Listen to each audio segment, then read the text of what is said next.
Yeah, just like say it in a generic foreign accent. Thank you for viewers like you. It's like a country that doesn't exist. Gracias, por favor. Yes. La... We're from Elbonia. Elbonia. What are beans in Spanish? Krakosia. That could be like 3.5 continents. Elbonia is pretty Gracias good. por... Yeah. Look at the suture between the premaxillae and the max right here. Look at this right here. You see it there? Yeah. That's totally it. That is totally it. Wow. Wow.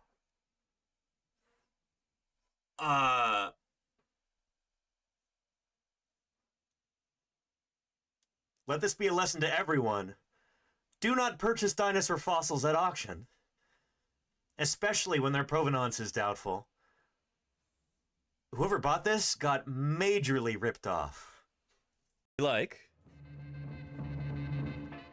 Check this out in terms of their sounds. That's a shoe bill right there. Sounds like a heavy machine gun. That's actually the sound that bird makes. I think that's technically referred to as bill clacking. Pretty. Yes, you're the biggest man in the world now, and you're covered in gold. 14-karat gold?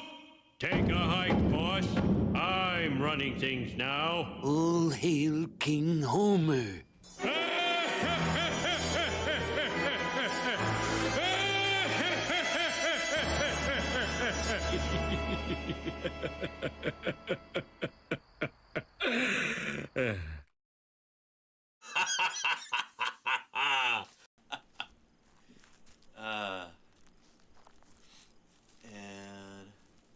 And Iliumork says it's so worth it. The world needs all the science outreach it can get.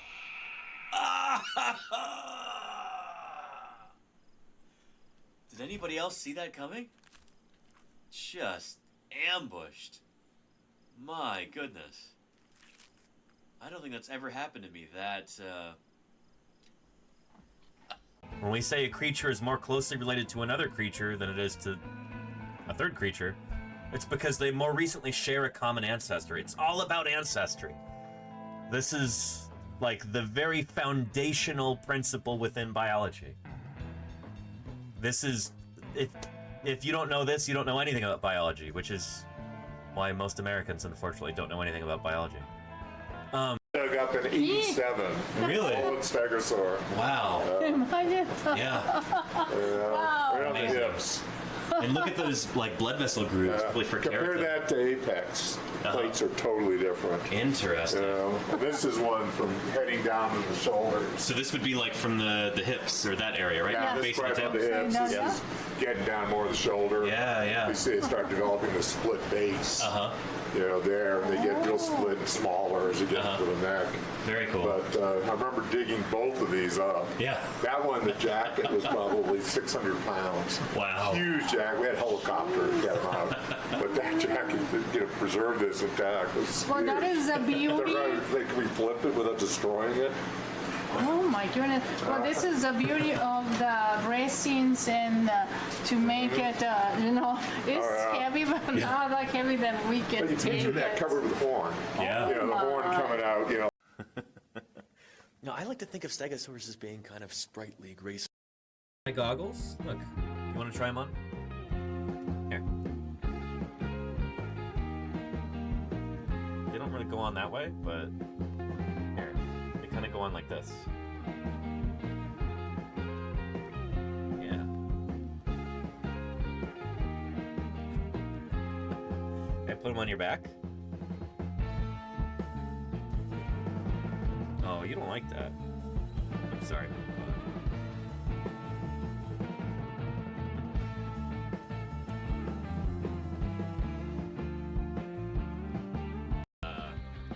Yeah.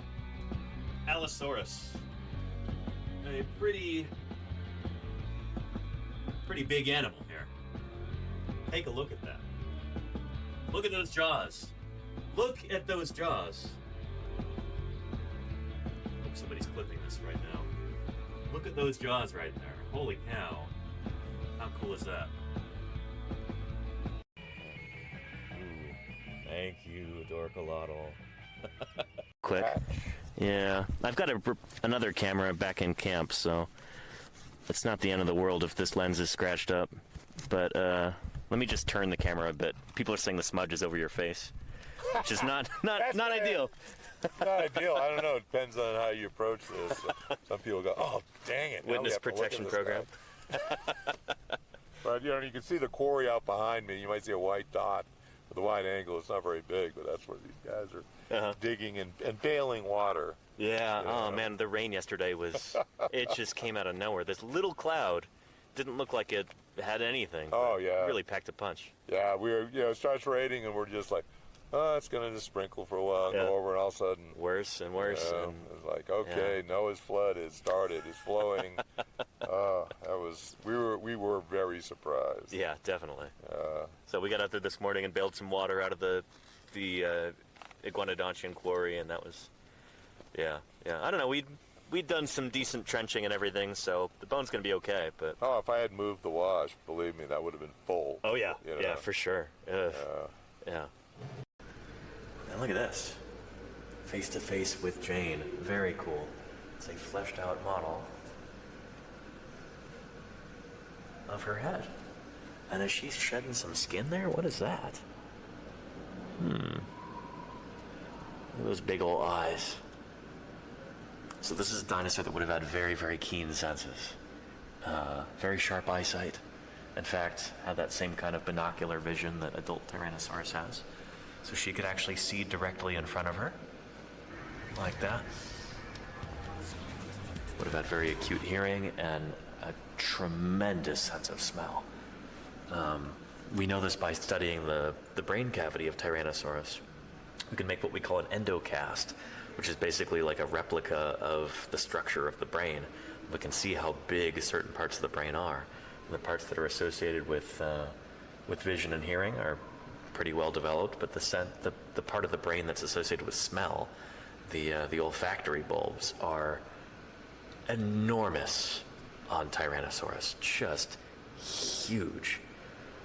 So we know that this creature had an incredible sense of smell also. Dinosaurs can be thought of as almost like a gateway drug into the sciences. They're often children's first introduction to the concept of science because dinosaurs are inherently very scientific creatures. We can't go outside and observe them today unless we're talking about avian dinosaurs, unless we're talking about birds. But if we're talking about non-bird dinosaurs,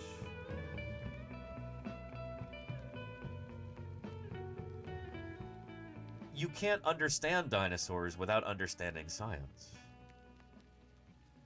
The reason we know anything at all about dinosaurs that lived during the Mesozoic is because of science. It's because of concerted scientific work. Excavating those fossils, cleaning them, preparing them, studying them, publishing on them. These are all scientific processes. You can't go and see a Stegosaurus in the zoo. And if you want to understand Stegosaurus, if you're interested in that animal, that requires a certain kind of scientific mindset. It's a nice stream you got there. You know, it'd be a real shame if somebody went and sat in front of the camera all the time. You know? If those 250 viewers, you know, if they had their view obscured, you know, by a big fluffy cat. I'm just saying, you know. All right, Sweetie Pie. All right. This is a protection racket. It's time to pay Sweetie Pie. Huh. Yeah. Sweetie Pie says, I love organized crime. Mm-mm.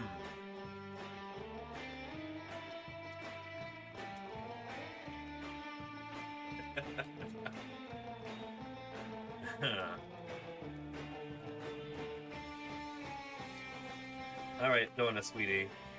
Here you go.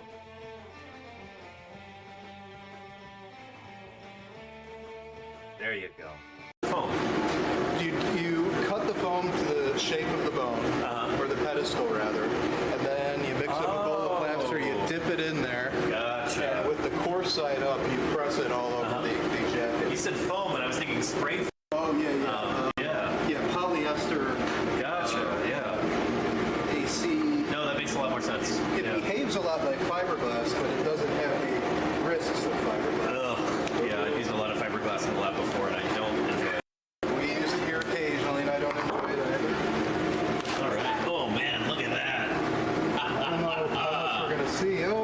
stuff peeking out. Nice. We got some bone already. Yeah. Yeah, that must be part of the sacrum there. Right over here too. Yeah, that's transverse either process or something? It's either float process or part of the cradle. Okay. This looks vertebral centrum right here, possibly. Jack says a lot of stuff, so we always find new things. All right. But I can swing this around. I can open and close the jaws. I can stick it right up close to the camera. I can do all kinds of stuff with this. And when somebody asks you about it, you could say, yes, this one here is a replica. The real thing I donated to a museum, or I funded its excavation. That's because of me. And they were so grateful for that that they gave me this to show off. How much cooler is that? It's the difference between being a benevolent philanthropist, making the world a better place, and being a Bond villain, you know? Like, ha ha ha, Mr. Bond.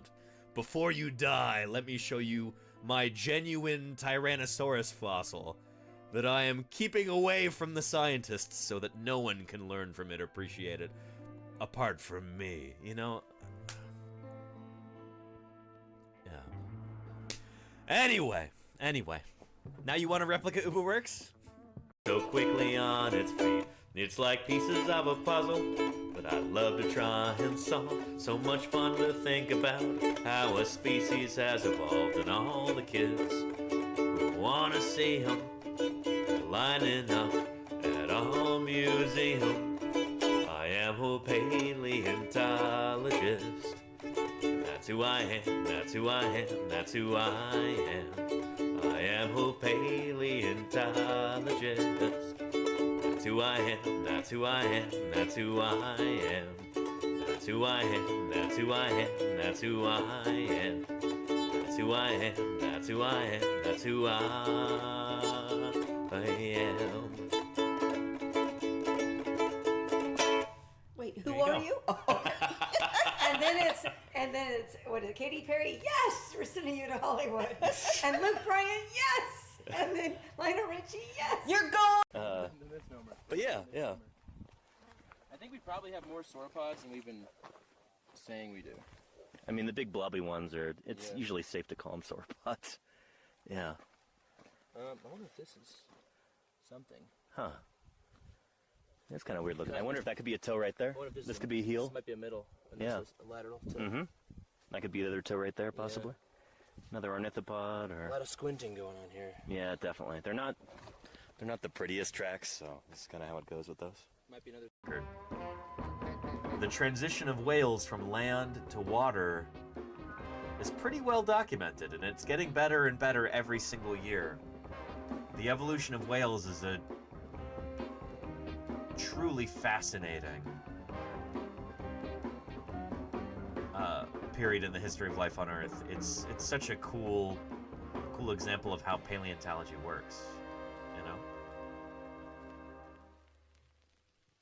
This would normally be the base, except we have all this older material here, giving us a record we didn't know before.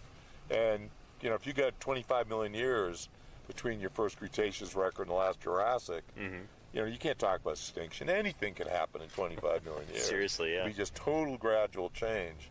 But now that we've really been closing that gap, It's clear that there's something it's clear abrupt there's going on. something Yeah. seriously happening with a final turnover at that point. Which is, I mean, it's almost complete, right? I mean, I guess you get ankylosaurs that make Yeah, it across. basically, Yeah. you know, we have almost the base of the Cretaceous here. Most of the gap that's left is in the top of the Morrison. You know, but we have latest Jurassic Morrison-style faunas in Portugal that go right to the boundary. So we know the, you know, things Supersaurus, Stegosaurus, you know, all that stuff just kept going there to the end of the Jurassic. So I think pretty clearly to me is something is happening at the end of the Jurassic, and it's just not explained by a big gap. Yeah. You know, so That's it's- really interesting. and Is that reflected in marine stuff like ammonites today? I'm not the ammonites. I'm not sure how good they are, but there is these little capsule-shaped microfossils, or calliopernids or something, calliopellads, that are biostratigraphy, real useful in late Jurassic, and they go right to the base of the Cretaceous, into the base, and then go out. In fact, a lot of the Europeans think we should raise the Jurassic Cretaceous boundary up into the Berriasian, and to me that might make some sense, but we got to date the bottom of this because we definitely have a Cretaceous fauna, and this stuff in here is probably at least upper Berriasian. Okay. Because the upper yellow cap we've got very well dated is what we call Valanginian, about 135 million, and this stuff is lower. Sure. But we don't have as many good dates in this. We have better dates at the Utahraptor level. If anybody at home has got a Prius and they want to be able to take it off-road, look up Prius Off-Road. There's a company in Chico, California, where they produce these lift kits for them. So it gives you just enough ground clearance where you won't scrape when you're going over rough terrain and stuff, and it allows you to put larger tires on it. So I'd recommend that. Yeah, again, there's not too much to show in the actual quarry itself right now, given that we just got here yesterday and started digging. And we're just approaching the bone layer again right now. But this whole area where Fisher's working and where Justin is sitting right there, we're going to be removing a lot of this to get down to the bone layer, and then once we're down in the bone layer itself, the pace changes. And we start working with hand tools, going a lot more slowly, because you don't want to be using a pick or a shovel where there might be bone. You want to use smaller, more precise tools as you're working more slowly, so you don't actually destroy any of the bones. We're going to be finding more of that material here this year, and if we're very lucky, we'll find more of this mysterious meat-eating dinosaur. It might be a Carcharodontosaur or something like that. We know that those dinosaurs were here at this time because we found their teeth. And just last summer, we had, well, Ethan, you want to tell us about that skull bone of the Carcharodontosaur? Sure, yeah. We found a quadrate, which is the bone in the back of the skull that attaches the lower jaws to the main body of the skull. And so we found a pubis bone, which is a big pelvic bone of a beaked iguanodont dinosaur, right about here. And then I took it back to the lab and was preparing it, and on the other side of this big pubis, which is like a big, long, flat pelvic bone, right, I saw this black mass, and the bone was like a millimeter thin, and I was like, what the heck? This is the weirdest pubis I've ever seen. And eventually, it didn't hit me until the entire thing was exposed, and I was like, that's a theropod skull bone. Predatory dinosaur skull bone. Very cool. Big quadrate. So that's the first skeletal element, first non-tooth element from that animal from here, right? Certainly the first cranial element. Yeah, okay. Of a predatory dinosaur from here, which is very cool. Really exciting. So if we find more of it, that's going to be a new species. I have a suspicion that it's more this way, as opposed to where we're going. We'll see. Hopefully we can move in this direction too. We've got what? Eventually, we got 2.5 weeks to go. 2.5 years here, yeah. A lot of time. Yeah. Yeah, you want to? We've got. Yeah. Holy cow! Check out Scutellosaurus here. Yeah. So this is incredible, Rob. Holy cow! Yeah. So this. When was that excavated? In the 70s? About around 1980? Yeah. Okay. Well, no, it was in the 70s. Okay. Early 70s. Okay. So this was an animal that was found roughly 40 years ago. Little creature. But what's incredibly important about this animal is that it's one of the earliest armored dinosaurs. And when things are this small, you just don't get them preserved, period, let alone with a nice set of armor. Now, having said that, all the armor that you see, a lot of this was restored, although there were over 100 pieces of armor. So this came from the Navajo Reservation in northern Arizona. And I was going to say that, but then I was like second-guess myself, but I'm pretty sure that they are. Oh, there's a big old lizard over there. Who is that? Just walking across the path, kind of slowly. Is there evidence of dino shapes defined by the plants in the area, like finch beaks? Oh, gather around the campfire. It's time to sing our songs. It's 1, 2, 3, 4, 5, 6 of us, and we are happy. Smoking a cigar and getting rained on intermittently. Here we are, my legs too close to the fire, it hurts. Bravo! That's my favorite one. Where'd you learn that? That's my grandma. Oh, very nice. Yeah. Well, hello, everybody. Welcome back to Paleontologizing. This is getting a little ridiculous now. 3 seconds before the stream starts, before I turn the camera on, she's up here on the desk. Sweetie Pie. My goodness. She knows what's up. Oh, hang on a second. There we go. Welcome everybody to Paleontologizing. It's good to have you here. Happy Thursday. It's our last stream of the week. It is the last of our Marsh Madness streams. It's gonna be a fun one today. On today's broadcast, we'll be having a tiebreaker round between Allosaurus and Stegosaurus to determine which of them will go on to the championship matchup against Triceratops. So we'll be doing that in just a little bit. We'll be checking in on some news on St. George and the emergency excavation going on there. And we'll be talking about the Bone Wars today. It's almost the anniversary of Edward Drinker Cope's death. We'll be talking about his skull and the interesting story behind that. Wild story. And again, a surprise this morning. Oh, Sweetie Pie. We've got a new Walking With Dinosaurs trailer that just came out, so we'll be taking a look at that too, and I'll be talking about my personal connection to that whole thing, and why I'm annoyed. I've got a good reason to be annoyed. I think you'll agree. But we'll get into that later. Also, Thursday Birds Day is later today. So, yeah, we'll be getting into that also. Very full stream today, I think. Anyhow. Yeah, welcome everybody to Paleontologizing. If you're here for the very first time, allow me to introduce myself. My name is Danny Anduza. I'm a dinosaur paleontologist.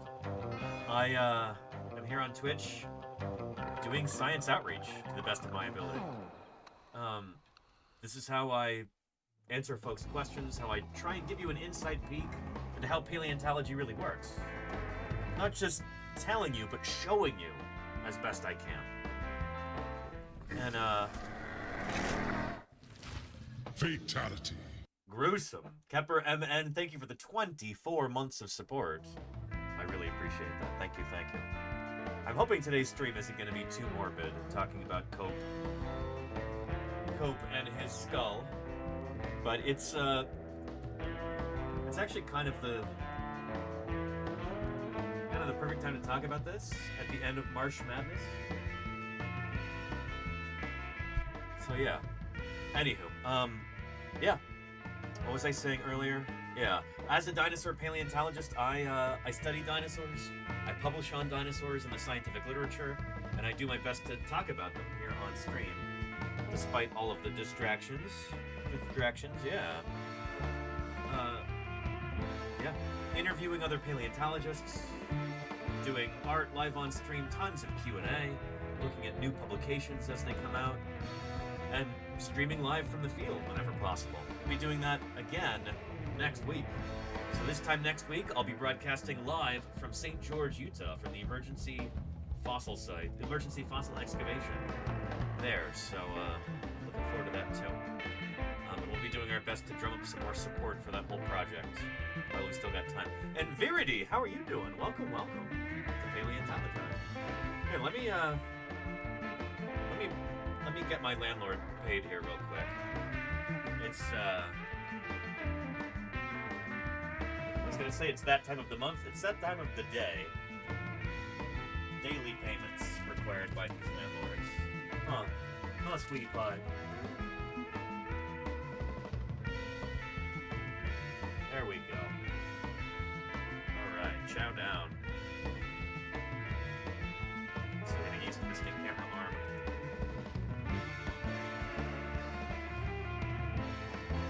And Halle Berry says, my fiance and I went again to help in St. George and he found a dinosaur tooth. That is super exciting there. Halle Berry, thank you and your fiance for your help. That's awesome. Yeah. I hear it's getting hot out there in St. George. I'm going to be packing my warm weather sleeping bag and some hot weather clothes. Yeah. 87 today. It's going to be up in the 90s, I heard today. It'll be slightly cooler next week. We'll see. But, yeah, another thing that I wanted to show off too. Here. Some folks were concerned that I wasn't going to be well hydrated enough out there in Utah next week, and I think I'm covered, and I'll show you why.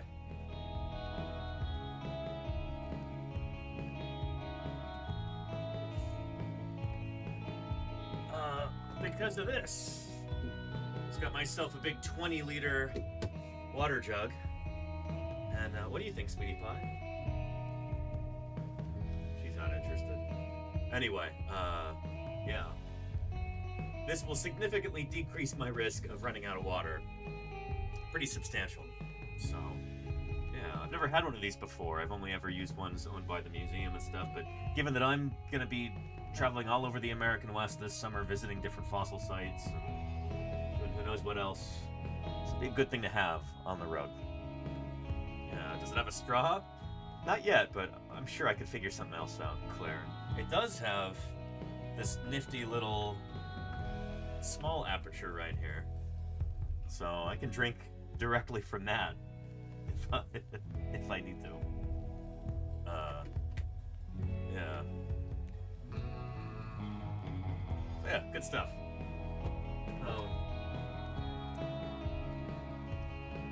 Yeah.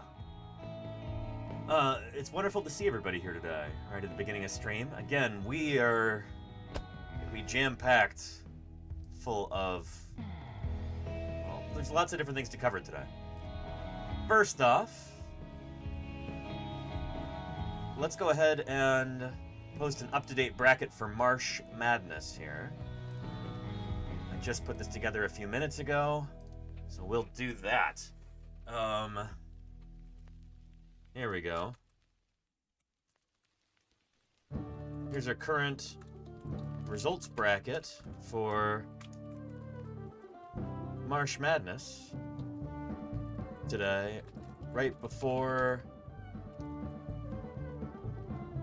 we hold a tiebreaker round.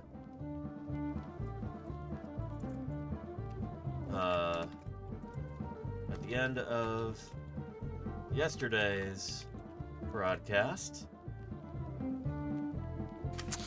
This is it. This is the horizon, which marks the extinction of the dinosaurs. Dyson Dinosaur. Below this level, and out in here, there are dinosaur fossils. Welcome, welcome. Above this level, on these rocks, there are no dinosaur fossils. So I'm actually standing on the level that marks the extinction of the dinosaurs. That's Kirk Johnson right there, who's now head of the Smithsonian, paleobotanist. And raiding in is a different paleontologist, Filippo Bertozzo, originally from Italy. He works on ornithischian dinosaurs, and he also streams here on Twitch. I hope your stream was magnificent, Dyson Dinosaur. Chat, follow this guy if you're not yet following him. Yeah, he's a little birdie told me that he's got a very exciting paper coming out this summer, hopefully. And I'm looking forward to talking to him about that once it's out. But anyway, Filippo, thank you again for the raid. I really appreciate it. And here we've got another landlord showing up, demanding payment. Never stops. Oh, Mini Pie. We'll post our current Marsh Madness bracket to Blue Sky in just a minute here. But first, we gotta make sure we don't get evicted, huh? All right, Mini Pie. All right. There. Let's make that happen. Let's get you some treats, huh? Yeah.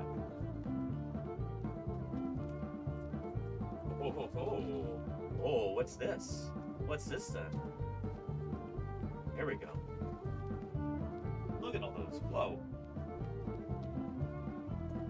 What do you think? Do you accept?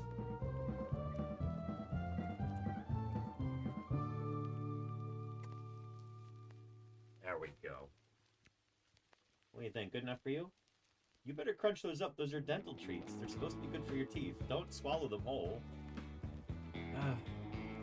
Why? Why, Mini Pie? Why must you do that? Huh? He's like, where are the rest of them? Alright, hang on a second. Let me get you some more.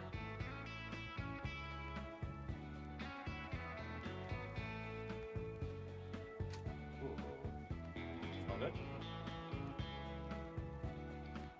There we go.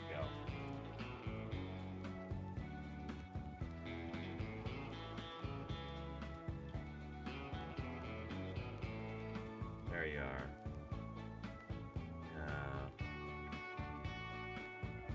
There we go. I hear some crunching. Good for you, Minnie. Well done. Well, there's a few more morsels. You should get them. There you are. What do you think? You're getting the crumbs too? Good for you. Well done, Mini Pie. Well done. Yeah. You gonna continue letting me live here? She says, I guess. Munchkin says, and I quote, "Cat more eat."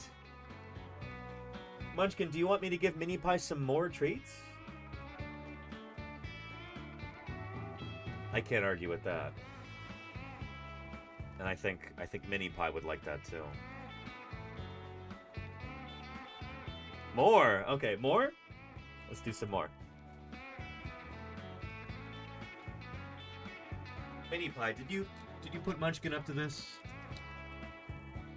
Did you? Well, very clever of you. You know I can't resist. Can't resist a request from an aspiring paleontologist like Munchkin there. Yeah. There you go, Minnie. Wow, it's your lucky day. Yeah.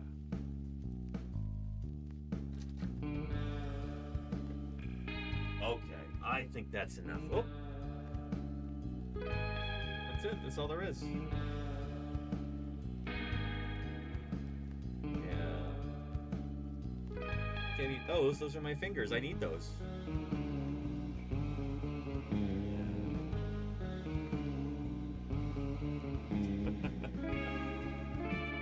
All right. Anywho, yeah. Let's see. Let's get this posted. At the end of yesterday's broadcast,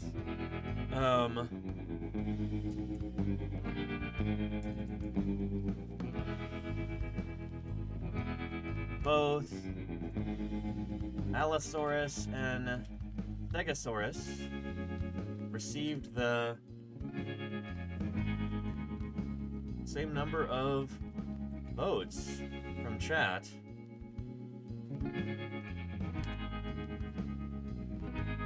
So we're holding a tiebreaker round. Tiebreaker match in just a few minutes.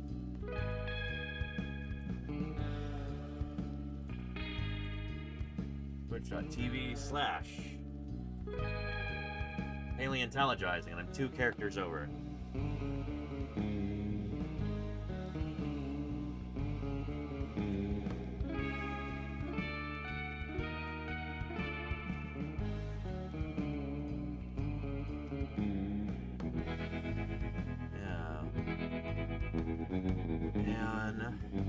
Alt text.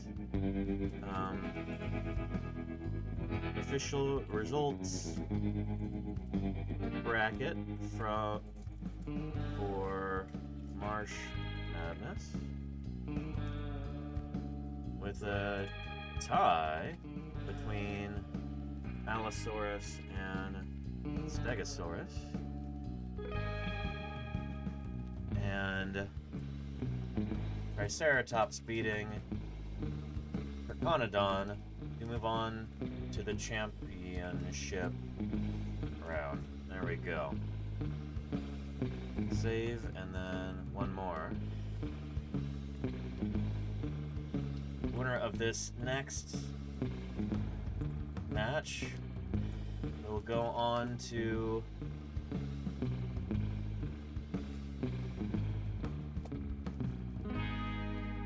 compete with Triceratops for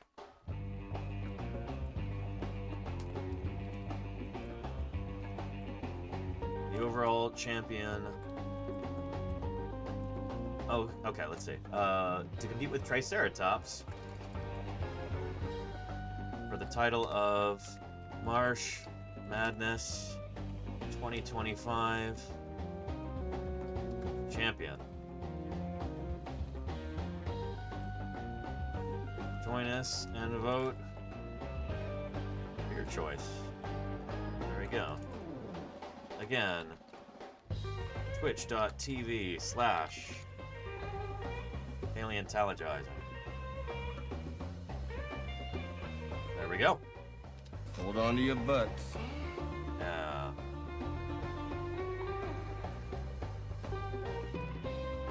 Here is a link in the chat for you there. Beautiful. And Nelf says, my logic is that Allosaurus is the remaining dinosaur that is the closest to modern birds. And it is Thursday Birds Day, so we'll see if that logic holds up. Yeah. And here, before we do that final round, I figure we'll maybe watch the Walking with Dinosaurs trailer first. Maybe do a few other things, let a few more people trickle in so they can vote.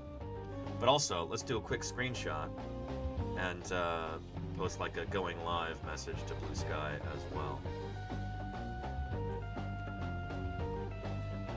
Alright, screenshotted. Let's see if that's any good here. We could do better.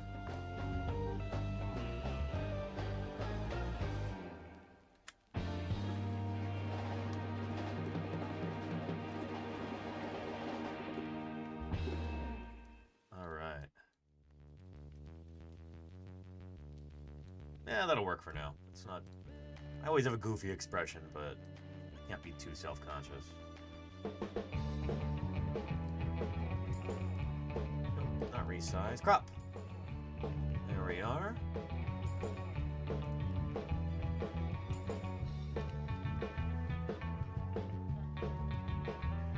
Save and new post.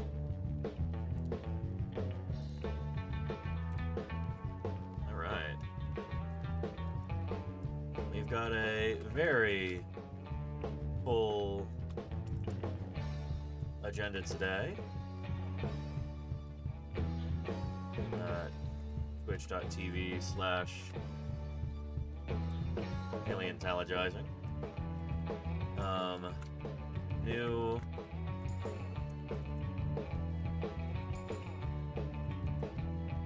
Walking with Dinosaurs trailer to discuss. Final Marsh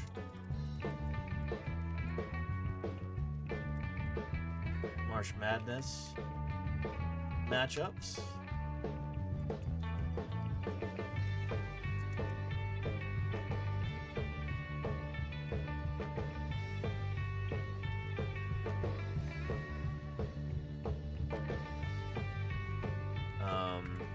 And discussion of the Bone Wars and the posthumous adventures of Edward Drinker Cope's skull.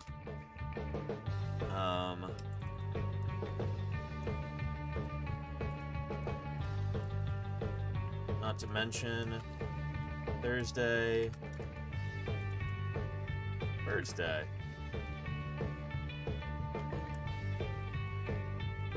Join us. Alright, alt text. Screenshot from Twitch stream of me in my office with various Marsh and Cope ephemera framed on the wall behind me, including several renderings. Oops, skull. There we go.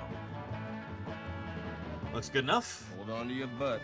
As long as that link works. Paleontologizing. I always got to make sure that it's spelled correctly. It's one of those words where certain letters can sneak in or out without you noticing.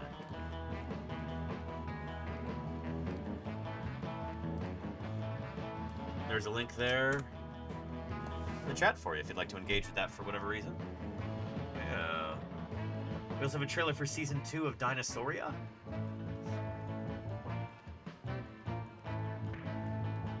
Is that the animated shorts from Dead Sound? Is that what we're talking about? Yeah, David James Harvey. Very, very cool. Well, we'll check out that too. Very nice. Why don't we do that first? Has somebody got a link for me?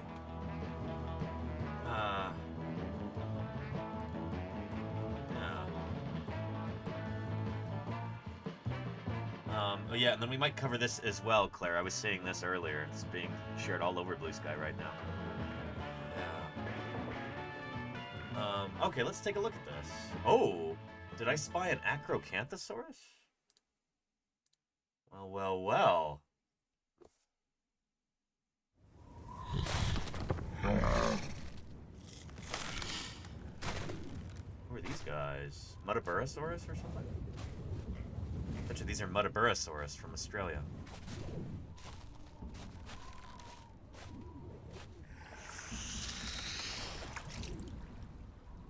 Is that a mosasaur? Actually, that would be too early. It would probably be a pliosaur, right?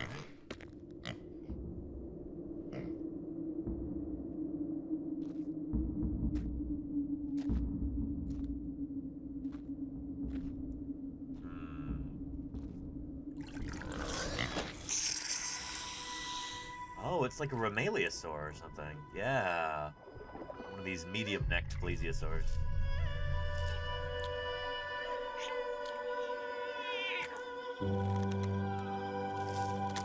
So far, these could, oh, that's like a basal sauropodomorph there. So that would be what, early Jurassic? We're spanning the Jurassic and Cretaceous for this, it looks like.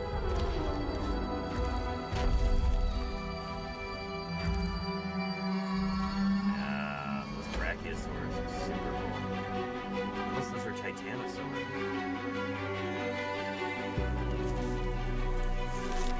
Great. Looks like Scutellosaurus here. Very neat.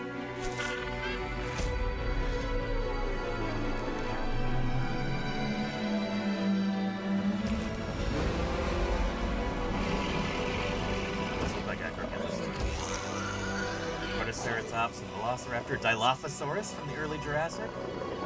Got some Iguanodontians, Plesiosaur. Oh, this is cool.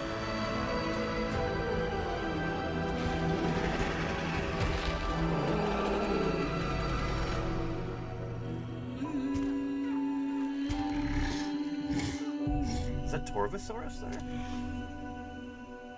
Oh, this is going to be great. Very excited about this.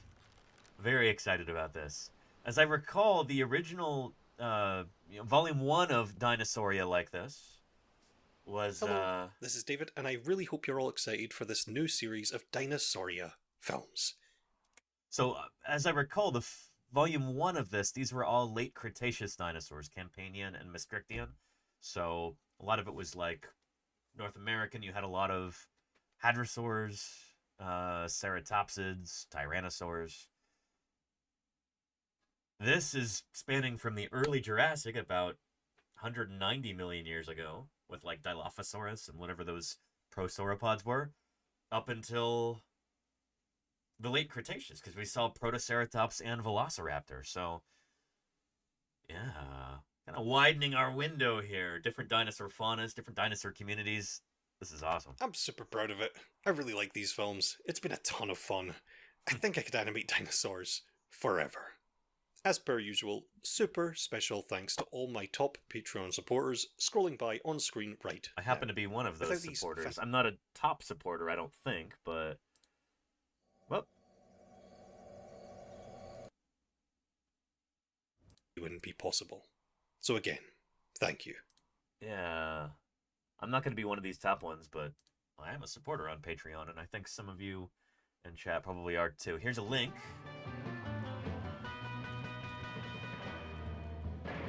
Lovely video. Go subscribe. Good stuff. Yeah.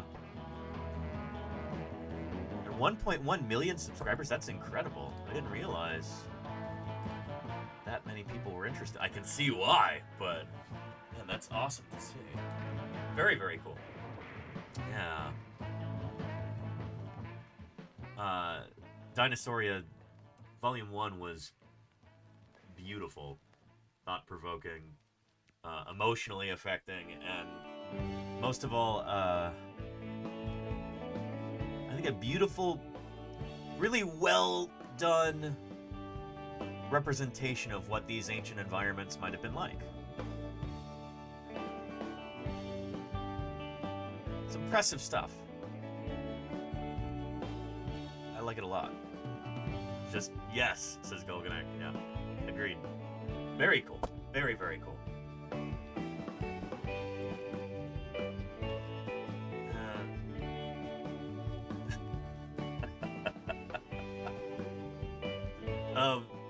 Charlie's Dragon. It's the Swedish. It totally is. This must be from yesterday. Yeah. Completely wrong screenshot. I'm gonna retweet this here. Or re-bluesk it.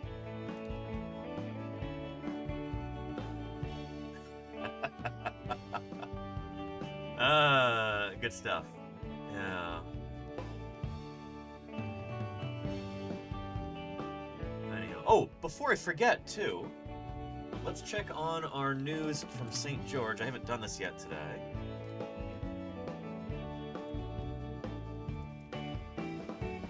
And I'll show you what's cooking up on the 3D printer right now, as well. See if we've got any new articles. 7 days ago. Looks like we probably won't. Yeah. That's okay. There's this one.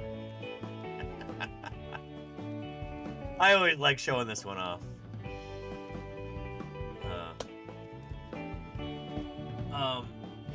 Again, I'm going to be out here in St. George probably the next time I'm streaming. This might be our last stream until I'm back out there on, let's say, Tuesday.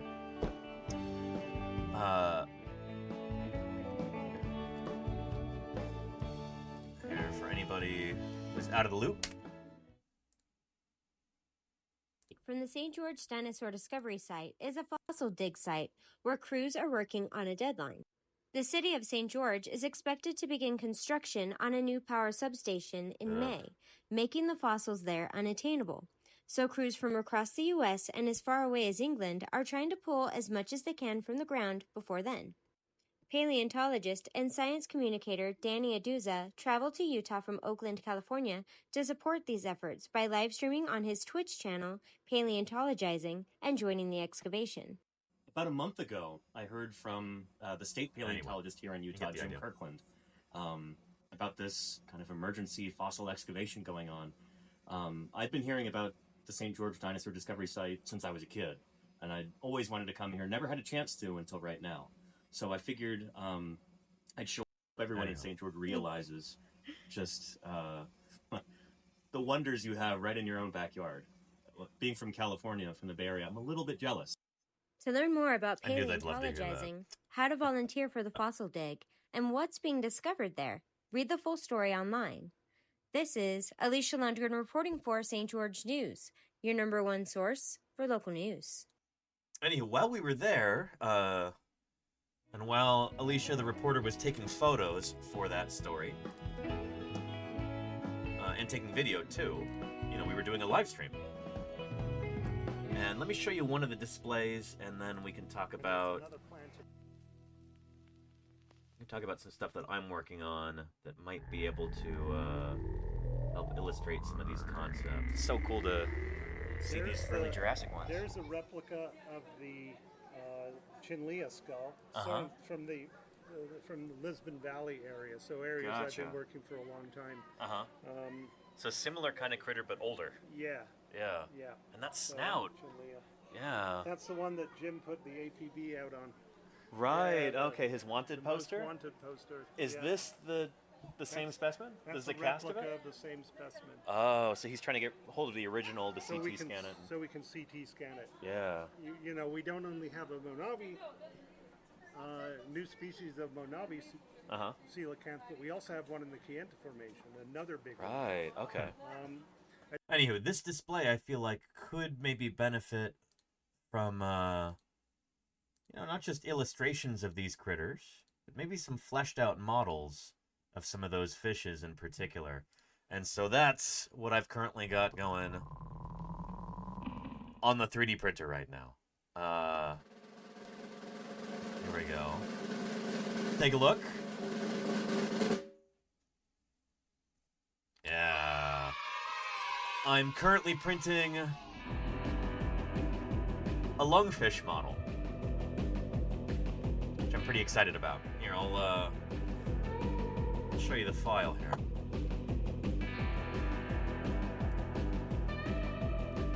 Should be in that folder, Blender Sculpts,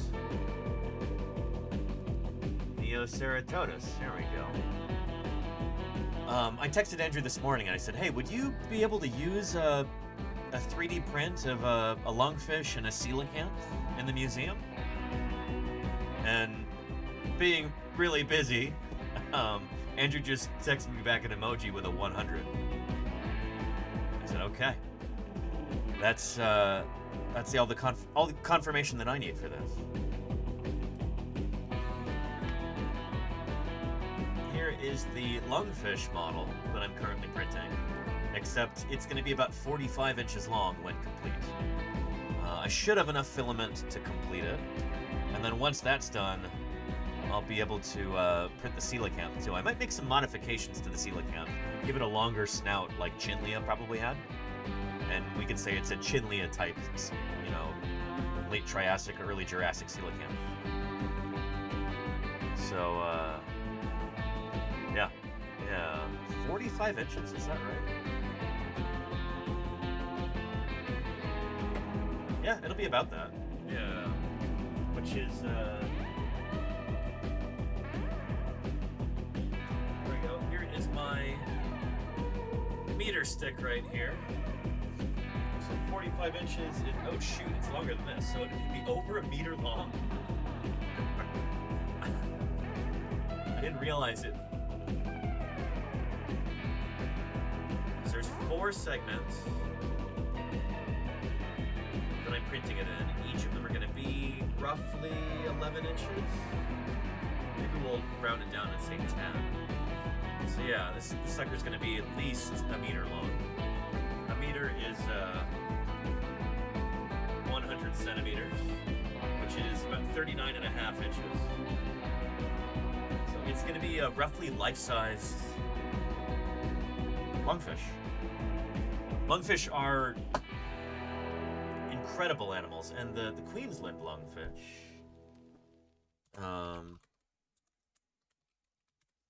there we go. One of my very favorite animals on this planet. Here's a video that just came out a couple months ago about one of these guys, who happens to live where I do, in the beautiful sunny San Francisco Bay Area. At the California Academy of Sciences. She really is an incredible critter. Take a look. I'm a sucker for a cute face. That is Methuselah. She is the oldest fish in human care. She is a lungfish all the way from the east coast of Australia, and we received her here at the aquarium in 1938. And who knows how old she was at the time. probably at least 10 years old, I would imagine. And she's still going strong. Amazing animal. Lungfish are incredible for so many different reasons. I could talk about them all day. But the reason why they're relevant to this, and the reason why I'm printing a lungfish right now, is because we find fossils of them in St. George, Utah. From the very beginning of the Jurassic period. Lungfish have been around since long before the dinosaurs. And there's still a few species of them around today. Not only they're very, not only do they have a long and rich fossil history, but also they can be incredibly long-lived as individuals, like Methuselah here. For an around 100-year-old fish, she's doing incredibly well. She has some pigment changes and pigment loss around her face, which is what makes her so charismatic and iconic. It doesn't affect her quality of life. She does have chronic constipation in her older age. And can anybody in chat relate to that? I bet somebody can. Veterinary staff have prescribed her lots of vitamins to supplement and some Metamucil. So apart from that, she is very healthy for her age.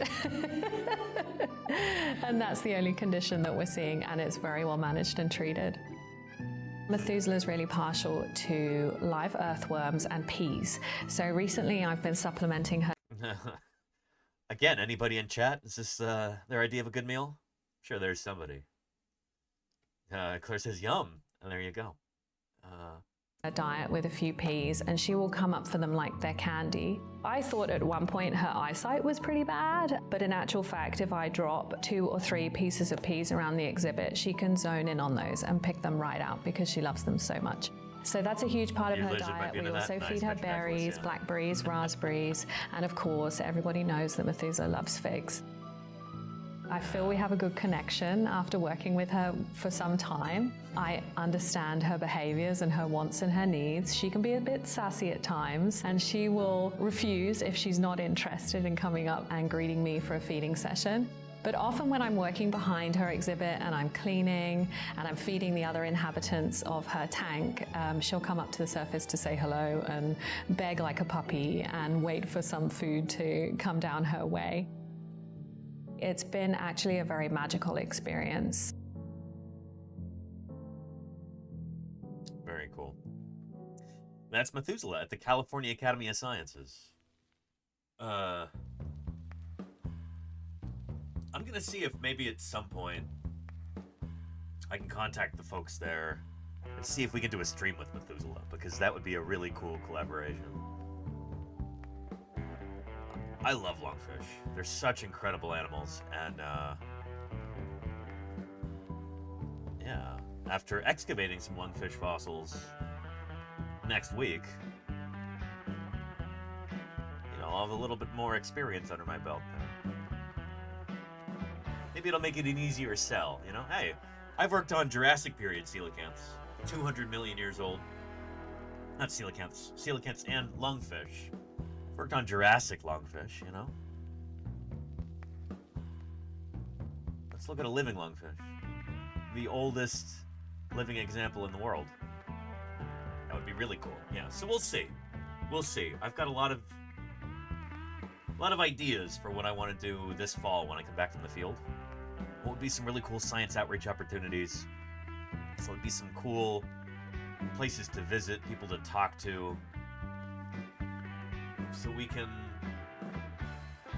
discuss scientific concepts in a way that's memorable, in a way that sticks in people's brains, in a way that's actively teaching folks about these concepts. Show, don't tell, you know? Yeah.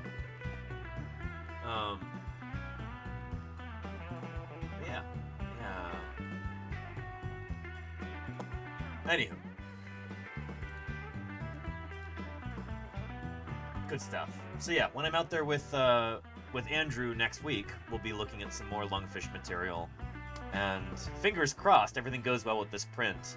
And I'll have a meter-long lungfish to present to him so that maybe a volunteer for the museum can paint it up, make it look a little bit more presentable, and they can put it on display. I think that would be a lot of fun. Yeah, anywho.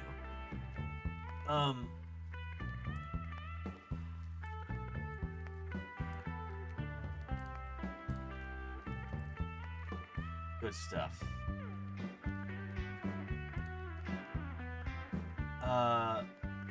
Before we get to the Walking with Dinosaurs trailer, and before we get to our Allosaurus versus Stegosaurus semi-final round, why don't we talk about this a little bit?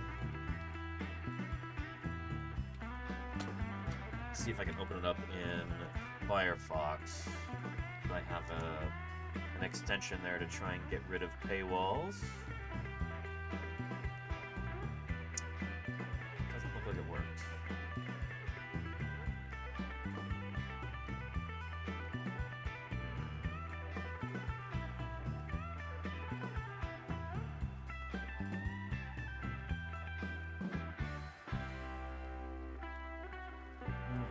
Let's see if anybody's got a gift link, and if Washington Post even does that now.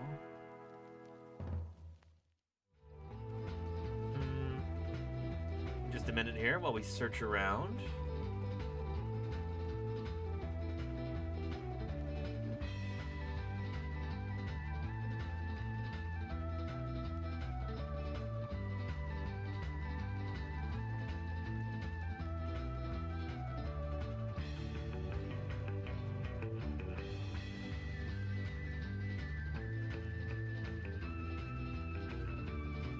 No.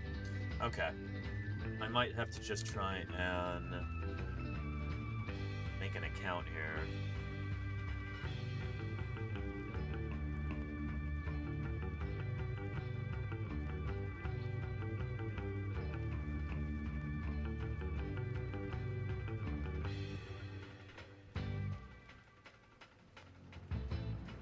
Stay working in education.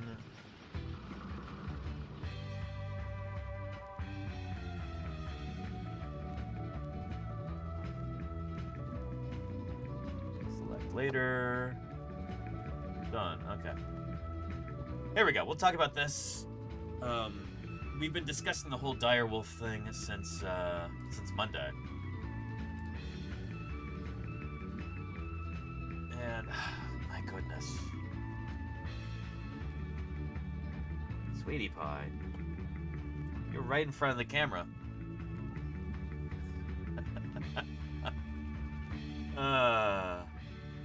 Goodness. There, that's a little better. This is something that I was afraid of. We talked about this yesterday.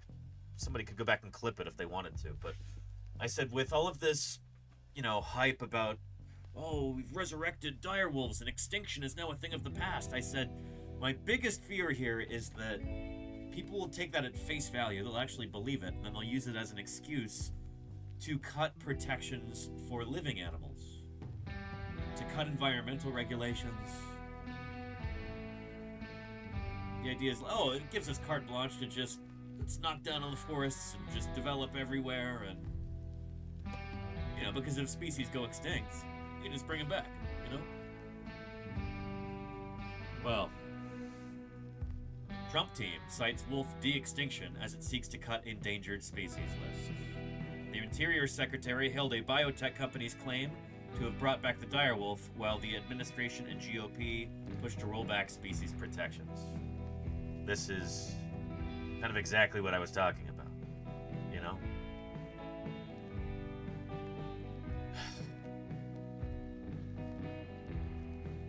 So the Trump administration is trumpeting a biotech company's claim of reviving a long-lost wolf as an argument for slashing endangered species protections. Dallas-based Colossal Biosciences, Freudian slip there, said Monday that it used gene editing to create de-extinct animals in the form of 3 pups with light-colored fur and the musculature of a direwolf. It's not a direwolf. Many scientists expressed skepticism that the pups could be classified as part of a canine species that went extinct over 10,000 years ago. But Interior Secretary Doug Burgum said that the achievement demonstrates that it is not government regulations, but innovation that will save species.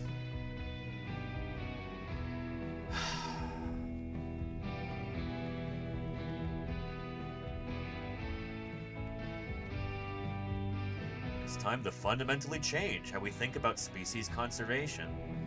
Burzum wrote in a post on Twitter, excuse me. Going forward, we must celebrate removals from the endangered list, not additions.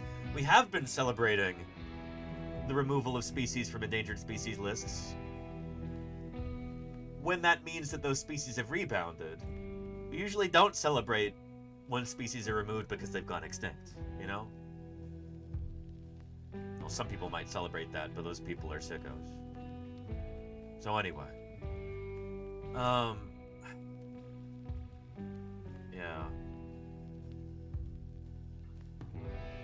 He's already met with the company about using its animals in federal conservation efforts as well as for potential species restoration.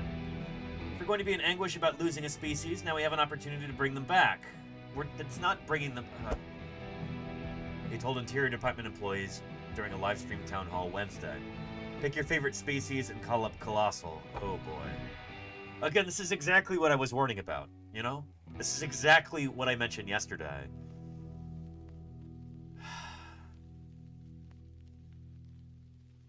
Even before the direwolf announcement, the administration had begun moving to upend protections regimes that have been in place for 5 decades since the passage of the Endangered Species Act in 1973. On Monday, the Fish and Wildlife Service, which falls under Burzum, sent a proposal to the White House to redefine what it means to harm a species under the Act. Although no details have been released publicly, environmentalists expressed concern that a rule change would allow for greater habitat destruction. That's exactly what they're trying to do. I mean, and people say this outright, too. I wish there were more reporting on this kind of thing. If that's what they intend to do, it'll just fundamentally undermine the Endangered Species Act, said Noah Greenwald of the nonprofit Center for Biological Diversity. Meanwhile, Republicans in Congress are preparing sweeping cuts to protections for bears, bats, lizards, and still-living wolves. They say unnecessary and overbearing rules hamper economic development and infringe on the rights of states and private landowners. It's just... these people want to pave over paradise and put up a parking lot. That's exactly their intention, you know? It's always been the intention. People who want to get rid of the Endangered Species Act.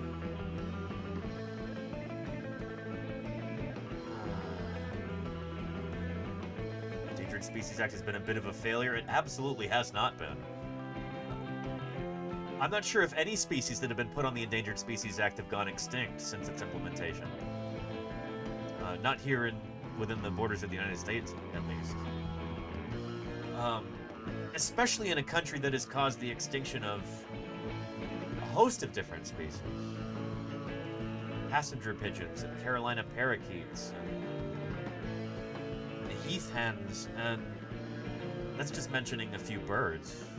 But there's plenty of fish and reptile species, and a few mammals too. The California grizzly, for instance, completely gone. It's on our flag here in California. That subspecies is extinct. Totally gone. There's none left. The last of them were killed back in the 1920s. Anyhow.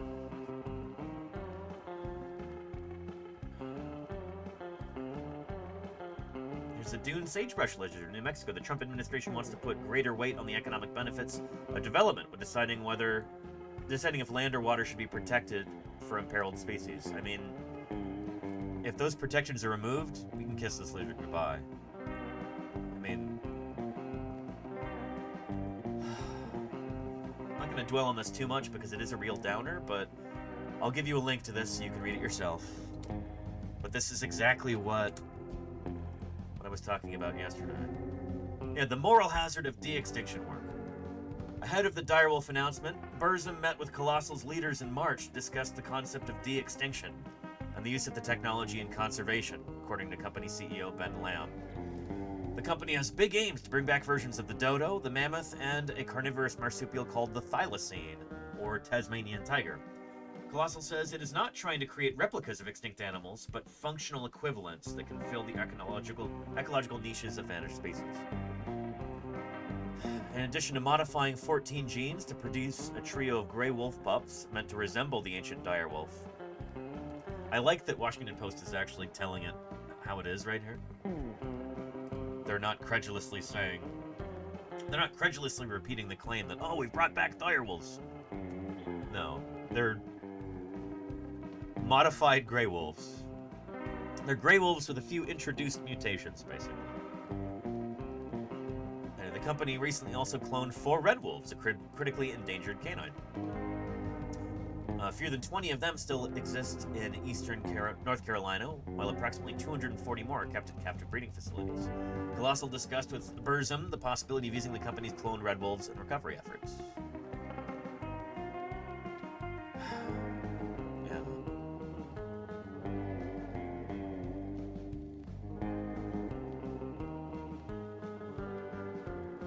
Among skeptics of de-extinction, there's long been a fear that attempts to use biotechnology to revive extinct species would give license to regulators to water down needed protections for existing plants and animals. The moral hazard in this work is gigantic, as its support by the Trump administration shows, Stanford biologist Paul R. Ehrlich said. Oh yeah, I've heard some Paul Ehrlich stuff before. Effort put into recreating direwolves only makes the threat to our civilization more dire, especially in view of the administration's large-scale assaults on our life support systems and on science. Julie Meechan, a Des Moines University paleontologist who helped unravel the direwolf genome but was not involved in the creation of Colossal's 3 pups, does not consider the 3 canines to be true direwolves. Of course they're not. But she is worried that the Trump administration will use that idea that animals can be brought back from the dead as a carte blanche to delist all the endangered species. This technology does not replace protections for endangered species, she added. There you go.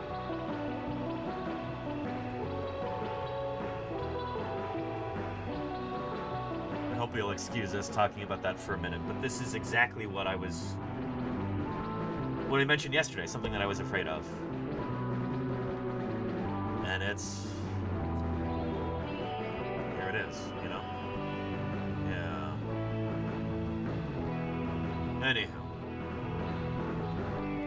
Yeah. This is how tech bros see biology, says Gay Hibiscus. I mean... Yeah. Yeah. Anywho, in a way, I think it's important to say this is why it's so important to do science outreach, especially with regard to paleontology. The general public at large, most folks you see walking around don't really have a strong understanding of like the history of life on Earth and where we fit into it. And it's a big education problem in this country especially. But it's a solvable one. This is the thing, is that the stuff that paleontologists work on is inherently interesting. Even to folks who don't necessarily have a lot of schooling in natural history. Dinosaurs, in particular, are these superstars of the paleontological world. Everybody loves dinosaurs. If people like me can use dinosaurs as kind of an entry point to be able to talk to folks about the history of life on Earth, about evolution and extinction, and the origins of biodiversity, about common ancestry, and how all of us here on planet Earth, not just you and me, chat, but all species on our planet, from the biggest redwood trees to the smallest of bacteria, they all share a common ancestor. Around about 4 billion years ago, give or take. Long time ago.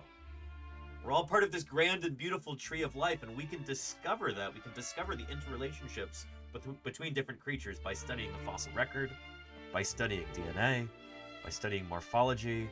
All of these different pieces fit together to give us this grand and beautiful tapestry of life on Earth and its development over billions of years. That perspective is so incredibly important, and when we're talking about conservation, when we're talking about climate change, when we're talking about science funding, when we're talking about diseases and pandemics, epidemiology, all of these topics go together. All of these things are related. And the better understanding people have of this, the better equipped they'll be to make good decisions when they vote, when they're determining what gets funding, what species need protections, all of this stuff. All of these decisions require a certain degree of understanding, and it's a degree of understanding that most folks just don't have. It's going to take a massive collective effort from people like me and other paleontologists, biologists, zoologists, geologists, ecologists, epidemiologists, researchers of all stripes. We need to do a better job of reaching out to the public and A, gaining the trust of regular folks so they'll actually listen to us, and then B, actually communicating these ideas to them. That's what I'm trying to do here on Twitch, and I appreciate each and every one of you who's helped out with this mission through your support. It really does mean a lot. So anyway, here we are.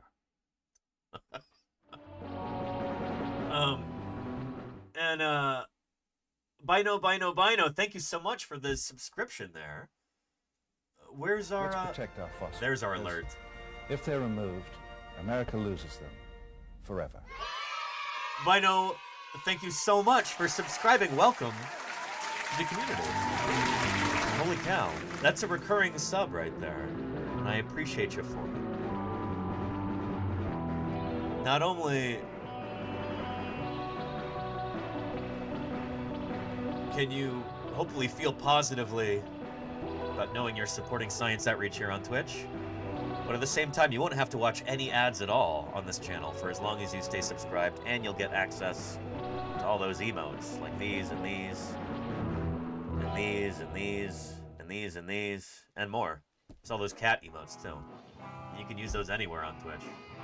Bino, thank you so much for your support. I appreciate you. Yeah.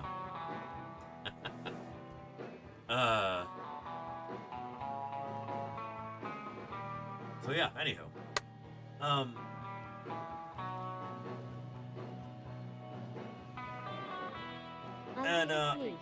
You should enjoy science as much as you can. And you can't enjoy science alone. You have to share it. That's true. Buttocks, thank you so much for the 3 months of support. Resubscribed for 6 months at tier 1. Appreciate that. Buttocks, I appreciate you. And Snowy the Nardofan, how are you doing? Snowy, welcome back. It's good to see you. Rampaging in an unsuspecting world. Well. Creatures from the dawn of time. What havoc will they wreak? Well. What lives will they destroy? Run for your What lives. depths of panic and terror will they create?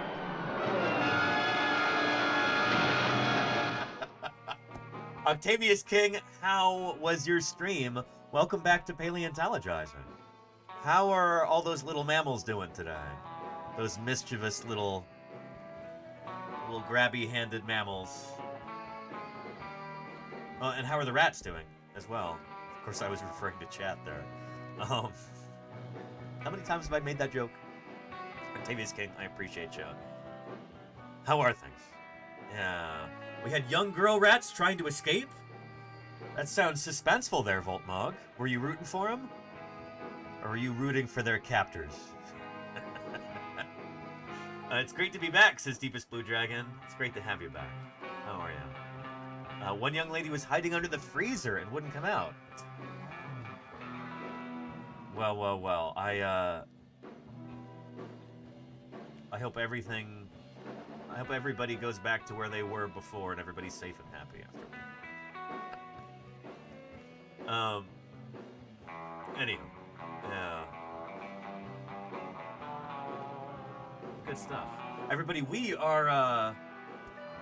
gonna hold our final championship round of Marsh Madness in just a little bit. Here is our current bracket as it stands. We've had this big tournament of different dinosaurs named by America's first professor of paleontology, Othniel Charles Marsh. So, yeah, we're gonna hold a tiebreaker round for Stegosaurus and Allosaurus. Smiley face. And thank you, Deepest Blue Dragon. I appreciate the 29 Ontogeny. months. Thank you for throwing that in there. Thank you. Appreciate the support. So yeah, we'll figure out who is gonna go on to our championship round to face Triceratops. Will it be Allosaurus or will it be Stegosaurus?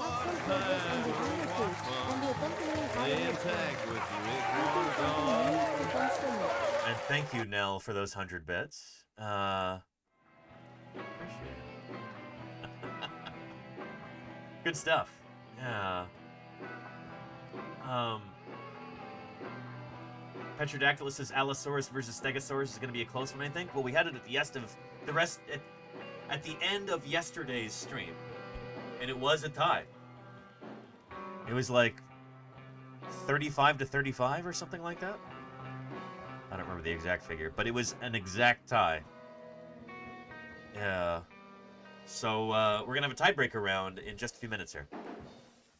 And after that, we'll watch the Walking with Dinosaurs new trailer, and we'll discuss that.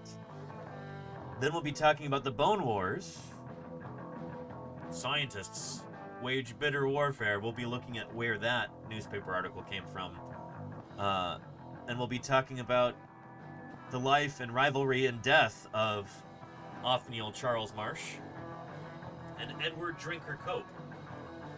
It's an exciting and interesting story, and we'll be talking about the posthumous journeys of Edward Drinker Cope's skull, which was brought on a wacky road trip across the United States to meet various paleontologists back in the early 1990s. So we'll be doing that. Yeah. Muhammad Ali Saurus. There you go, Snowy. Yeah. Float like a butterfly. Bite like a theropod. Anywho, without further ado, why don't we just have that tiebreaker round? Oh, first, maybe I'll show you a clip. Hi.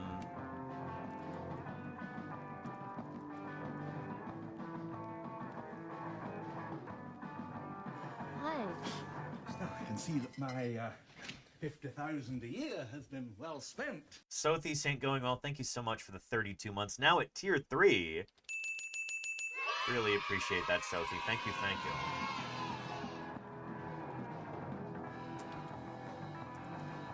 Looks like I don't have this time-stamped. So, just have to find it.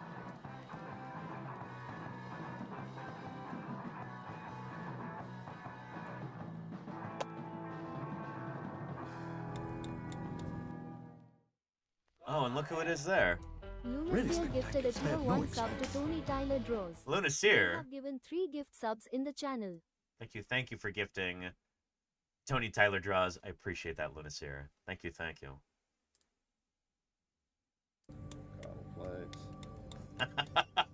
It's Papa Jim.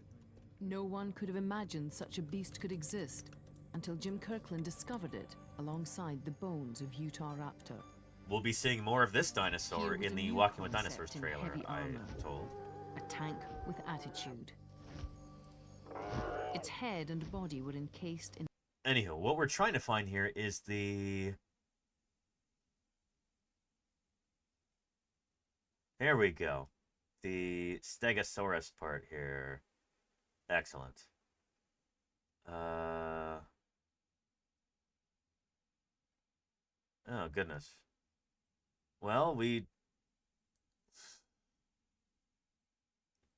Stegosaurus versus Allosaurus, maybe we'll just start from there. Yeah. Ken called on the United States Army. A Chinook helicopter, the workhorse of the military, was ideal for transporting an armor-plated dinosaur from the battlefield. When finally excavated, 3 lone tail spikes were recovered intact. Huh. but the fourth was horribly deformed. Oh, what happened there? And it was Stegosaurus tail broken in half. spike. I'm gonna fill this up with some more water. I'll be right back. To find out what had caused such a debilitating injury, Ken called in medical imaging specialist Laurie McWhinney. I thought about the trauma when I first saw this. I thought, geez, what could have happened that this spike could have ended up in this condition? It's definitely was different from what I was seeing with the other spikes. And I just couldn't imagine what force it could have taken to have this particular spike end up like this. So Lori there actually has a dinosaur named after her now. So she has effectively achieved dinosaurian immortality, in a sense. Gastonia Lori McWhinney, which I think is also going to be appearing in the Walking with Dinosaurs trailer. Anyway, she has a species of armored dinosaur named after her now. Have this particular spike end up like this. A CAT scan revealed the spikes were made of bone. Community time gifted a tier 1 sub to Snowy _ Thank you, community time. They I have appreciate given that for 6 giving gift Snowy subs there. in the channel. Beautiful. Yeah. Oh.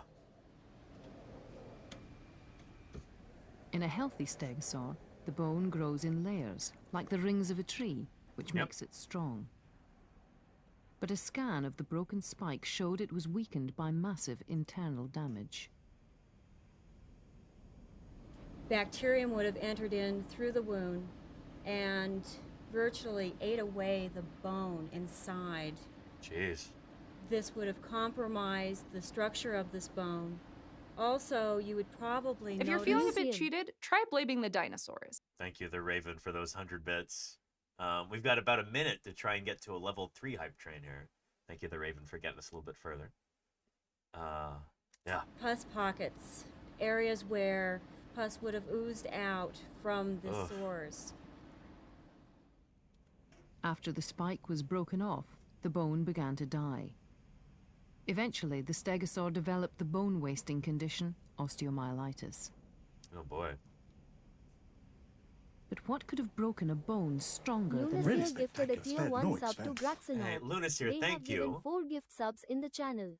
Thank you, Lunaseer, for gifting Graxanov. I appreciate that. Good stuff. Thank you, thank you. But what could have broken a bone stronger than an elephant's tusk? Huh. What indeed? Perhaps an Allosaurus. Laurie McWhinney thinks the stegosaur may have swung its tail and accidentally hit a tree. The force of the blow stunned her. Now she was easy prey for Allosaurus. But she did not die in combat. Ken Carpenter found her lying in what was once a small pond. Drought had made the land dry and food scarce.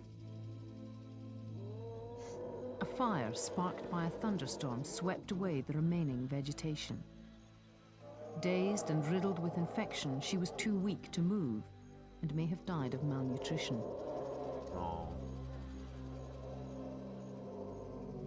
But others of her kind would be more successful, because Stegosaurus Fossil was Preparator armed. gifted Who do 2 research subs. in paleontology consider themselves to be detectives in a sense. Fossil Preparator? Part of the joy Holy of cow. the field is being able to go out and put together clues that sometimes are extremely obscure. Fossil Preparator, thank you so much. That is, if I'm not much mistaken, Steve Clausen right there from the Badlands Dinosaur Museum. He's head preparator there in the lab. And, yeah, here, we'll take a brief detour from Stegosaurus here before we hold our Stegosaurus versus Allosaurus tiebreaker round. And let's find, let's go back to that stream from North Dakota. There we go. Which, seems like they get repeatedly battered with dust. Yes. Right there. There's Steve. There's Deanna. And here's the lab. All right. How Hey, you Steve. doing? Thank you. Yep. Yeah. Welcome to the lab, everybody. This is Steve Clausen right here, who is Chief Preparator? Paleo Laboratory Manager, but yeah, effectively. Paleo Lab Manager, nice, nice, cool. How long have you been doing this? So I've been Lab Manager over 3 years now. I've been with the field crew more than 7 years. Nice, very cool. Yeah, it's been a little run. Yeah, yeah, awesome. And pretty soon you'll see things have accumulated. Keep up the great work. Those 3 months a year in the field. Tone Rebellion, thank you for the 8 months of support. I appreciate you, Tone Rebellion. Yeah, stuff really builds up. And it really is impressive the And duration VIP? of field work That's a time. great idea. It's been out there every year. It's Yeah, it used to feel insane. It used to feel insane, but now it comes, it goes. We're back in the lab. It's just what we do. I was talking to a few people earlier. It's like, how much of my life have I actually spent living in a tent? Like, you add that up, I'm at like 3 years and some change of my life just. I can relate. So to speak. But it's really cool that you go out and you collect these things in the field and then you work on them here in the lab too. Like, you've got a perspective there that not every lab person has, you know? Yeah, that's true. That's true. I get to. So anyway, follow Steve Clausen. He actually does Fossil Prep live on stream here on Twitch, and yeah, Steve, Fossil Preparator. Have you gotten affiliate status yet? Can people subscribe and start supporting you financially?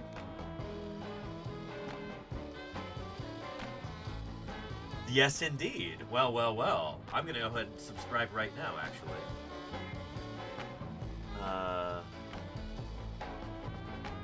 Here, I'll use my Prime sub for now, but I'll switch that to a recurring sub when I catch you live. But if anybody wants to watch a world-class fossil preparator carry out his work live on Twitch, go follow Fossil Preparator right now. You won't regret it. Very chill streams.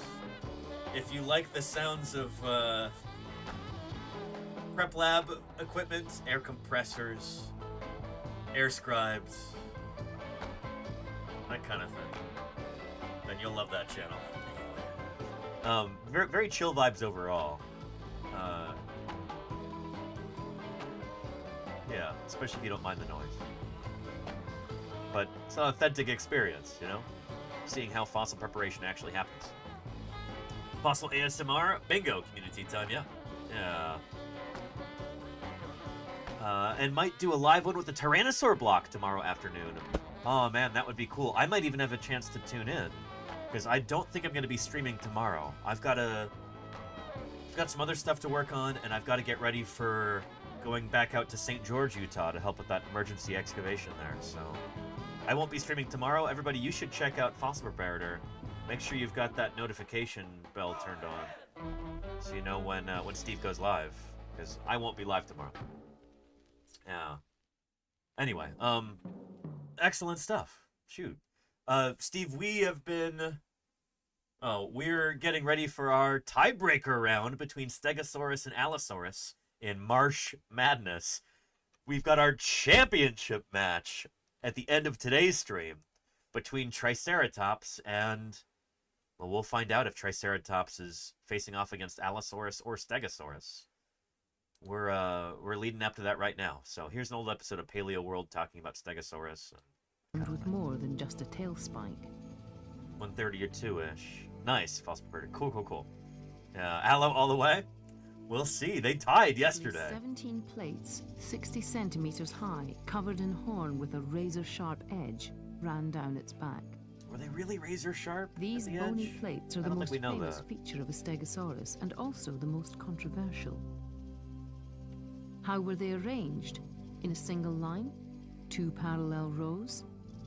Were they separated, or did they overlap?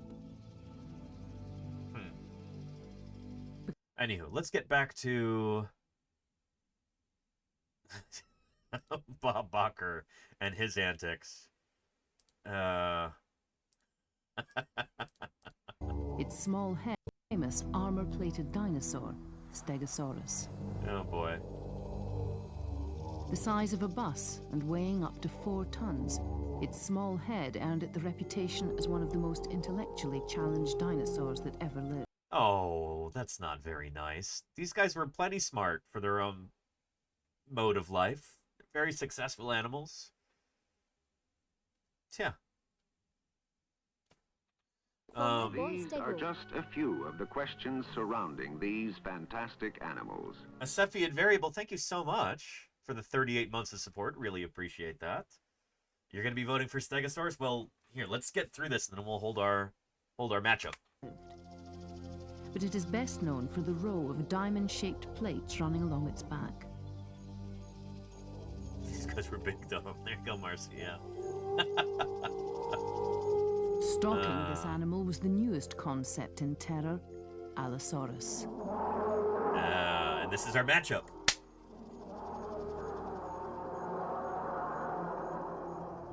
Armed with huge claws and gnashing teeth, it could raise itself over Stegosaurus. Being quick and agile, it could jump and pounce on its prey. How could Stegosaurus have defended itself against such overwhelming odds? For paleontology... With heavy artillery, that's how. Bob Backer, one solution could be seen in modern man-made fighting machines, like tanks. Now this tank works as a fighting vehicle because it can turn around real fast. Stegosaurus worked as a Jurassic fighting vehicle because it could turn around. Now to turn around, you got to push sideways with your arms. And you do that with your deltoid muscle. Sergeant, show your deltoid. It's a good military deltoid right here.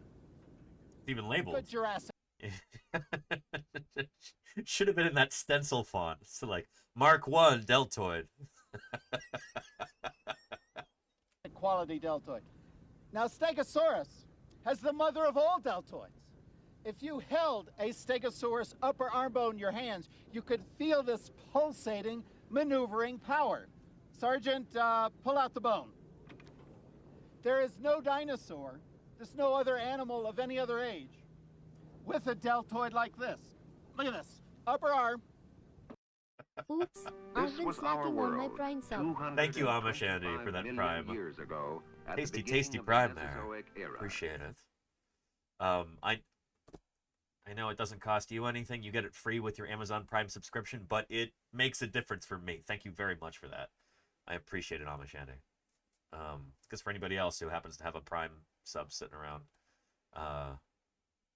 consider spending it here if you're not going to use it anywhere else. They do expire every month. Thank you, Amish Andy. Left side, shoulder, elbow, and this huge squared off crest is for the deltoid. When that muscle... It is crazy just how robust Stegosaurus humerus is. It's not long. It is, short, much shorter than the equivalent bone in the hind limb. Much shorter than the femur. But just incredibly robust. Like, they're doing something wild with these. I feel the same way about Spinosaurids, like Suchomimus, with that enormous humerus. But, yeah. Pull the arm sideways, pushing the stegosaur that way. And in the Jurassic, nobody could outturn a stegosaur. With its prize-winning deltoids, Stegosaurus could turn on a sixpence. On a what? Is that a dime? I didn't realize that there was a Commonwealth equivalent to the American English phrase "turn on a dime," turn on a sixpence. It's a small coin. That's the point, right? Yeah, it is sixpence. Yeah, Tatsu. Sixpence governor. Scorchula. Yeah, I'm not gonna do the accent right now. But the maneuver was not used for evasive action. This is weird, the like stabbing motion with the tail. I wonder if it was used like that. By the way, this is not Allosaurus, this is Ceratosaurus. It exposed a secret weapon, a tail equipped with a vicious four-pronged spike. One well-aimed blow could take out any attacker. Am I right, Steely Dan? Some nostalgia right there. Thank you, Sergeant. I have here the Jurassic Tail Training Kit. In this kit, you will find something exciting. Now, here is an enlarged version of a stegosaur tailbone. It is not simple. This is a complex weapon. It's got extra joint prongs here. The pre-zygapophyses. Muscle attachments here. You have a hole for a nerve here. You've got attachments for muscles there, and on the underside, an attachment for an artery.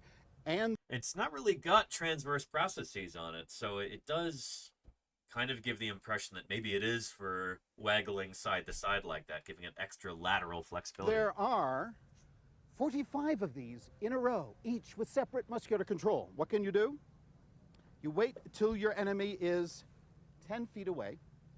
You take your flexible four-pronged the little stegosaur plastic tail, stegosaurus, and you use it as a precision weapon. You point it this way, you point it that way, you go up, and you fence with it. Huh. And this idea of putting the spikes out, world, like Stegosaurus was the only using it as a plant eater stabbing that weapon stood a fighting chance is... against Allosaurus. I picture it more swinging side to side. But this is great animation here. When the predator approached, Stegosaurus literally swung into action, fencing with its tail like a primeval swordsman.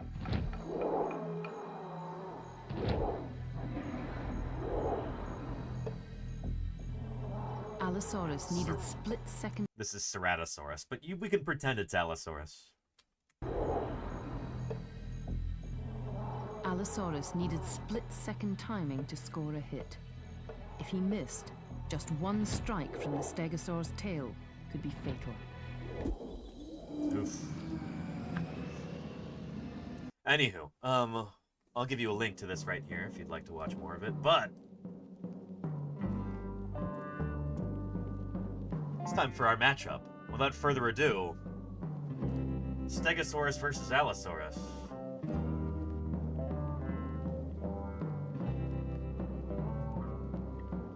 That's it's actually not a bad depiction there. Oh, except it's on Reddit, so I can't do open image in new tab.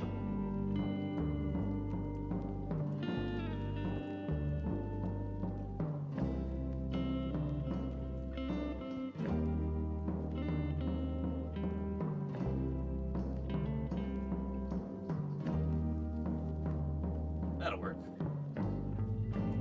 We'll go with that.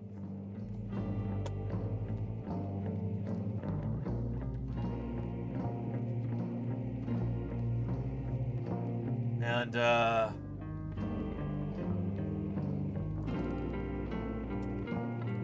new poll. Stegosaurus versus Allosaurus. Allosaurus. Stegosaurus. 3-minute duration. You ready, chat? This will determine who goes into our championship match against Triceratops. So I'm glad you're all here right now. You'll get to determine who moves on to face Triceratops. And our final matchup of Marsh Madness today, the one that'll determine the champion of Marsh Madness 2025. The first annual Marsh Madness. History's being made here. In our goofy little dinosaur tournament. So without further ado,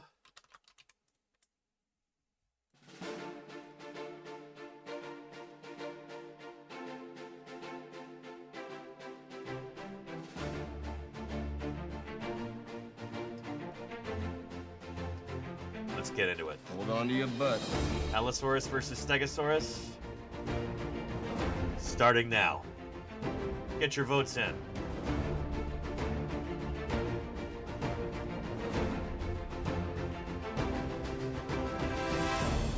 Right at the outset, Stegosaurus coming out to an early lead.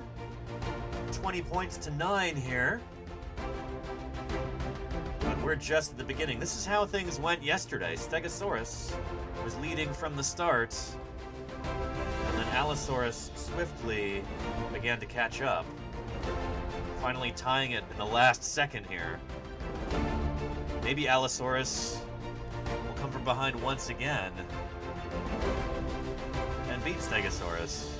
That's up to all of you. About a quarter of our time gone so far. Stegosaurus, the size of a lead, 28-16. That lead is starting to shrink a little bit. 17-30 now. Oh, Stegosaurus picking up another, and another 33-17 now. Well, well, well. Stegosaurus is, I will remind you, our #1 seeded dinosaur for the whole tournament. Triceratops seeded at number 2. Allosaurus at number 4. Penguin Pudding says I got here right in time. Welcome. Yeah, and they are both great dinosaurs. Absolutely, Charlie's Dragon.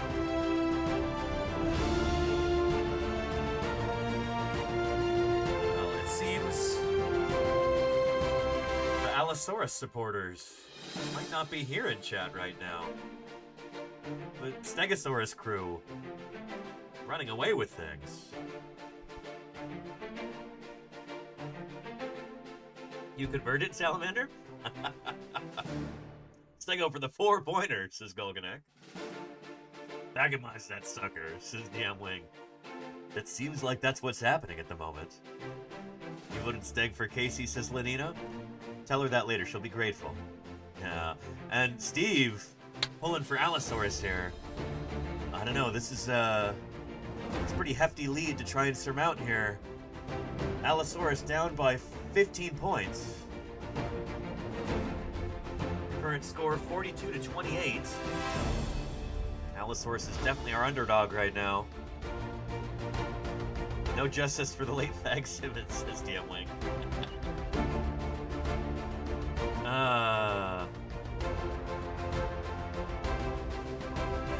Well, down to the final stretch.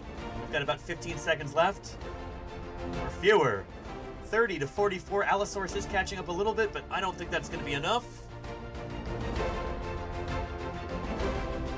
And holy cow, that's it. Stegosaurus has handily beaten Allosaurus here. Claimed the victory for the Ornithischians. We're having an Ornithischian versus Ornithischian championship round later. Stegosaurus has taken it. Allosaurus put up a very good fight. But at the end of the day, chat just wanted Stegosaurus more.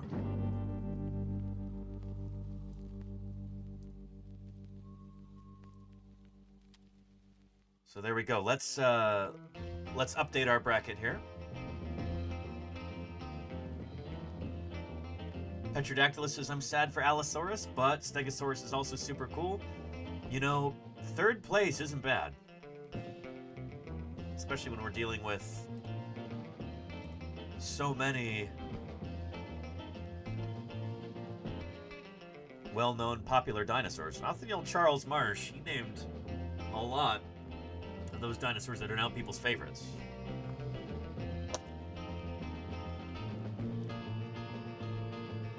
Let's get rid of that. Stegosaurus versus Allosaurus.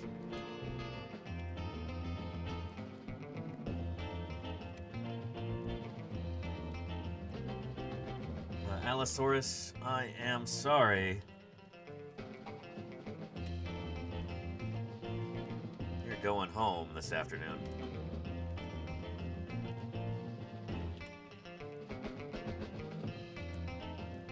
Which means Stegosaurus is our winner.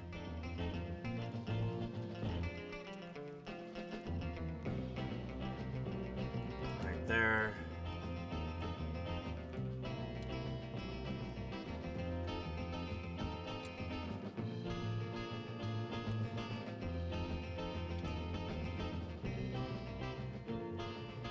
Stegosaurus going to the championship. And what was our final score? 44-30.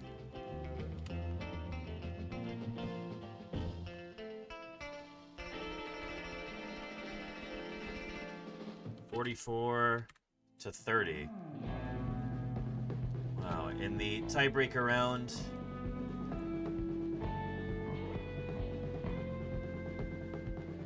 Yeah,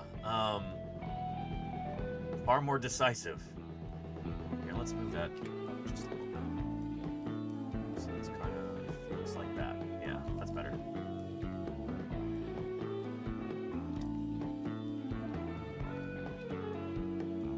All right, not too shabby.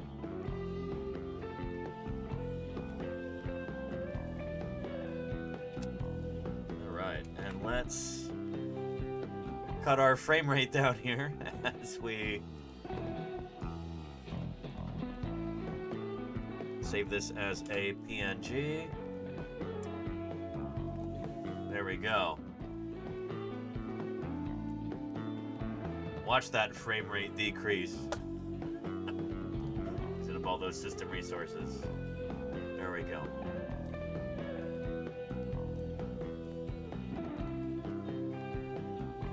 There we go.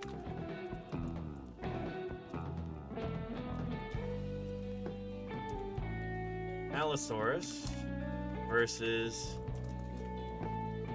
Stegosaurus. Tiebreaker matchup was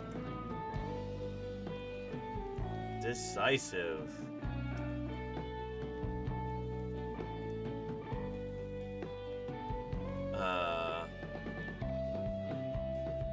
With the competition getting pretty well thagamized. Stegosaurus will go on to face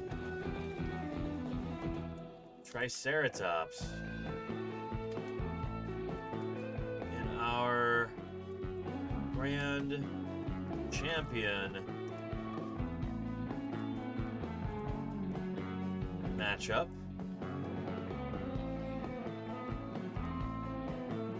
Here, let's Marsh Madness champion matchup. At the end of today's stream,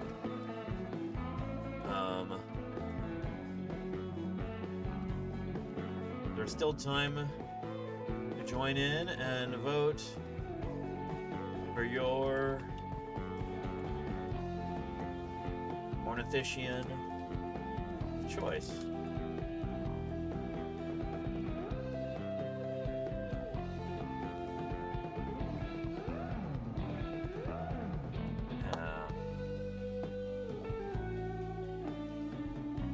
And here, that looks weird where I've got that in all caps.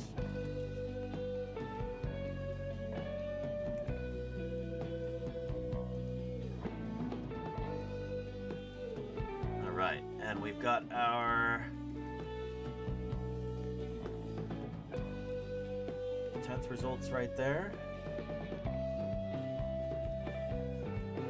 Print March Madness results bracket. Going Stegosaurus beating Allosaurus. Oop. To advance to our final match.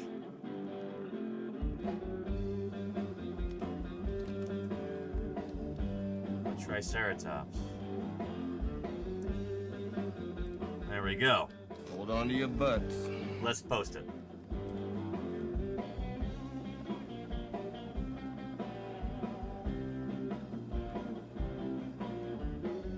Nice. And here is a link right there. I'd like to engage with that. Tops versus Steg, says Kenny. There you go, yeah. Yeah, Stegomyangos is a Cepheid variable. And big props for an alt text there. I try and do alt text as often as I can, Sakla. Not just for the folks who might be visually impaired and using screen readers, but also, you know, I bet you it probably helps with,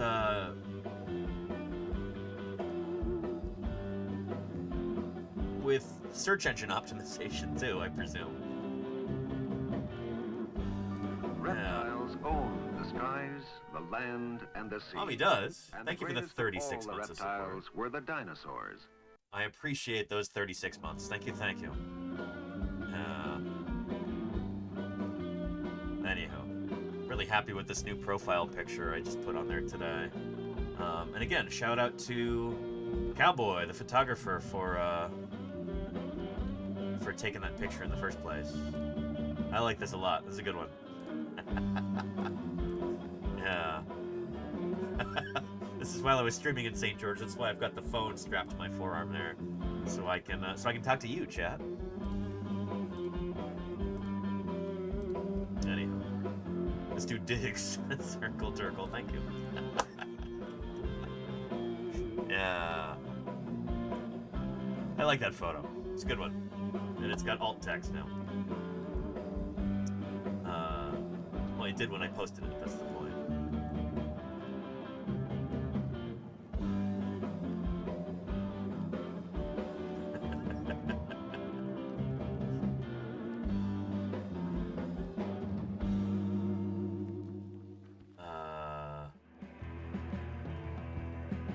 Anywho, yeah. So, what is Marsh Madness anyway? What is this silliness we've been engaged in for the past month plus? What's the deal with all of this in the first place? Well, it has to do with this guy, Othniel Charles Marsh. One of the different dinosaurs that he named. Some of which were originally described by this guy, Edward Drinker Cope, his arch rival. These guys had a legendary feud.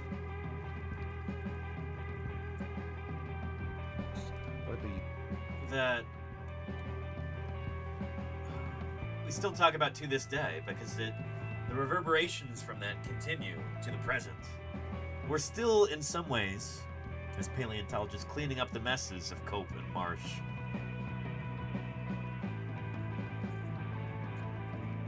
Edward Drinker Cope died on April 12th, 1899, something like that.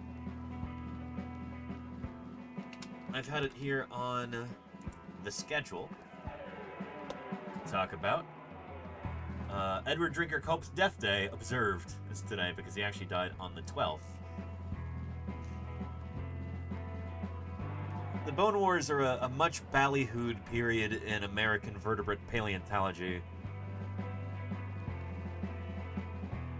And it can be fun to talk about. We're going to use this as a springboard today to discuss a lot of the different scientific concepts. Well, yeah, and whatever piques your curiosity, chat. I don't know. Any questions that you have during this, don't hesitate. Just type them there into the chat window and see if we can discuss. But, yeah, we're also going to be taking some pit stops and detours to talk about the posthumous journeys of Edward Drinker Cope's skull, which is kind of a wacky story in and of itself from the early 1990s. Anyway, let's get into it. We're going to use this PBS documentary here, American Experience Dinosaur Wars, as our jumping off point. And, oh, and I guess later we'll look at the Walking With Dinosaurs trailer. I bet you we'll have some, well, yeah, let's jump into this right now. Exclusive corporate funding for American Experience contribution. Here we go.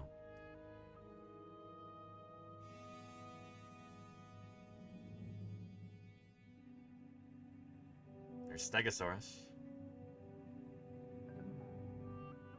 For more than a century, Americans have had a love affair with dinosaurs.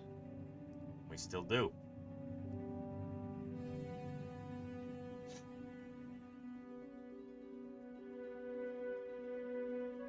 Extinct for millions of years, they were barely known until giant fossil bones were discovered in the mid-19th century.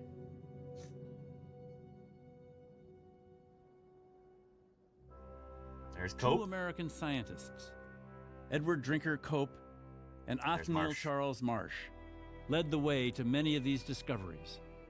at the forefront of the young field of paleontology. We got a question already from Pipcat. Are the spikes on the Stegosaurus actually bone or cartilage? They are bone. So, here, when we're talking about these tail spikes, there's a Wikipedia article for Thagomizer. Imagine that. Here's the origin of that term, Thagomizer. Oh, that's tiny.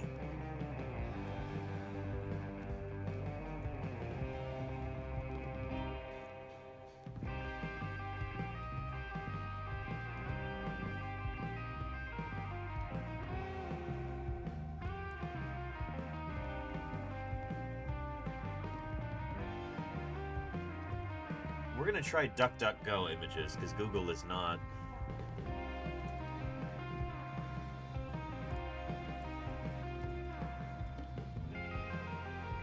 Not delivering here.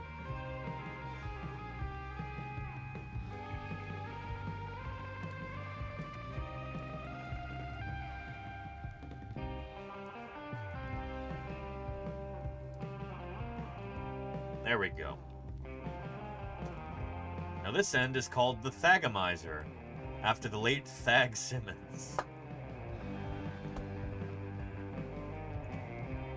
It's an old Far Side cartoon, but there are various paleontologists who actually use this as not quite an official formal term, but an informal one. I think it might have been paleontologist Ken Carpenter, who was at the time in the Denver Museum of Nature and Science, who started using this in various publications and stuff. Anyway. Yeah, the arrangement of spikes originally had no distinct name. Cartoonist Gary Larson invented the name Thagomizer in 1982 as a joke on the Far Side. But it was gradually adopted as an informal term, sometimes used within scientific circles, research, and education.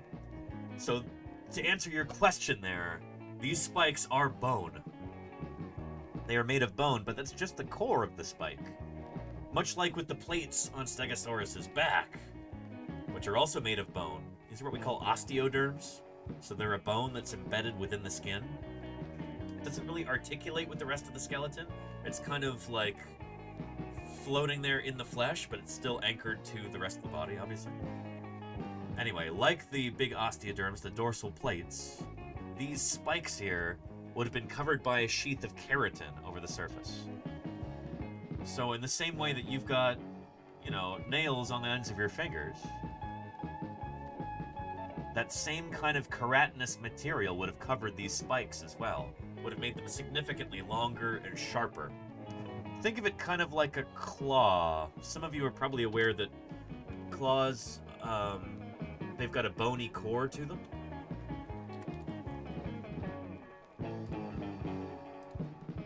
There we go. Here is a clip that I showed yesterday discussing that. Will be colored differently, different plumage.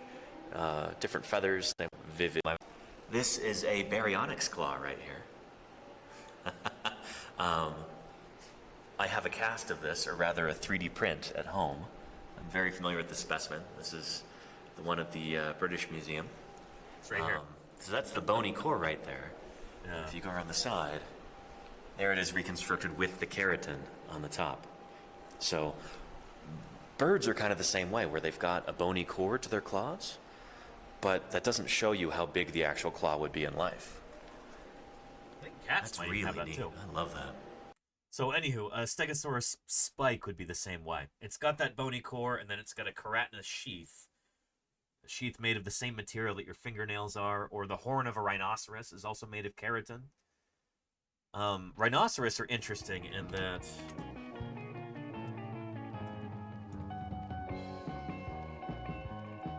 they don't really have much of a bony core. It's just like what we call a boss on top, so like a lump. It's all scrungy in texture. And then the entire horn is keratin. So it gives you a sense for just how dramatically keratin can extend the silhouette of a horn or a spike or a claw or something like that. Going from this to this, basically. With Stegosaurus, those spikes would have been significantly longer and sharper with that keratin sheath over the top. Anyhow, and does this also inspire debate on Pachyrhinosaurus and their bosses? You know, we don't know whether or not Pachyrhinosaurus actually had a horn or not. On its nose, at least. You'll often see depictions of Pachyrhinosaurus with kind of a flat nose like this. There's a lovely one from Prehistoric Kingdom there.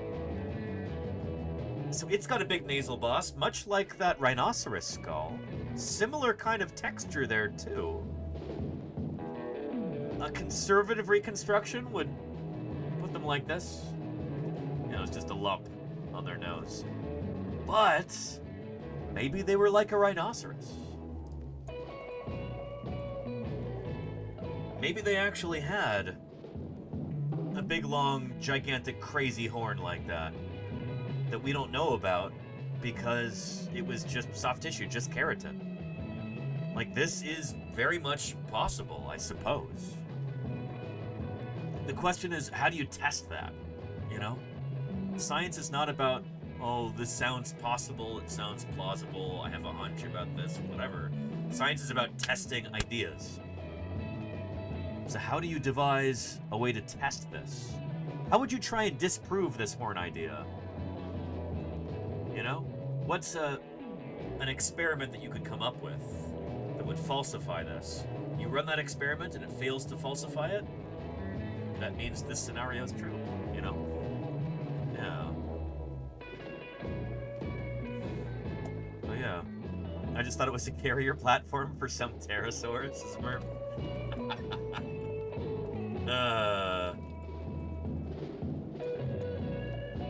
Kind of like this.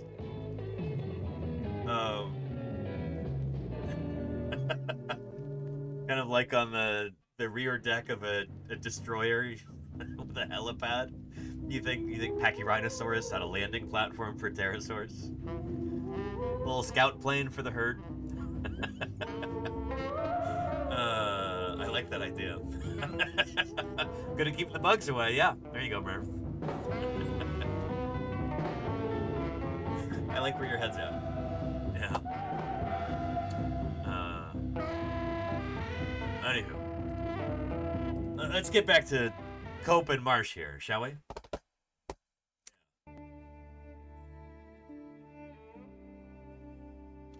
And Ms. Art Rules says, I have a question. How would the shape... Weldon just shape or resize them because I saw a goat shaping its horn on tree bark. It might have been just kind of itching it. Ms. Art Rules, they do like to... Because keratin like that, it can still sometimes... you know, it's not as sensitive as skin or anything. But there's still nerve endings that connect to it. And so sometimes it feels good, I think, for goats to, like, scrape their horns on stuff. I don't know if they're actually sharpening them. It might just be, like, they've got to put a lot of force into scratching it in order for them to feel anything, you know? Anyhow. Every iconic dinosaur every kid grows up with. There's Allosaurus there. Apatosaurus, Triceratops, Stegosaurus, Allosaurus. These guys went out into the American West and they found that stuff. Every one of those dinosaurs he just mentioned was actually named by Marsh. Hence Marsh Madness and not Cope Madness. Cope named a few dinosaurs that are, you could consider iconic, or at least popular. Camarasaurus, Coelophysis,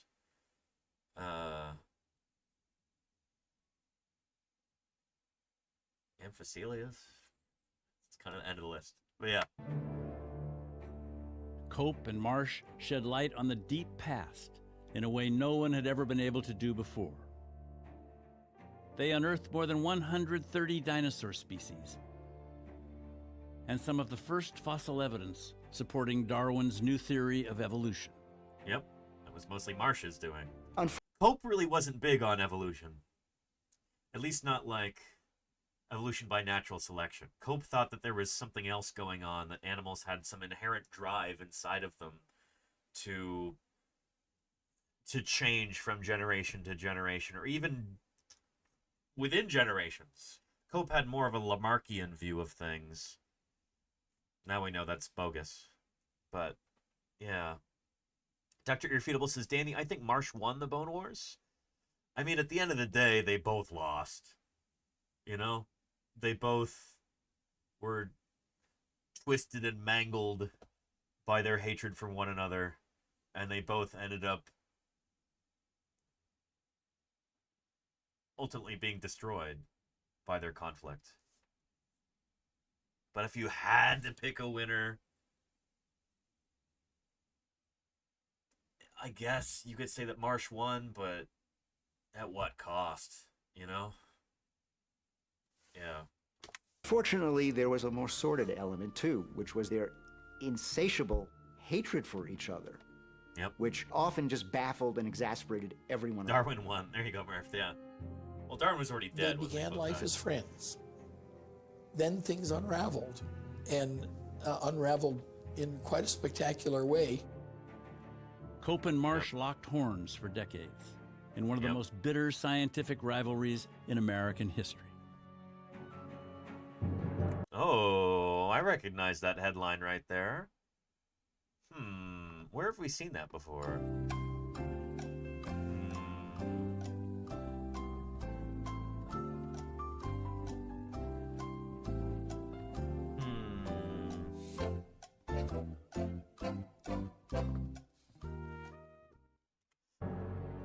Constantly vying for leadership in their young field, they competed ruthlessly to secure gigantic bones in the American West. They put American science on the world stage. It's like Dora the Explorer. It's right there. ¿Dónde está el newspaper? ¿Dónde está el headline? ¿Está aquí? No. ¿Está ahí? No. And nearly destroyed one another in the process. They did kind of destroy each other. Cope, no coping. There's space, yeah. All aboard. In the summer of 1868, a small group Very nice of chaotic scientists time boarded travel. a Good for Union you. Pacific train Hope it goes well. for a sightseeing excursion through the heart of the newly opened American West. Longtime viewers will recognize this particular segment. I play this sometimes when people ask about, why do you find so many dinosaur fossils in the American West? Or why do you go out to the Badlands? Why do you go to a desert? What are the best places for finding dinosaur fossils? This is a clip that I often play here. Among them was O.C. Marsh of Yale, America's first university professor of paleontology. Looking out the window, Marsh was transfixed. Claro que sí. Mis rules. While his fellow passengers saw magnificent landscapes, Marsh saw much more. Schooled in geology, he knew that great troves of prehistoric fossils could be buried in the ancient rocks. And they were. I felt that entombed in the sandy clays, he recalled, there must be hidden the remains of many strange animals new to science, long waiting to be brought to light. Here was a chance to establish his reputation while working on the greatest scientific problem of the age. Oh, yeah. Old Charles Chucky D. Darwin's revolutionary work on the origin of species had been published in England only a few years earlier. But Darwin despaired that little physical evidence of evolution could be found in Europe, where the heavily forested land concealed the geology underneath. Yep. So Europe is kind of the birthplace of geology in a way, especially the UK, especially Scotland, oddly enough. But Europe's got an issue in that there's too many plants everywhere. It's too wet. We don't have that problem in the Rocky Mountain West. The arid, open American West, Marsh was convinced, would yield the kind of fossil evidence needed to prove Darwin's theory. The American West is blessed by a couple of things. Number one, a long history of mountains going up. And when mountains go up, next to the foothills of mountains are a depression, a basin. And as soon as mountains go up, they start getting eroded by streams. The streams bring down sand and mud that fills up that basin at the bottom of the foothills. Bobby B. Alexander Morrison, yeah. That's a wonderful place to die and leave a good-looking corpse. But wait, there's another element. It's dry. Yep. It's really dry. It's drier than the Alps or the Urals. It's drier than the Caucasus. So when you could take the railroad to Wyoming, Colorado, and New Mexico, you walk around, you can see the rocks, naked rocks. And the rocks are full of fossils, including bones. Bingo. The URLs, I know, right? The URL Marsh collected little on this first trip, but like a prospector who'd just caught a glimpse of the mother lode, he vowed to return.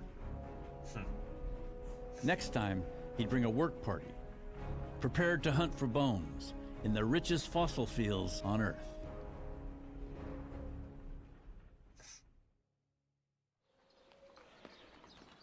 O.C. Marsh was not the only one thinking about the deep past in 1868. In Philadelphia, at the Academy of Natural Sciences, the world's first mounted dinosaur skeleton went on display. Hadrosaurus.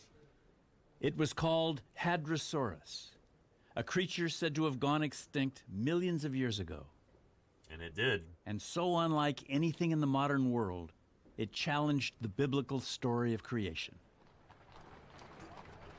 Well, I mean, the biblical story of creation was never meant to be taken literally. Speak to literally any biblical scholar, and they'll tell you that. The people who try and treat the book of Genesis like it's a geology textbook are incredibly misguided. Like, they don't understand how the Bible is supposed to work. Anyhow. Now, barely 3 years after the end of the Civil War, it seemed that everything in America, even the story of the prehistoric past, was up for grabs. Yep. So it's funny, I've talked about this with historians before.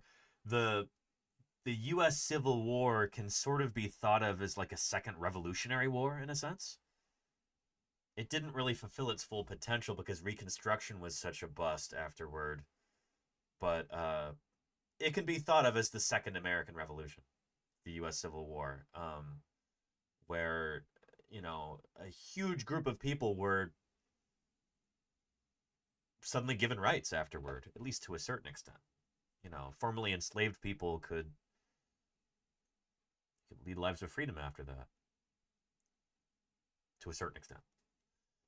But yeah, anyway, that's a discussion for another time. Americans in the middle of the 19th century experienced two revolutions simultaneously. Here we go. One, of course, is the Civil War, and that changes everything about the country politically, economically, socially. And the other is scientific. The idea that the world hasn't always been like it is today. Yeah. In fact, where we might be standing right now was completely different 10 million, 100 million, 400 million years ago. So it is kind of fascinating to think about and kind of sobering to think about that, like, a lot of folks in the United States, a lot of like arch conservatives, they really think that, like, yeah, it was in the Civil War that things really went wrong.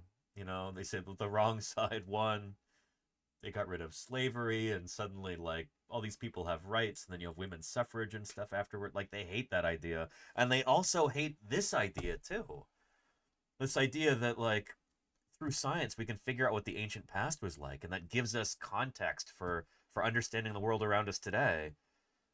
There are a lot of folks that, even in our present year, 2025, they hate that idea. They're like, yeah, it all went wrong during the Civil War. Wish we could go back to that time, you know? The idea that the world hasn't always been like it is today.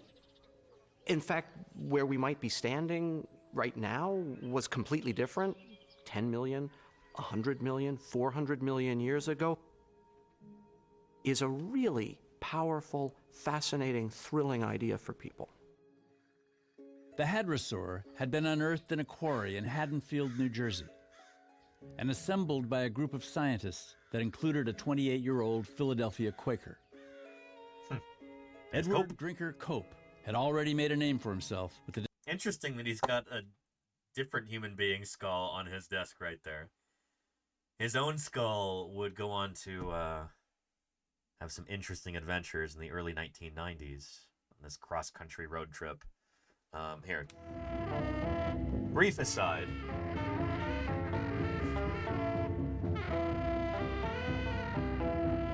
This book right here, we have a chronicle of that. I'll just give you a quick little teaser. Oh.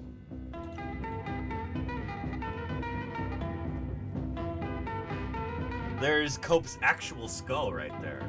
Here's a tableau of Cope and Marsh ephemera here.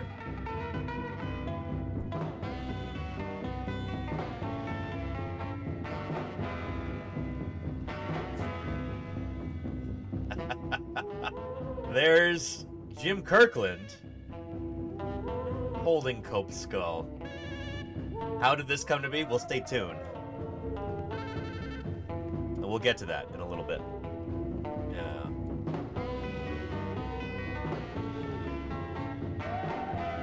It's so wild that he got the whole... I know, right, Lenina?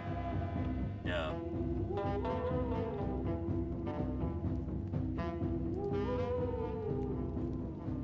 Discovery of the second known American dinosaur skeleton, a creature he named Lalops.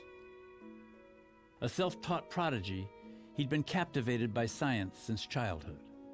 Cope took a great interest in natural history, and at a very young age, he gained admission to the Academy of Natural Sciences, which was not open to the public in those days. And he would make drawings of ichthyosaurs and plesiosaurs from the time that he was 9 years old. Yeah. He was a brilliant fellow. He was kind of a prodigy in a sense. Cope haunted the Academy through his teens, learning anatomy, organizing collections of fish and snakes, developing a passion for fossils. Like his mentor, Joseph Leidy, the discoverer of Hadrosaurus and America's first paleontologist. We'll talk about Joseph Leidy in September. I think it's like September 9th is Joseph Leidy's birthday, and we'll try and do a special stream for that. If I'm back here in my office, I might still be out in the field at that point. But anyway, Joseph Leidy, the last man who knew everything, is the title of a biography about Leidy.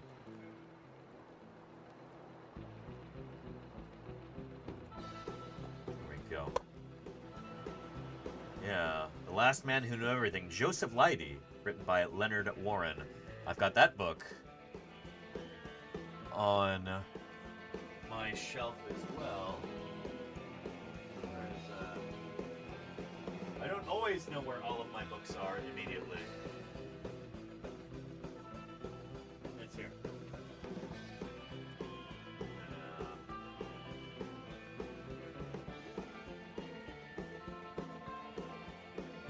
Joseph Leidy, the discoverer of Hadrosaurus and America's first paleontologist, Cope was a gentleman naturalist, following in the footsteps of Benjamin Franklin and Thomas Jefferson.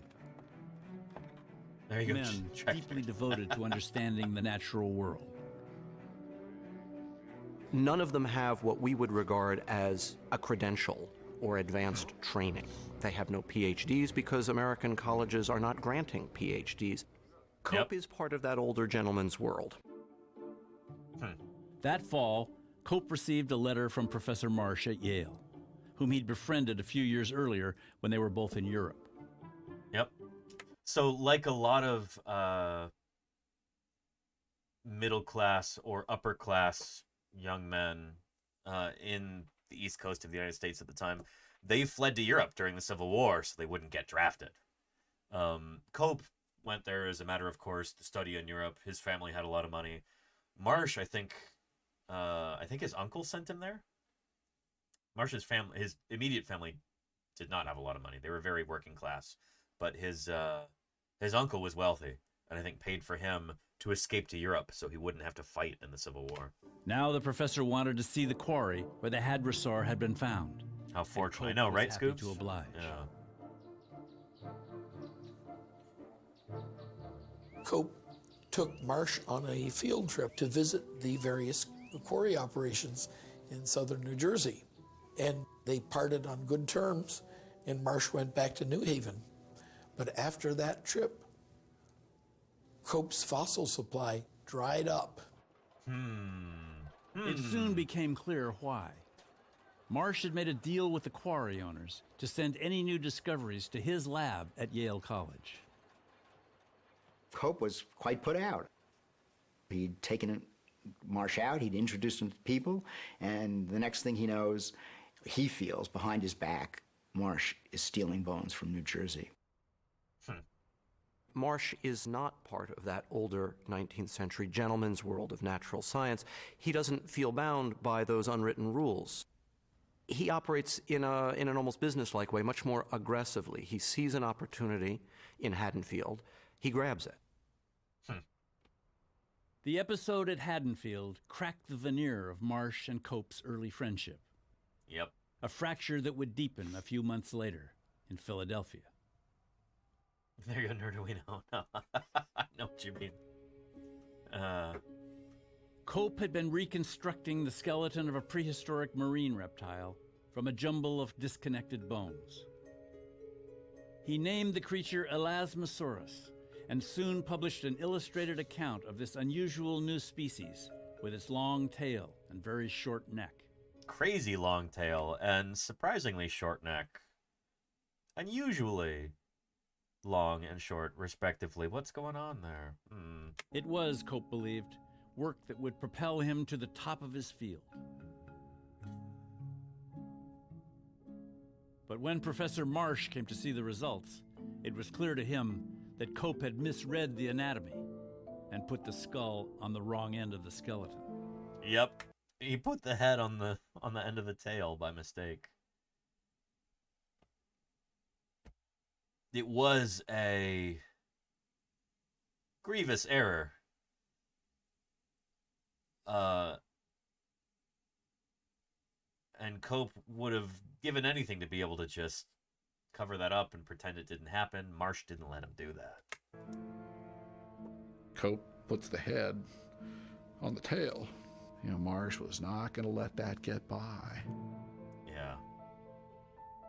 Cope's mentor, Joseph Leidy, confirmed that the reconstruction was flawed.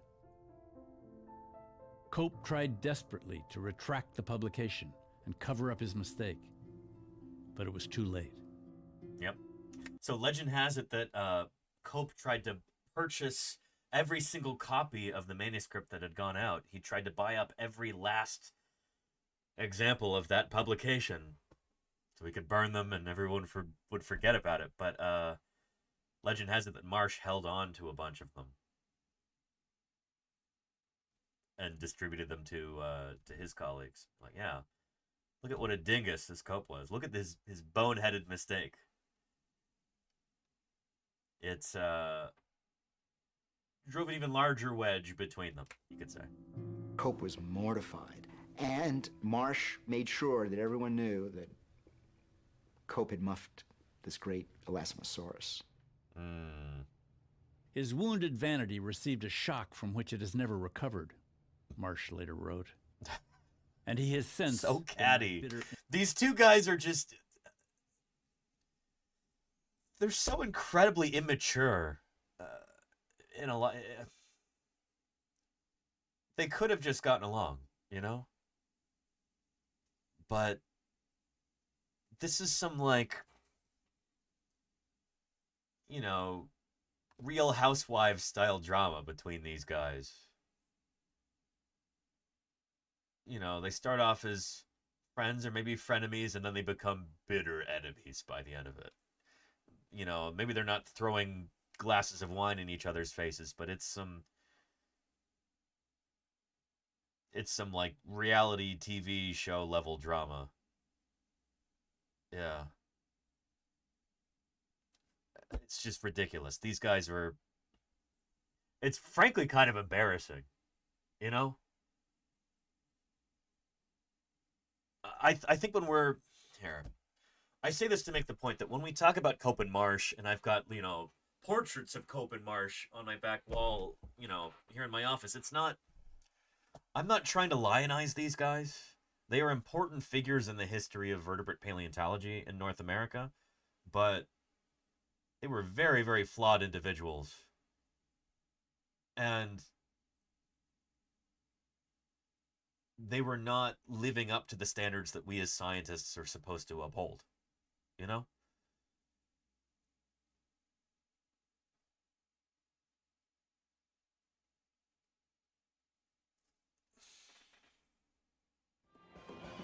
In paleontology, we do kind of have, for various reasons, issues where, like, the field is still dominated by kind of middle-aged white men. And those could be the cattiest, most dysfunctional, most immature people around. So I say that just to make that point, you know? Covered, Marsh later wrote. And he has since been my bitter enemy.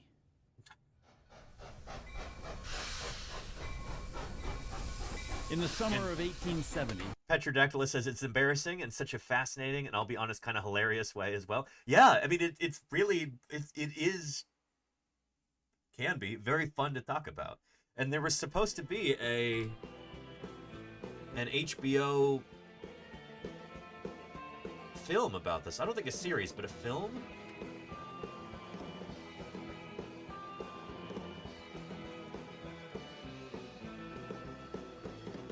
Yeah. Steve Carell and James Gandolfini to star in an HBO movie about feuding paleontologists. Steve Carell and James Gandolfini are reuniting for another comedic movie, this time on TV. Carell and Gandolfini are set to star and executive produce HBO Film's Bone Wars.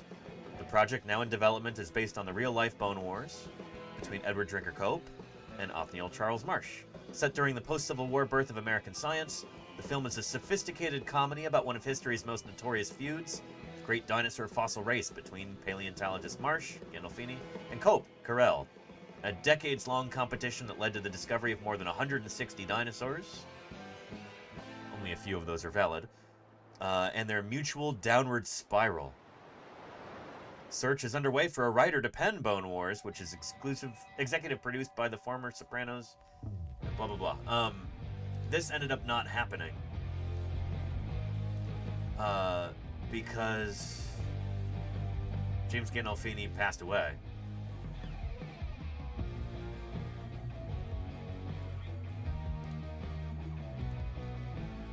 But yeah. Would have been wild, though, you know? I think this would have been great. Michael Scott versus Tony Soprano.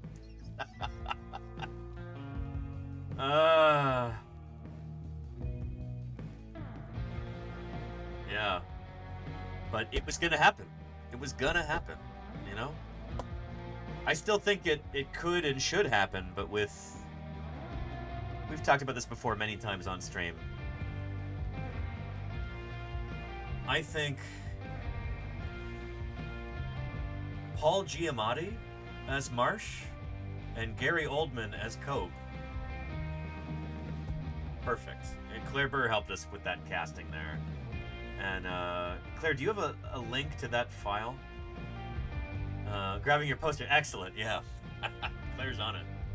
Yeah. There we go.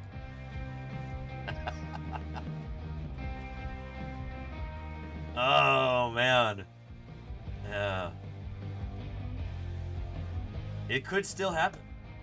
If we have any Hollywood bigwigs watching right now.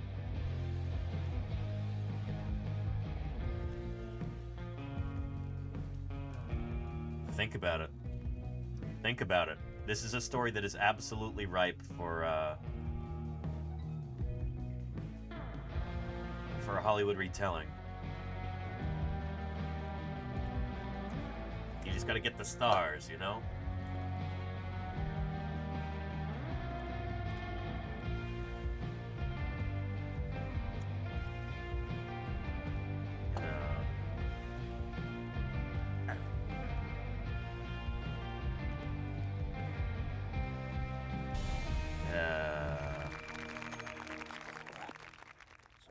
Crap.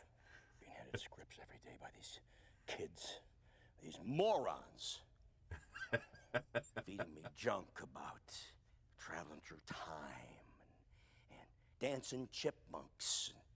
A bunch of guys sitting around in a bar having a drink. That ain't a movie. You ain't got stars, you ain't got nothing. You give me stars, I'll make you this movie.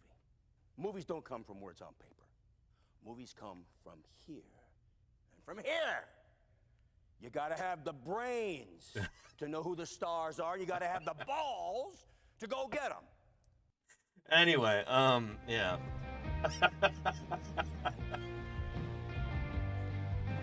I had to pause it there before he starts really cussing. Family-friendly broadcast, of course. I've actually met a couple of, like, bigwig Hollywood people before.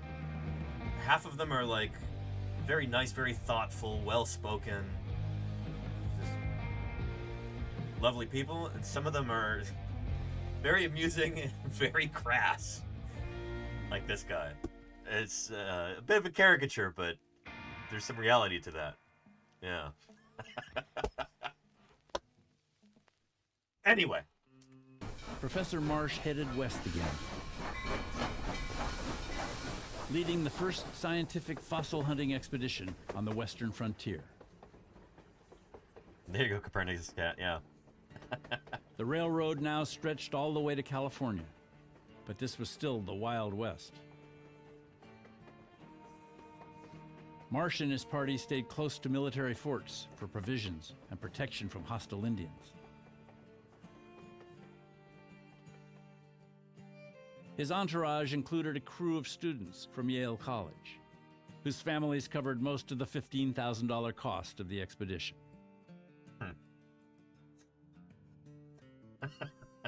When you look at the picture of them getting ready to go, and they're all like, totally cowboyed out. They're the science, these great industrialist families, who never had a cowboy hat on in their life, dressing up with chaps and spurs and John B. Stetson and the whole thing. It's 1870, Murph. 1870. Their first guide on their first trip out there was Buffalo Bill. Yep, Buffalo Bill Cody. Marsh was a skilled self-promoter who made sure the adventures of the Yale fossil hunters filled the pages of Harper's Monthly. They braved prairie fires, storms, and encounters with Indians. And they unearthed tons of prehistoric bones from the ancient hills. Squiggles, yeah.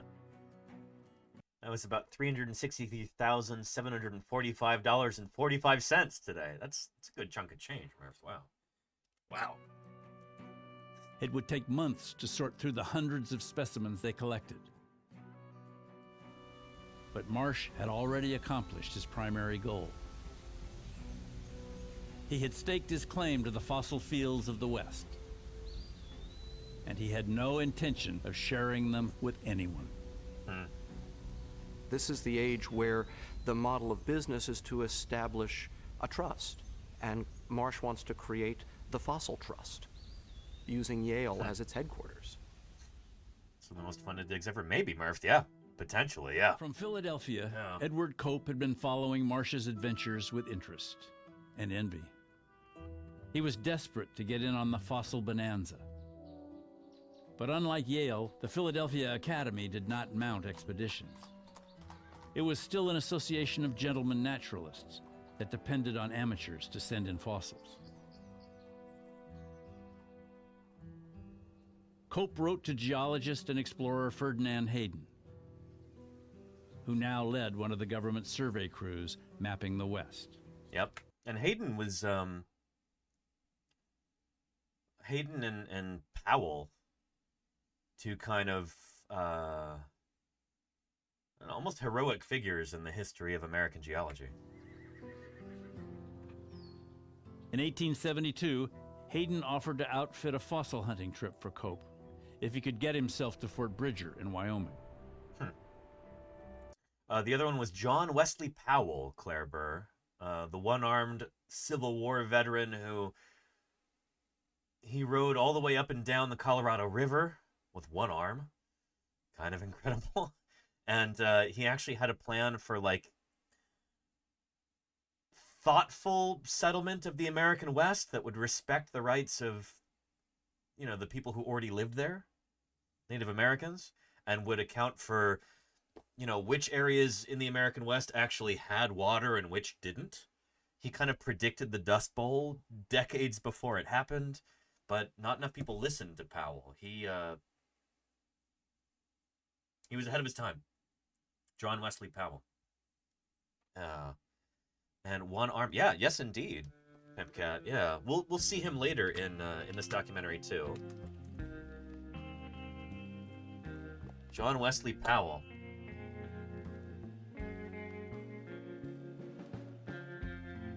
There he is there. There's a statue of him in Green River, Utah.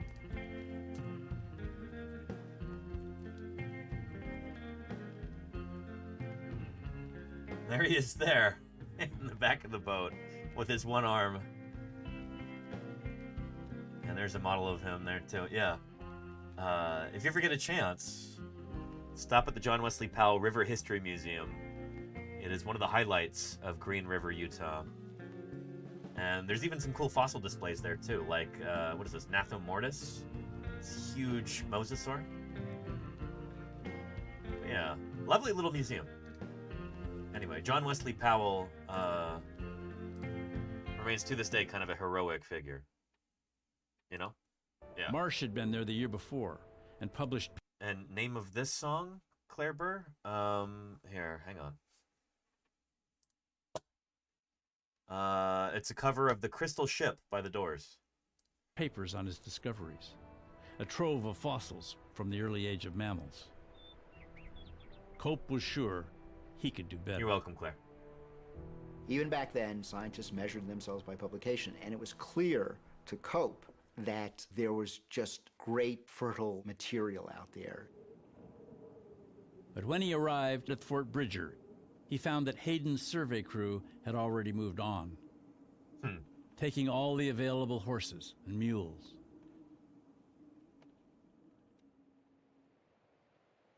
Undaunted, Cope cobbled together a crew of local men, wagons, and pack animals, and set out into the Bridger Basin Badlands, unaware he was being watched by Marsh's spies. Oh, boy. When news of Cope's expedition reached New Haven, the Yale professor was furious. Cope was poaching on what Marsh considered his territory. He immediately packed up and headed west. By chance, Joseph Leidy was bound for Wyoming as well, on a fossil hunting trip of his own. You know, I hear Wyoming. I hear it's a pretty cool place. I hear it's a great place to go out and find fossils. I might be heading there myself at the end of May. The West, it turned out, would not be big enough for the three of them.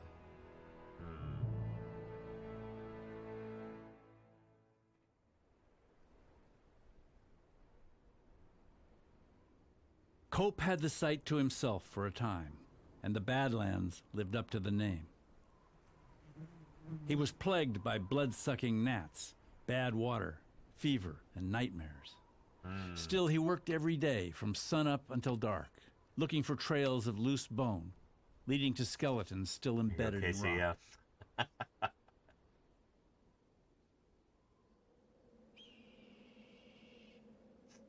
Within a few weeks, Cope realized he was not alone, that Leidy and Marsh were hunting fossils as well.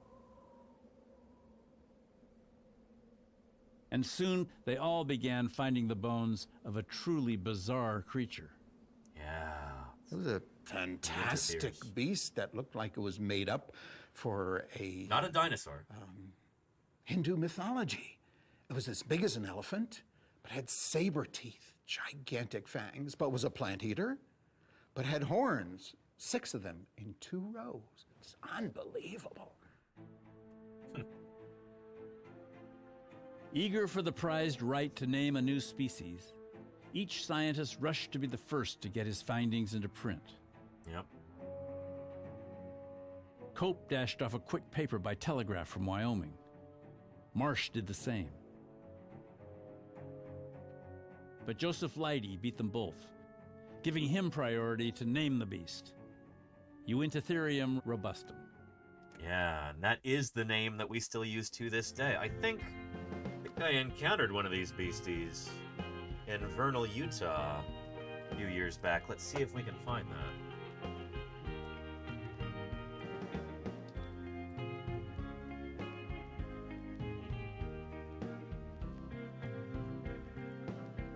At the Utah Fieldhouse Museum in Vernal, Utah. Really cool.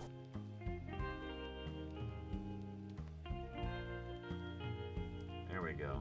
Anybody comes to the museum and they're like, I want to see some Stylinodon stuff. I think I might have a Stylinodon at my museum. You would look at the type specimens like this right here. This is kind of what this genus was named based off of. That's super cool. Yeah, that's a Taniodont, which is some kind of weirdo, maybe semi-carnivorous mammal. Some bizarre big old claws. Paleogene mammal. On it. I bet you it was fossorial. I bet you. Anyhow. Those big knobby things on the front of his head. Man, mammal skulls are so weird. I'm so used to dinosaur skulls that these are just bizarre. And then we have this wonderful Uintatherium right here. Yeah. Oh, that's beautiful. It's a big, almost rhinoceros-like mammal. Look at that.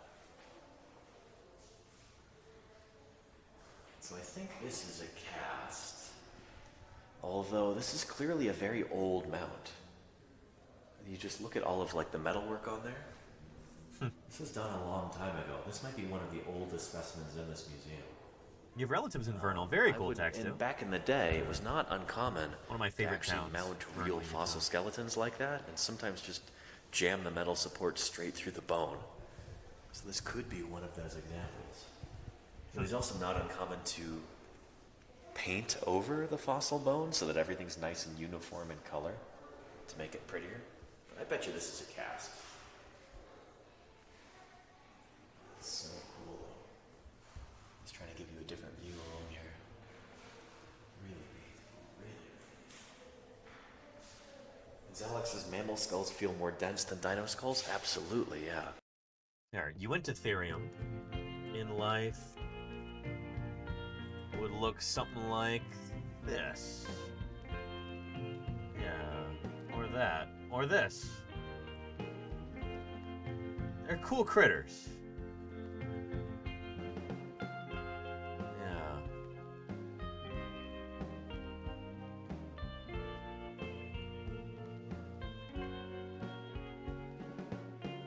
Kind of bizarre beasts, but interesting. Anyhow. But Joseph Leidy beat them both, giving him priority to name the beast, Uintatherium robustum. But that didn't stop Cope and Marsh. Fueled by a toxic mix of rivalry and professional greed, they continued to name new species of the same creature, with very little evidence that the discoveries were unique. This still goes on today to a certain extent, but it was particularly bad with Cope and Marsh back during the Bone Wars. 5280 Andy says, out of curiosity, how many dinosaur displays are actual fossils versus casts? It depends where you're at, if you're talking about different museums. So, here.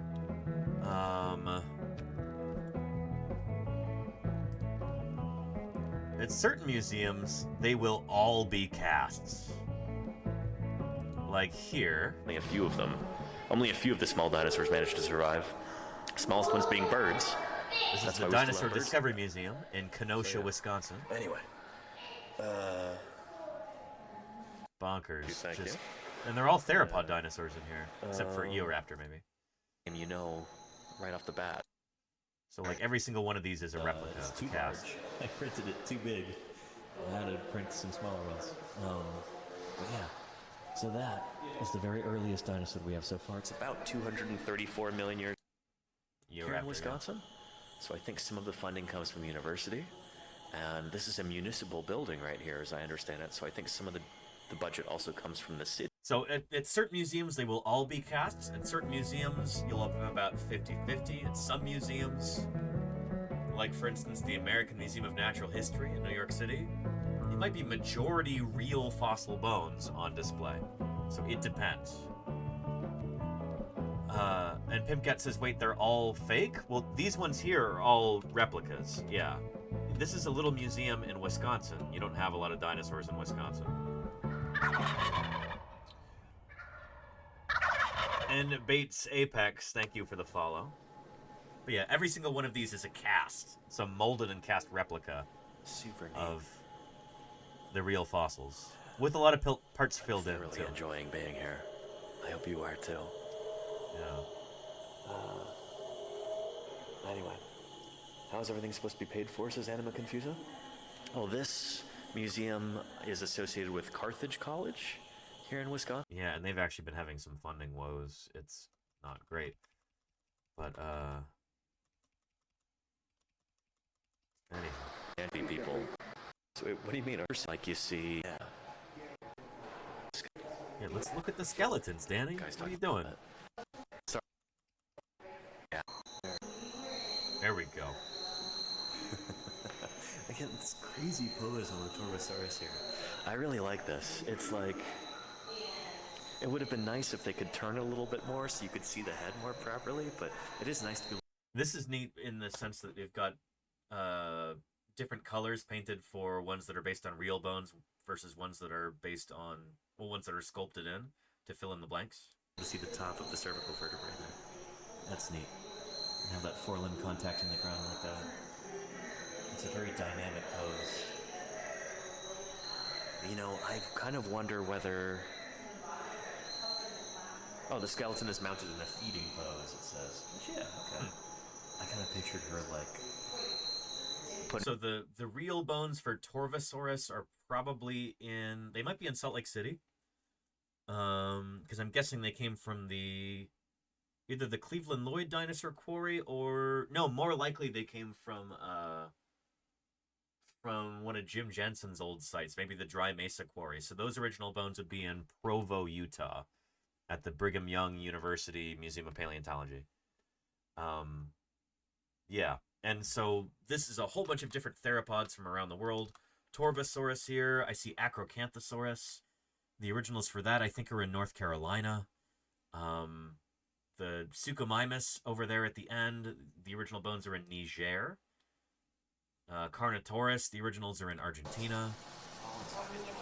Yeah. But that's why we make molds and casts of these things, so that we can have copies of these skeletons distributed around the world. The original fossils tend to be very delicate, often very heavy, difficult to move around. You make replicas of them, and suddenly you can put them up into a skeleton, mount them there in a museum for everybody to be able to enjoy. You could do that with the real bones too, but it's much trickier to do that with real bones. The real bones are heavy, they're delicate, they've got a lot of requirements. You've got to make sure you've got even temperature and humidity. You don't have big fluctuations that can damage the bones.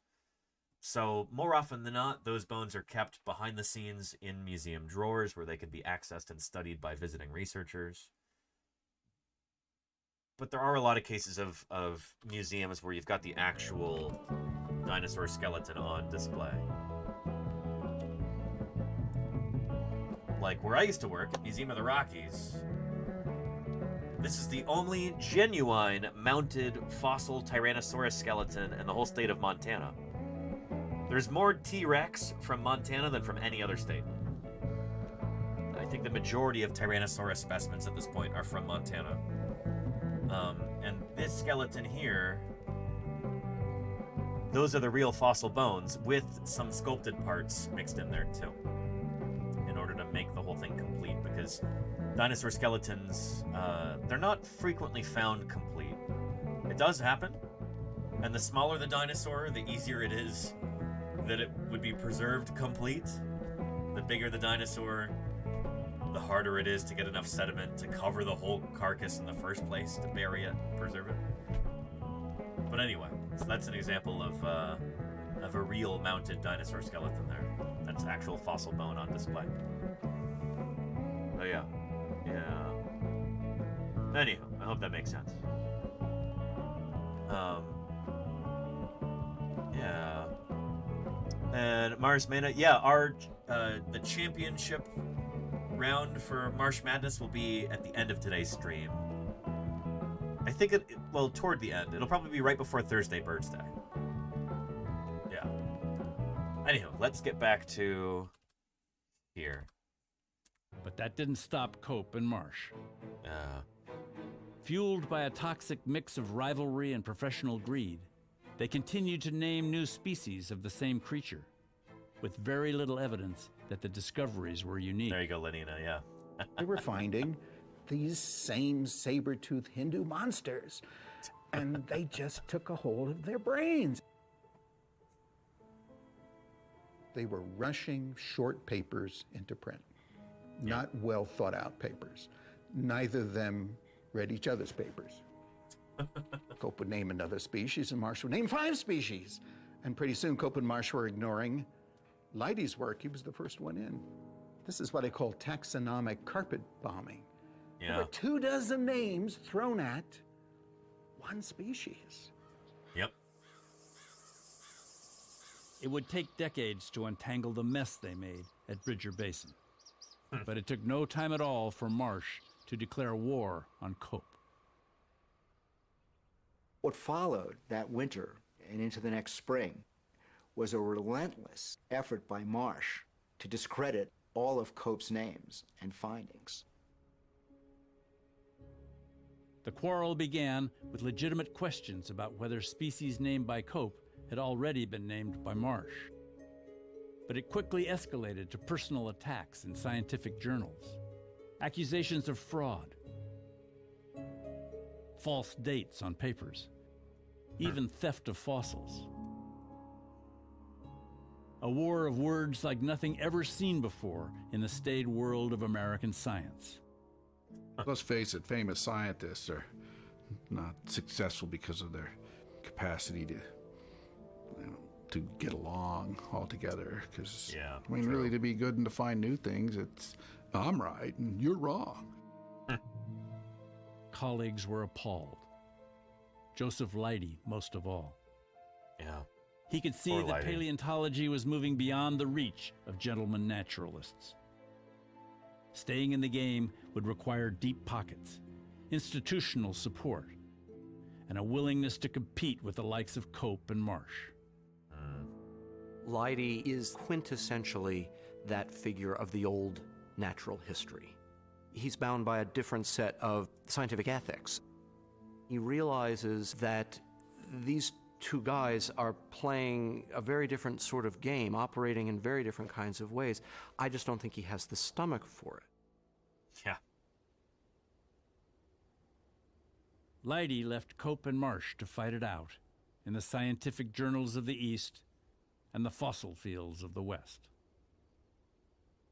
What Cope and Marsh see here is now a wide open field, something that has never been done before, on a scale that has never been done before. But the question is not how do we divide this up? The question is how do I shut out my competitor? Yep. Dr. Irrefutable wonders, did it ever come to fisticuffs between these men? I don't know if they ever put themselves in the same room after their initial falling out. They mostly fought with each other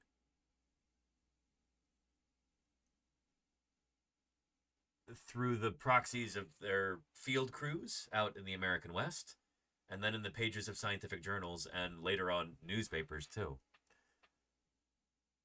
I don't know when the last time was that they actually saw each other face to face.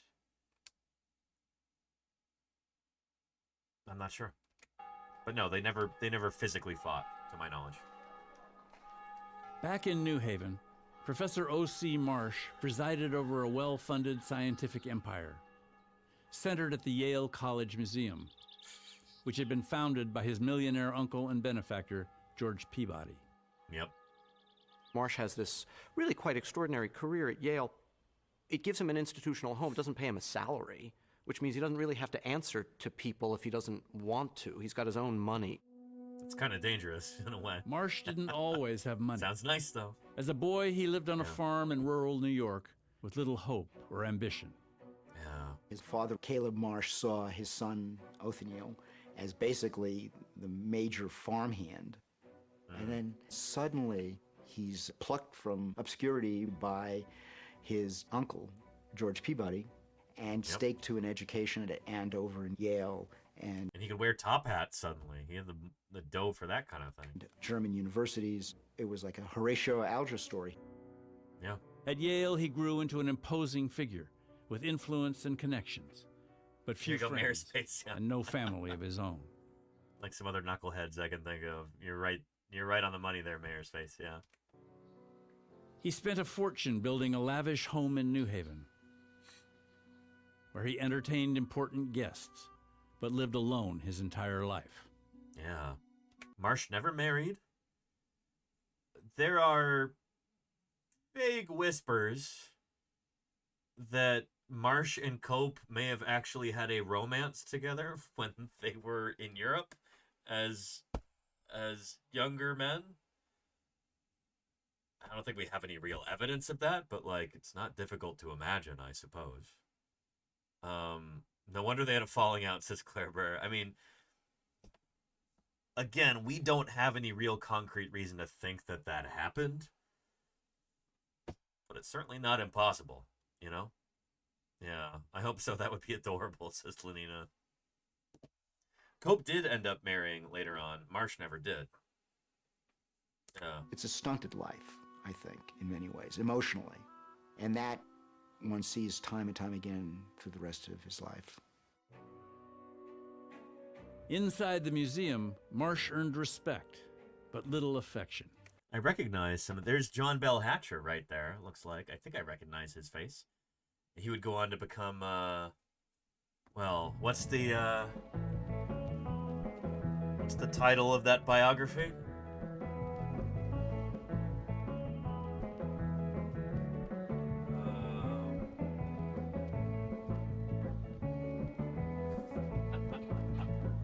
King of the Dinosaur Hunters, John Bell Hatcher.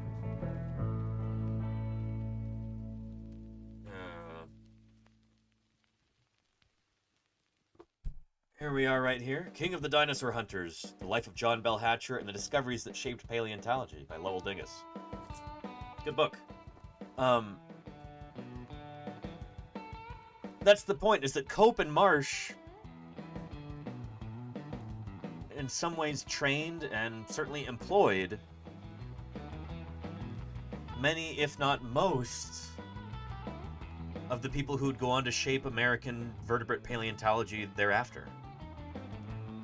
Nearly every American paleontologist today can trace their ancestry back to either Cope or Marsh, or both, like I can.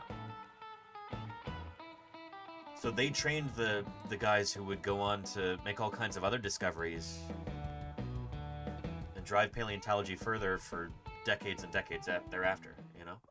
Yeah. Lab assistants grumbled about slow paychecks and lack of credit for their work. The credit, they learned, always went to the professor. That's true. Marsh ran a secretive operation, keeping the greatest fossil collection in the world off limits to nearly everyone, even fellow scientists. He would soon make a significant exception.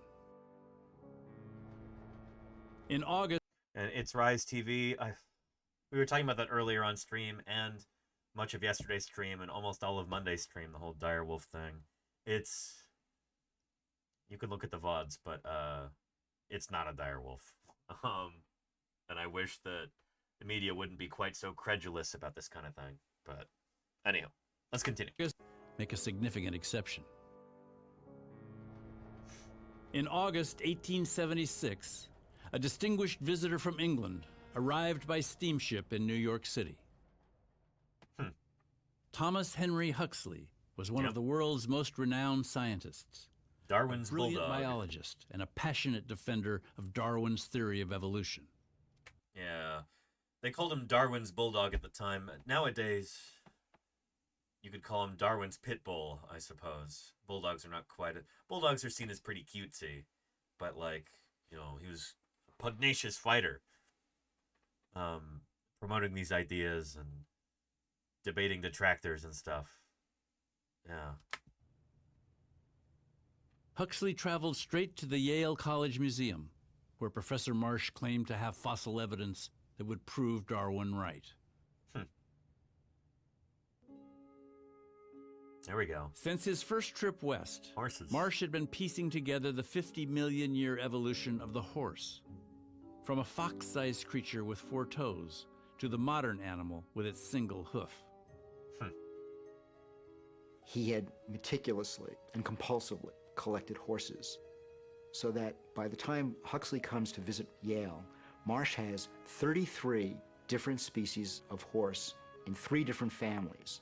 Nuts. And there it was, the chain, almost unbroken, and Huxley was in awe. And yes, Claire, that's exactly who that is. Then Marsh brought out another fossil. Yeah, a prehistoric bird with teeth. Something no modern bird has. Really exciting. So Marsh was an early proponent of this idea that birds evolved from dinosaurs. He was pretty well convinced of that before the turn of the 20th century. Huxley was big on this idea too. They discussed it a lot together. But Marsh's Cretaceous bird Hesperornis was further evidence for the dinosaurian origin of birds, suggesting that birds arose from reptilian ancestors. Here was more support for Darwin and more acclaim for O.C. Marsh. And Huxley said, "You are a conjurer. For whatever I ask, you produce." That moment was big for both Marsh and for Huxley and for the theory of evolution. Yep. Darwin himself wrote Marsh an appreciative note, calling Marsh's work the best support to the theory of evolution which has appeared within the last 20 years. Marsh's fossils were putting American science on the map. Americans have always felt inferior to Europeans, culturally, politically, economically. Finally, paleontology seems to be the place where we can be better than the Europeans.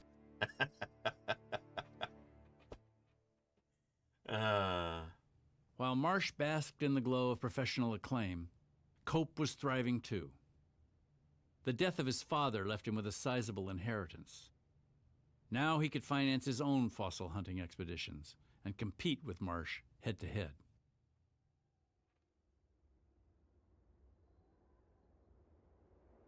In the summer of 1876, leaving his wife and young daughter behind in Philadelphia, Cope set out for the desolate bone fields of Montana, just weeks after Custer's defeat at Little Bighorn. He was absolutely warned, don't do this. Bad idea. But he didn't listen. And it's probably a good thing he didn't listen. In the town of Fort Benton, Cope tried to hire a crew to help him in the field, but found no takers. The local men strongly advised him to carry a gun. He said, nah. Cope was a Quaker. He was a pacifist. He didn't believe in violence. And so he wouldn't hear of it. Cope loved being in the field, and he took risks. He would go out to the Judith River country in Montana. I'd go hiking up these ravines where the horses nearly fell to their death. And he would be warned of Lakota war parties of Sioux warriors. Didn't care. Yep. The fossil hunting, he wrote his daughter Julia, was very good indeed. We find in the high rocks there are many bones and teeth of huge fossil reptiles like Lalops and Hadrosaurus. They were as large as elephants, but their teeth were very small, no larger than the end of my little finger. Cope made one discovery after another, turning out papers at a rate that would make him the most prolific author in American scientific history. Yep. It's insane how many papers Cope published. Just it's something like 3,000 papers or something like that. Just astonishing, you know? In fact, let's look it up real quick because it is bonkers.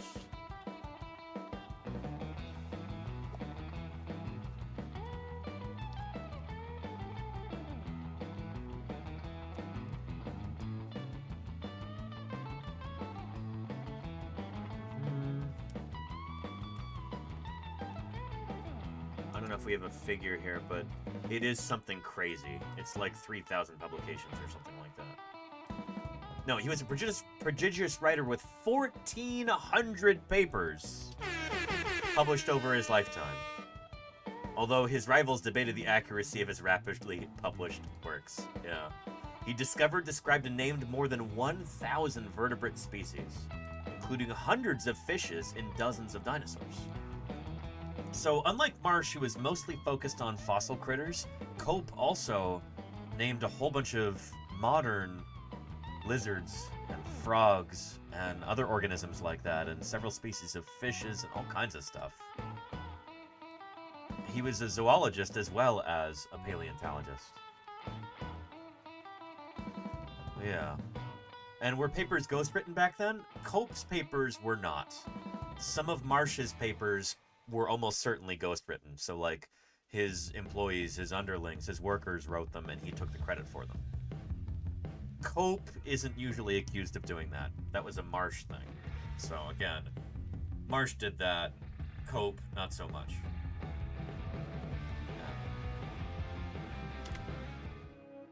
Turning out papers at a rate that would make him the most prolific author in American scientific history. Yep. Somehow, Cope could look out at the rocks and see the unfolding story of the deep past. He could show how you could start with an animal like Phenacodus, this mammal that looked a little like a sheep with the toes of a raccoon, and very reasonably evolve it, tinker with the feet and the teeth, and you could get a horse, you could get a rhino, you could get a tapir, you could get an antelope. He showed how small increments, Darwinian increments, could generate the whole tree of life. Although Cope wasn't really, he was not really a fan of Darwin's work in particular. He thought that evolution had other, more important mechanisms than natural selection. He thought that creatures, like I said before, had some sort of internal drive to change over their lifetimes. He didn't think that evolution happened primarily between generations, as we now understand it. He thought that creatures changed during their lifetimes and then passed on those changes to their offspring after they changed. Which now we understand it doesn't work that way. Kind of like Lamarck, yeah. Tone Rebellion, yeah. Yeah. And I don't know what the runner-up would be, Alexander Morrison. I've always heard that paleontologists, an active paleontologist today, Spencer Lucas, was trying to beat Cope's record for number of publications. Yeah. Cope is maybe the first paleontologist who can take all of this dusty material coming up out of the ground and begin to imagine what it really looked like, how it functioned, how it moved, how it related to its natural environment. That leap of imagination, Cope was quite brilliant at. My camp, he wrote Julia, is on Dog Creek, 10 miles from the mouth. It rained 2 days ago, and we had to stay in the tent and wagon. The creek rose very high, and the water got so muddy that we had to boil it before we could drink it. Then the high, bare Badlands bluffs got slippery as soap, so that we could hardly hunt for fossils, but slid around and got all muddy. But the creek is down, and the bluffs are dry. Now, farewell. And who is this, Julia? That was Cope's daughter, actually, Charlie's Dragon. Yeah. here.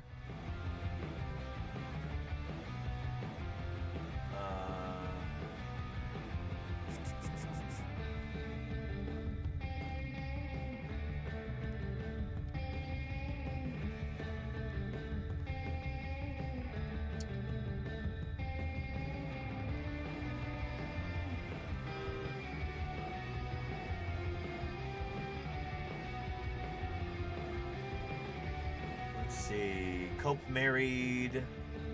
His wife's name was Pym, right? Annie Pym, a member of the Society of Friends, another Quaker. He thought of her less as a lover than a companion, declaring her amiability and domestic qualities generally, her capability of taking care of a house, etc., as well as her steady seriousness, weigh far more to me than any of the traits worth the theme of poets.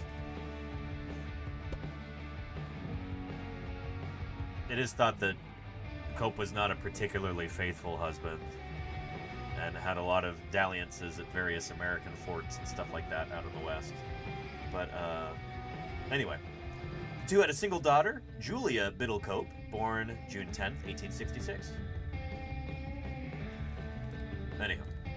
Read and learn all thee can, for the more thee knows, the more useful thee will be. So say thy loving Papa. And so the these and thys, that's kind of a Quaker thing.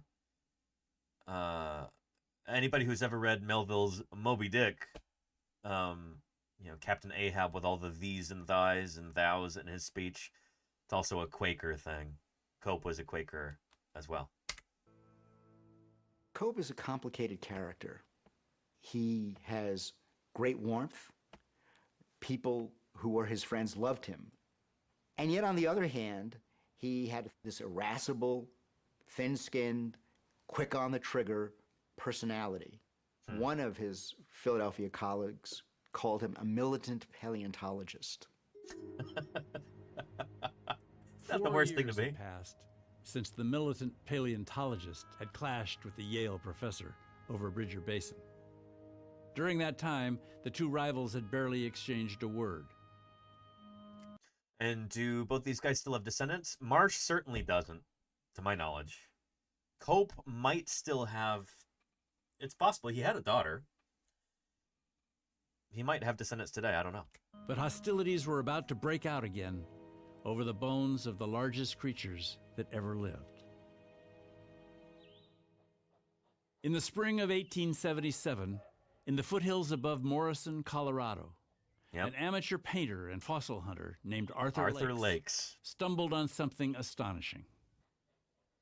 He comes over the hogback, over the sharp ridge, and he sees gigantic bones in hunks of river sandbar sediment. And bingo.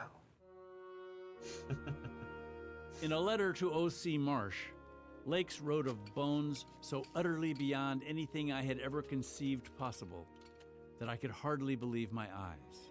These are his watercolor paintings right there, Arthur Lakes. If any of you live near Morrison, Colorado, wasn't Casey Snowart, weren't you saying that that there's an academic building named after Arthur Lakes?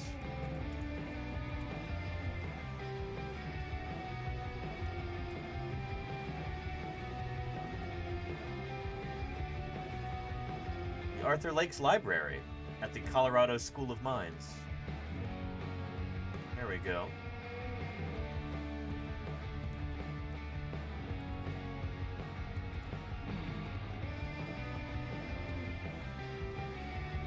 There we go.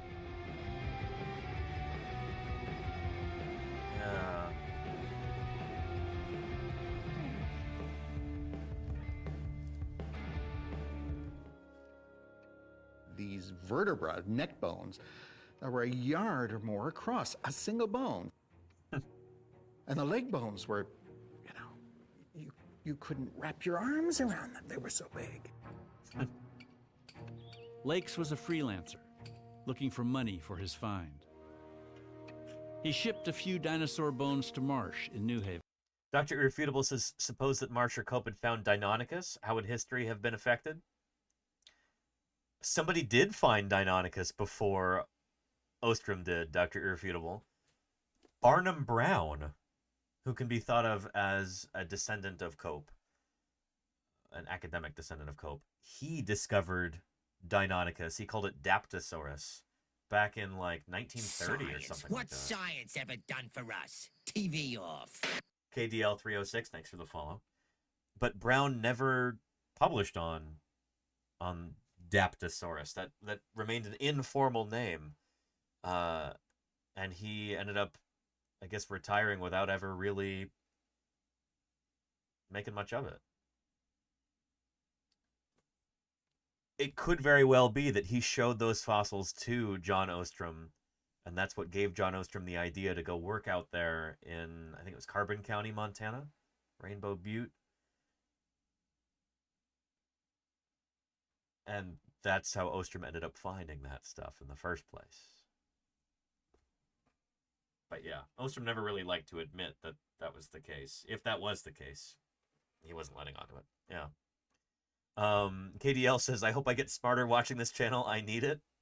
It's good to have you here, KDL. Let me know if you've got any questions about natural history, about extinction, evolution, the history of life on Earth, or about dinosaurs in particular, because dinosaurs are what I work on. It's good to have you here. Yeah. And a few to Edward Cope in Philadelphia.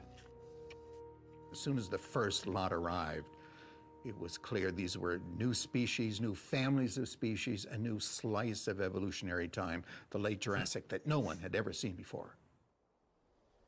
Marsh tried to stake his claim, putting lakes on the payroll and sending men to Colorado to keep Cope out of the way. But it was too late. Cope already had collectors of his own, harvesting similar giant bones nearby. Oh boy.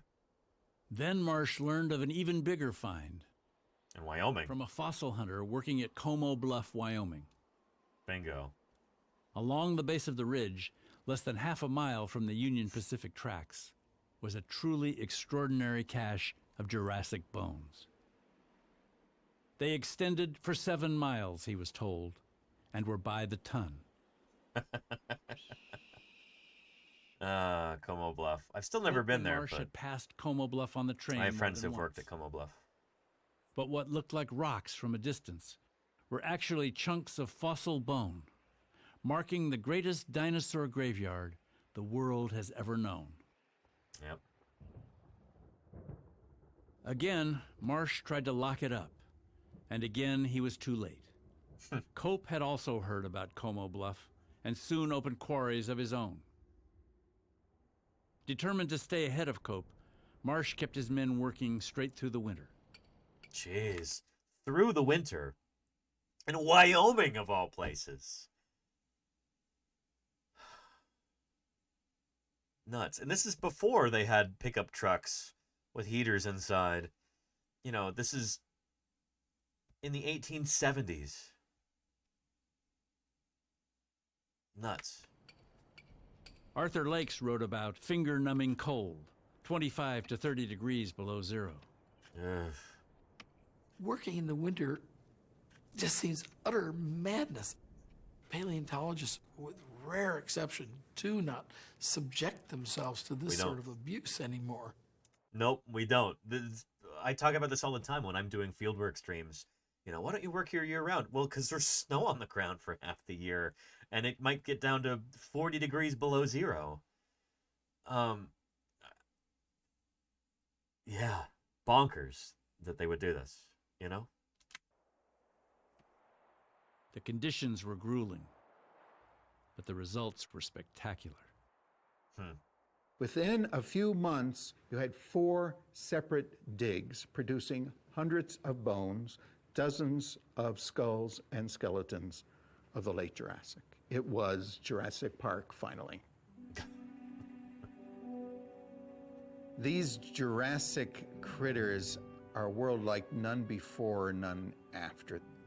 So these are Charles R. Knight's paintings. We'll see Charles R. Knight later. Gimpleg says how much of it has to do with weather and how much of it has to do with the academic schedule. The majority of it is weather, Gimpleg. Yeah, because people like me would still be able to go out and dig, you know, during the winter, because I make my own schedule, but the weather would not allow for it. You know, even at the beginning of June, it still drops below freezing at night in Wyoming. Got to have my cold weather sleeping bag. You know, it can be really important to build a fire at night, that kind of thing. Yeah. And then later on in the summer, it gets really hot. The average size of a plant eater was multi-ton, 5, 6, 7 tons. Many of the plant eaters go 100 feet, 120 feet. As big as 10 elephants, Very funny 20 little elephants. hobo. Wait till the field season. You'll be singing a different tune when you see us working all day, swinging picks in the sun.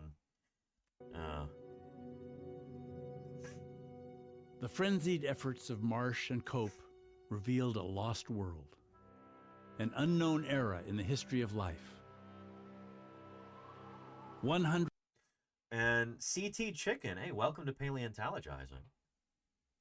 They say, I work at Yale as a video producer / videographer. Very cool. I've recorded many events in the O.C. Marsh Auditorium in the Peabody Museum. Brilliant. There are fish fossils hanging outside the auditorium from the Peabody Museum next door. Nice to hear the story behind the name. Oh, yeah. Again, we are wrapping up Marsh Madness today. Our dinosaur tournament featuring 16 different dinosaurs named by Othniel Charles Marsh. Our final matchup today, after this, is going to be Stegosaurus versus Triceratops. Battle of the Ornithischians. But yeah. O.C. Marsh is, his name still looms large to this very day. I happen to be an academic descendant of O.C. Marsh, and also, in a way, of his arch-rival Edward Drinker Cope. But yeah, this documentary is all about their big rivalry. It's good to have you here, CT Chicken. Pretty neat. Small world. Glad you're here. 150 million years ago, when the high prairie was a lush forest.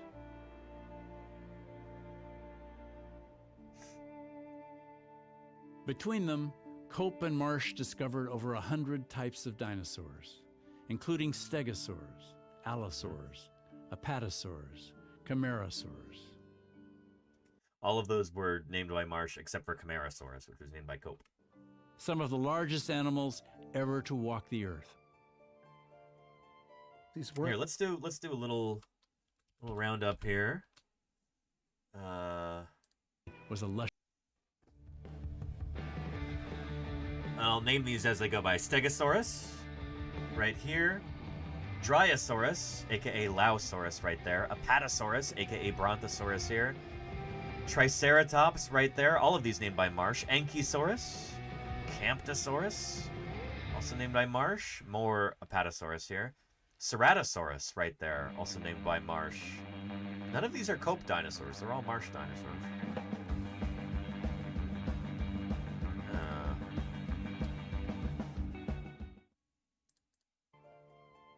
These weren't just big lizards. They weren't just big cold-blooded critters. They were something else. They were full of bird-like features, mammal-like features. This was the highest level of the reptile line. Highest level. The fantastic. It's weird to hear things described like that, but in a manner of speaking, I suppose it's true.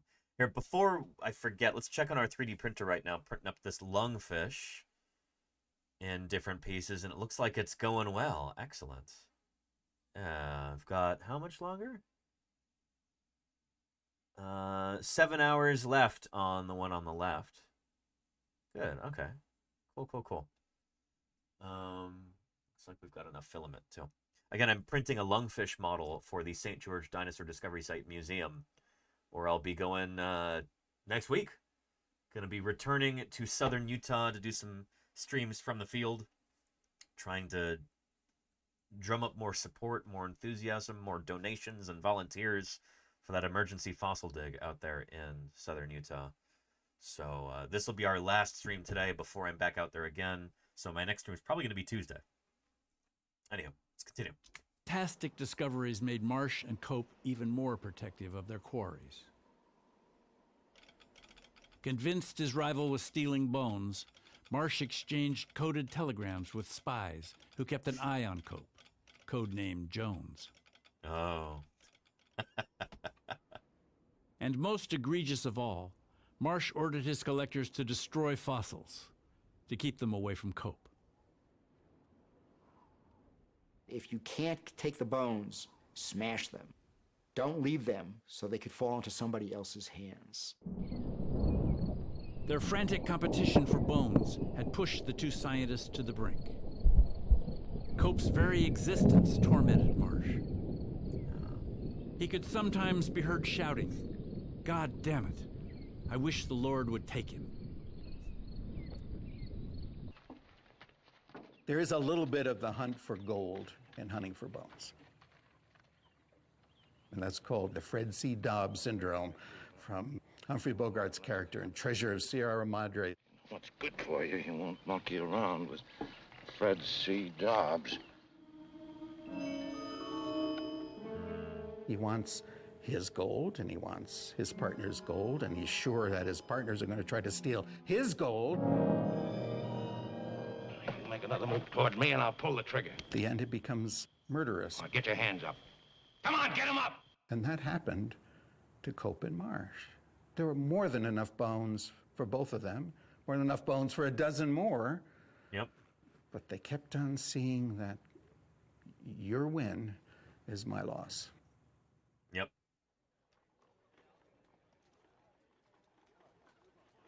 In November 1878 in New York City, the National Academy of Sciences met under the leadership of its new president, O.C. Marsh.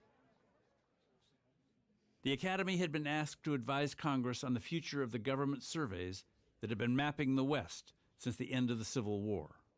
Yeah, and John Wesley Powell, who might be, I think he might be coming up here, is he's heavily involved with this.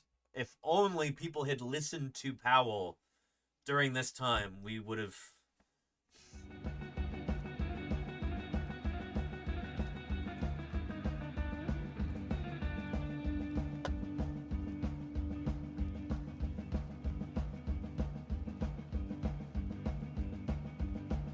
You know? If they had listened to John Wesley Powell, this is the future we would be living in today, you know? Ah! Anyhow. There had been multiple surveys of the West, run by multiple departments of the government. There was some competition and overlap, and it was felt that surveys had to be consolidated. Cope had long been linked to the Hayden Survey, best known for the exploration of what recently had been named Yellowstone National Park. Marsh joined forces with John Wesley Powell, the explorer of the Colorado River, and a leading advocate of government-sponsored scientific planning in the settlement of the West. Yep.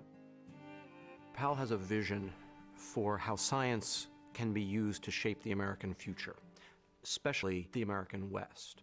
But in order to do that is going to mean an enormous expansion of the federal role in the funding of science. In order to make that case, he has to rely on Marsh, who at this point may well be the preeminent American scientist operating. So anyway, Powell had this vision of the American West expanding in a thoughtful way. Like, let's actually build settlements in places where there's water. Let's leave Native American people alone, and, you know, we can peacefully coexist if we don't bother them and don't try and murder them and steal their land. He said, let's try and account for these really arid conditions that exist in these regions and not expand settlements too large where you don't have enough water to support them. So many of the problems that we have today in the United States were entirely avoidable. If only we'd listened to the people who studied these things, like John Wesley Powell. Not just studied, but explored. The man was a fearless explorer. He risked his life many, many times, and he had one arm. He lost one of his arms. He was a war hero. Lost one of his arms in the Civil War, fighting for the Union, of course. An incredible character. And it was partly because of the Cope-Marsh rivalry that Powell didn't get listened to as much as he should have been. So it's partly Cope and Marsh's fault. Anyway, we'll get to that. Yeah. Marsh joined forces with John Wesley Powell, the explorer of the Colorado River, and a leading advocate of government-sponsored scientific planning in the settlement of the West. Powell has a vision for how science can be used to shape the American future, especially the American West. But in order to do that is going to mean an enormous expansion of the federal role in the funding of science. In order to make that case, he has to rely on Marsh, who at this point may well be the preeminent American scientist operating. In 1881, Congress consolidated the competing surveys into one nationwide organization. There you go, KDL, I The agree. U.S. Geological Survey would be headed by Powell, who soon appointed Marsh America's chief paleontologist. And the USGS is still around to this day, although they're not nearly as powerful as they used to be. And that, again, that's partly due to Marsh and Cope's boneheadedness. O.C. Marsh was now exactly where he wanted to be. He had nearly unlimited government funding, a staff of 50 people from bone collectors to lab assistants, and a generous annual salary.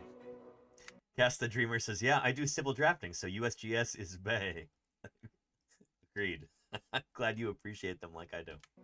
And he was finally in a position to get rid of his nemesis, Edward Cope, once and for all. Again, if these guys had just cooperated or at least left each other alone.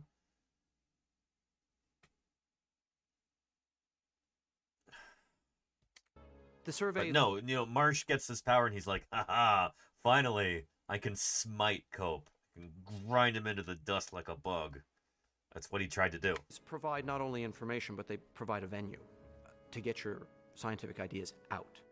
If there are lots of different venues, then there can be lots of different voices. If there's only... Was he going to send the Geogoons to his house as Dr. Irrefutable?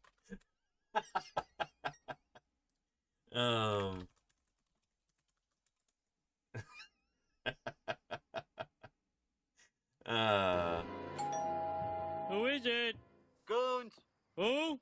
Hired goons. Hired goons?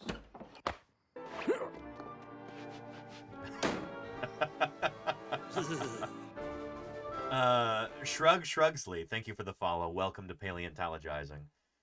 It's good to have you here. Did Marsh do that to Cope? Kind of. Is out. If there are lots of different venues, then there can be lots of different voices. If there's only one venue and it's controlled by your arch enemy, it means that that venue has just been cut off to you. This is actually where the Victorian melodrama begins. Without government sponsorship, and with his inheritance dwindling, Cope needed money. In desperation, he invested his savings in a mining venture in New Mexico.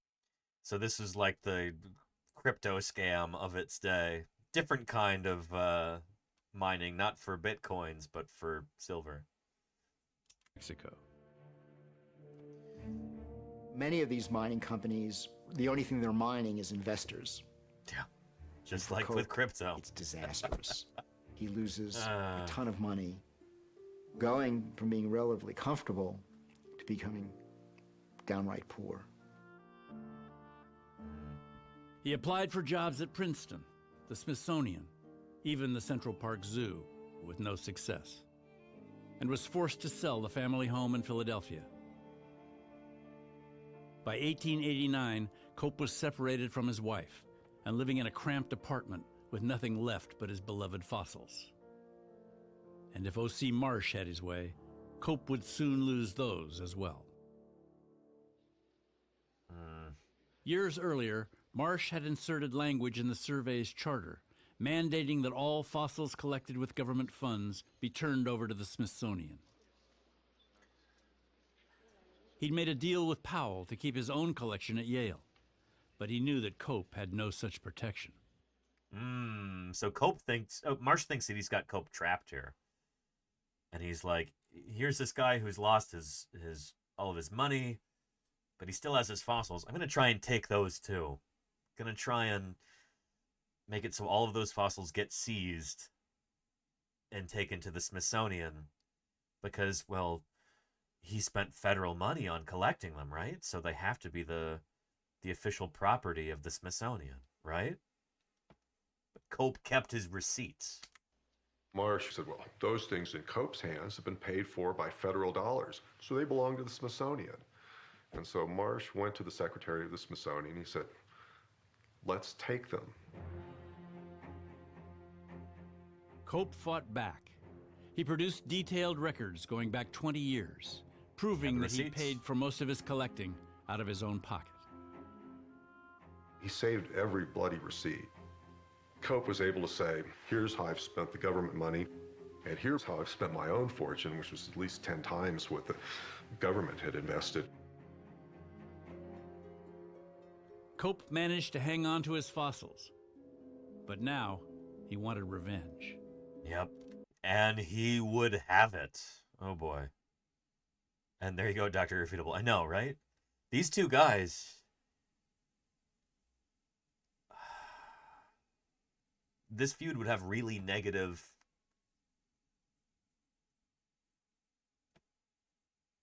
repercussions for, well, frankly, for the rest of American history. You'll see. Cope went ballistic. I mean, Cope became hysterical. Cope just completely went off his rocker. Over the years, Cope had been collecting bits and pieces about Marsh and Marsh's ill doings, what he called his Marshiana. And he finally took his Marshiana and handed them over to a freelance journalist. On a Sunday morning in 1890, the long-running feud between America's top paleontologists spilled onto the streets of New York City. Yep. Someone said here this is Kardashian level drama. It goes way above that. Holy cow. In the pages of the New York Herald, Edward Cope accused O.C. Marsh of plagiarism, incompetence, and fraud, spanning more than 20 years. Cope's criticisms are very scattershot. They're sort of all over the map. Maybe some that are true, maybe some that are half-truths, maybe some that are not true at all. He also accused John Wesley Powell of corruption and misuse of government funds at the U.S. Geological Survey. Newspaper. And so this is a bad situation. Cope is taking aim at Marsh, but also taking aim at John Wesley Powell. And American science really suffers as a result of this, you'll see. Have always loved scandals. They've always loved political scandals, but the notion that you could turn dinosaurs into scandal is pretty new. Yeah. Marsh and Powell fought back, calling Cope a liar and a thief. The public war of words dragged on for 3 weeks until the Herald ran out of material. 3 weeks, jeez. But the scandal left O.C. Marsh in a vulnerable position. Yeah. In Washington, Cope's allegations of corruption at the survey caught the attention of politicians eager to slash federal support for the institution. Which is exactly what's going on right now in the United States. Like, funding for science is being completely destroyed. This feels really relevant in the current moment, you know? But yeah, like politicians who are like, oh, you know, all this money on science, we should be pocketing that money. You know, we're American politicians. We should be keeping this money for ourselves, for our own personal fortunes, not using it to fund science. And so they use this as an excuse. This scandal, you know, these scientists who were tearing each other apart, they're like, perfect opportunity. We'll use this chance to keep this money for ourselves instead. Under Powell, the USGS had grown into an exceptionally powerful agency, one that united science and government in unprecedented ways. And again, Powell's vision for the future of the American West was a really thoughtful one, and if we had gone with that, things would have been so much better today in so many different ways. But no. It was an alliance that worried many in Congress. Some of the congressmen were aghast to think that the federal government of the United States of America was paying more for science than any other nation in the world. Yeah, and it was yielding tremendous prosperity for the American people. Anytime we fund science, we're funding our own prosperity, you know? A lot of tremendously short-sighted, naive people don't understand that. And unfortunately, those are the people who are running the federal government right now in the United States. They took aim at the Department of Paleontology, headed by Marsh, who had spent government money collecting fossils and publishing expensive books. One of the pieces of work that came to the attention of Congress was a book entitled Odontornithes, and that means birds with teeth. Yep. Crucially important. This is one of the reasons that Marsh realized that, oh shoot, birds probably evolved from dinosaurs. Like, this is important stuff. And so far, these are the only Mesozoic fossil birds that are known outside of Europe. Brilliant work. Among Marsh's greatest scientific achievements, some of the best fossil evidence of evolution. Yep. But to his critics, it was evidence of something else, a waste of taxpayers' money. And again, we see this same thing today, this whole, like, dog-e thing, Department of Government Efficiency. It's the same exact thing that we're seeing today, where it's robbing the American people of scientific progress, and that money is just going to go to tax cuts for the wealthy, you know? There you go, Tone Rebellion. Yeah, exactly. Yeah. All this work that's being done, you know, studying genetics, transgenic mice, gets mischaracterized, and oh, doesn't that sound so ridiculous? Let's cut all the funding for this. Again, it's history repeating itself. And this guy, this piece of work. There was one congressman, Hillary Herbert from Alabama, who just never saw any good in this science stuff. And Herbert, on the floor, holds up this book. What are we doing financing books about birds with teeth? Using bird... So, Hillary Herbert here. Give me a second, and, there we go.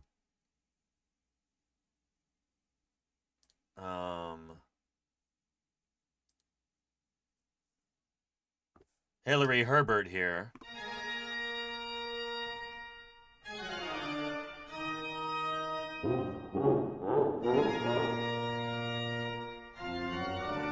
Not a good guy.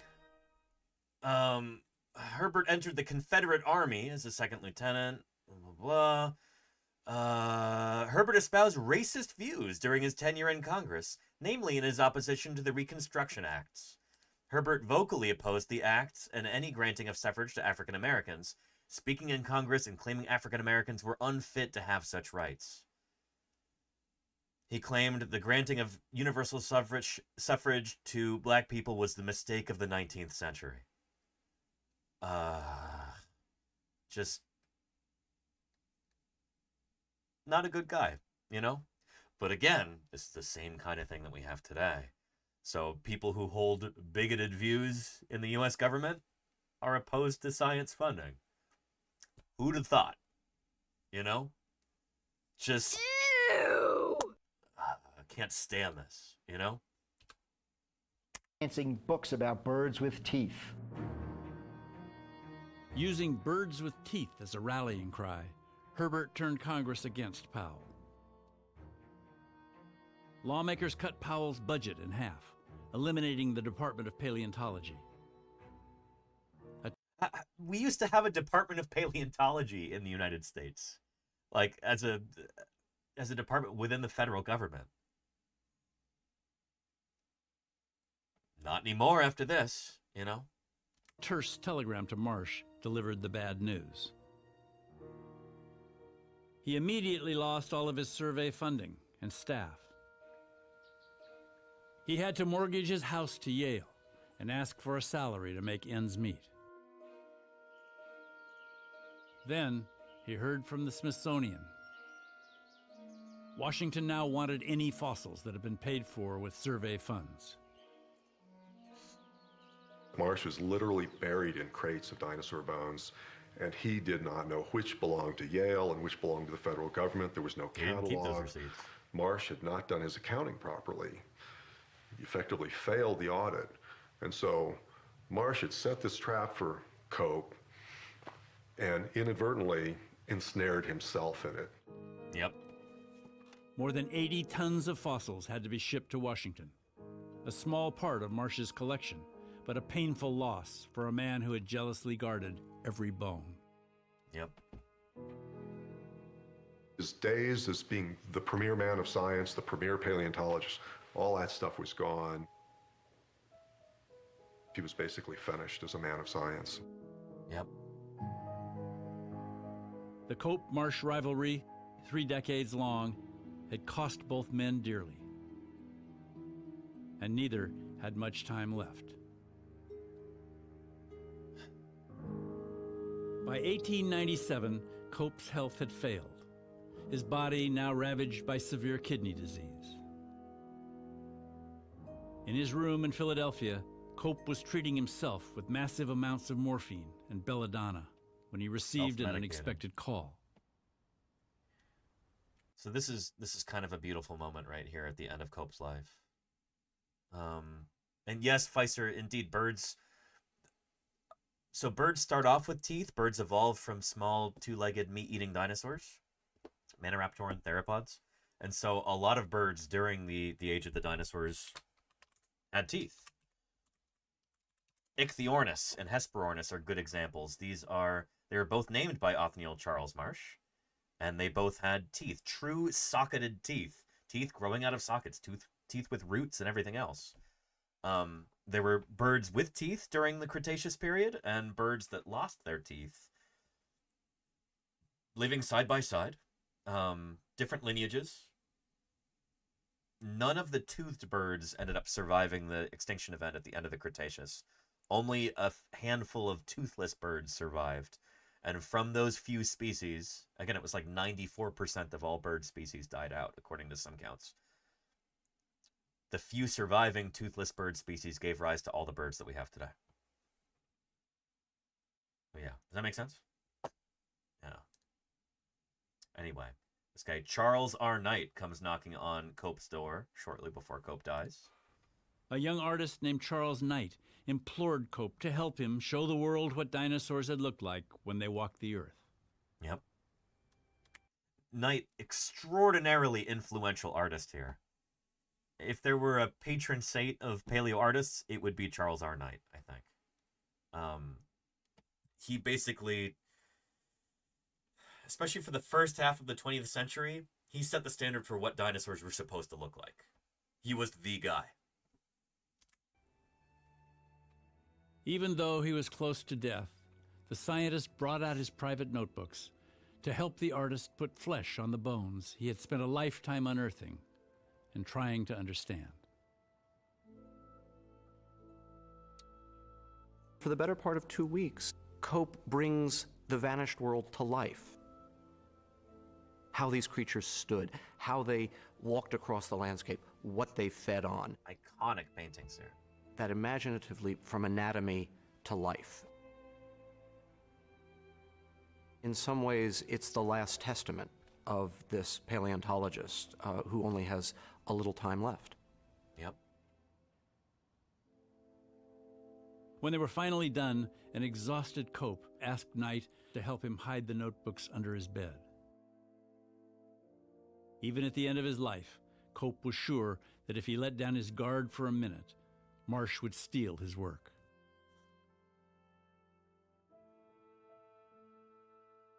A few days later, he was found dead in his room at age 56. Jeez.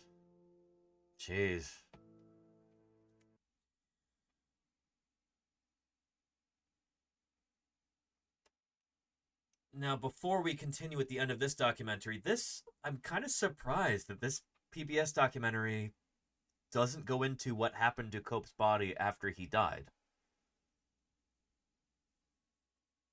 Maybe it seems a bit too tawdry for PBS. But,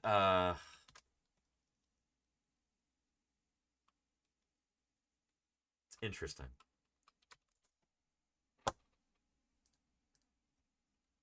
And we've got to go to a History Channel documentary to get the scoop on that. I'll pull it up for you. There we go.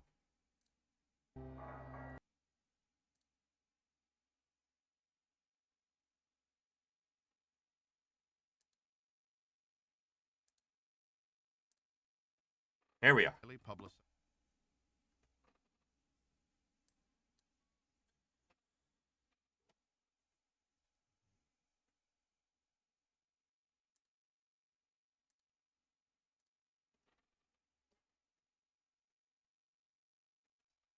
So this is the guy who ended up bringing Cope's skull on this, shall we say, whimsical road trip across the United States to meet various living paleontologists back in the 90s.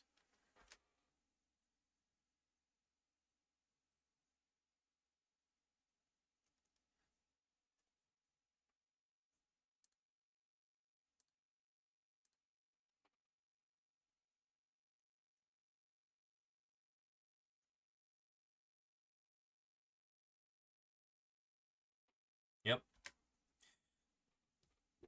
Elasmosaurus.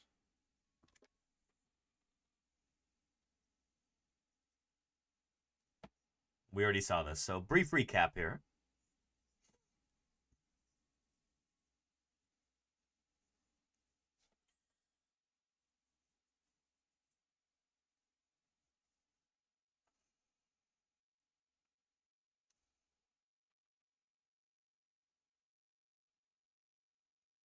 Yep.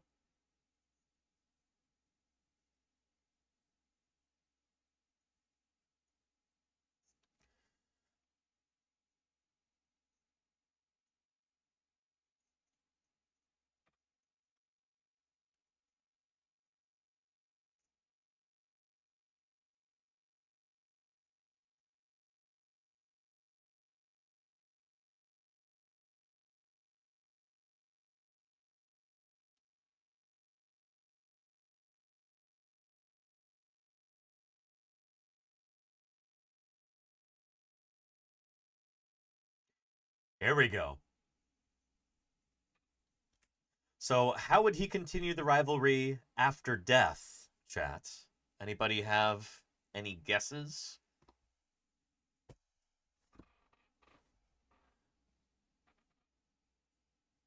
What do you do as a scientist who studies bones, studies anatomy? How would you try and demonstrate that you were truly greater than your rival?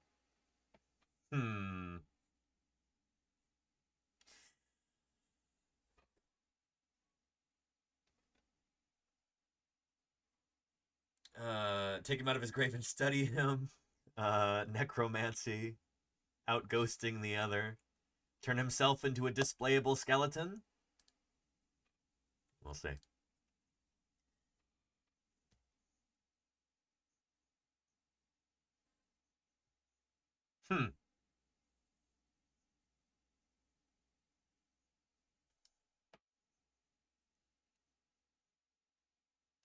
And again, it's a very, like, Victorian view of things. It's like, you know, okay, I challenge you to this final duel. We're gonna have our skulls sawn open, get those brains taken out. Let's measure them. Let's see who's really got the better brain here. It's a bonkers idea, you know? Such a 9-year-old thought process, says Lenina. I know, right? But yeah. Yeah.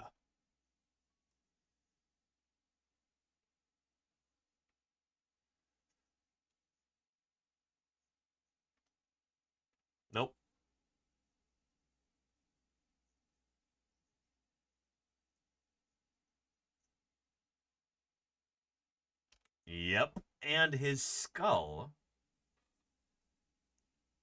ended up going on this, like I said, whimsical journey across the U.S. That's chronicled in this book here, Hunting Dinosaurs by Luis C. Hoyos. You just saw Luis C. Hoyos in the video there, kind of laying out the story for us.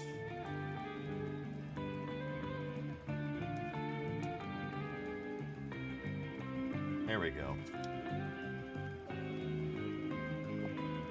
What's in the box? Or The Strange Travels of Edward Drinker Cope, specimen 4899. I'll read this to you here.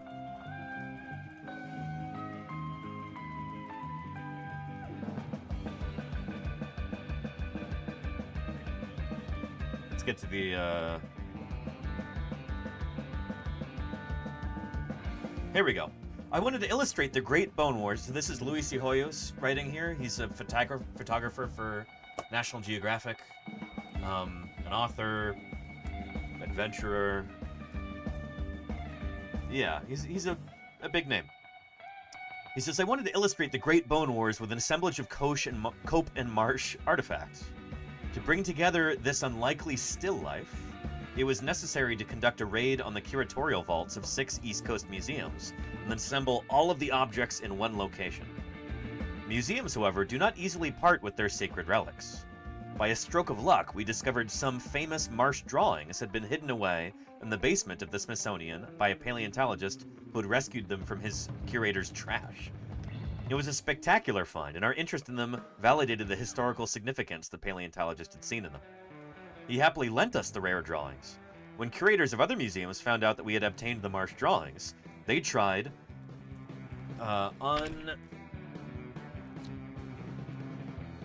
unconsciously perhaps, to top the Smithsonian loan. So we've almost got a competition going between different curators here.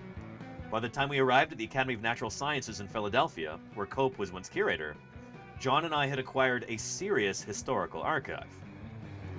Professor Cope's modern counterpart at the Academy, Ted Deschler, was reconstructing a mental list of the Cope artifacts he could make available when he mentioned that Cope himself was on a museum shelf across town.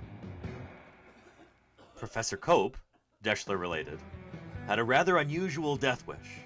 Scientists of the past centuries, in the rush to discover new animals, had overlooked collecting the most obvious animal of all, modern man. For those scientists who discover and name new animals, taxonomists, the most coveted trophy is called the type specimen, the first described animal of a new species. Holotype is another word for it. That specimen becomes the measure by which all other members of the species are judged. By actually becoming the type specimen for man, Homo sapiens, Cope arguably would become, taxonomically anyway, the ultimate man, and have an ultimate last laugh over his nemesis, Professor Marsh, who would die a few years later. Per his instructions, Cope had prepared for his post-mortem career as Homo sapiens type specimen, and his bones were dedicated to science. But science, as it turned out, didn't want them. His bones were badly decalcifying, showing, it appeared, the beginning signs of syphilis. They were deemed unworthy as the type specimen and shelved at the Wistar Institute in Philadelphia, a repository for anatomical specimens. Years later, when Wistar shifted its emphasis to biomedicine, it gave much of its fossil and anatomy collections to the University of Pennsylvania, which then inherited the esteemed Professor Edward Drinker Cope. He was put in storage along with 2.5 million other museum artifacts. I asked Ted Deschler the chances of borrowing the professor. He shook his head in disbelief, smiled, and made a few crosstown phone calls to secure permission from a colleague. John and I then wheeled over to the Museum of Archaeology and Anthropology at the University of Pennsylvania to pick up Professor Cope. The curator of collections there had gone to lunch and left the esteemed professor with a security guard at the front desk. Instructions were left for us to sign a permission slip like the one you fill out when you check out a library book.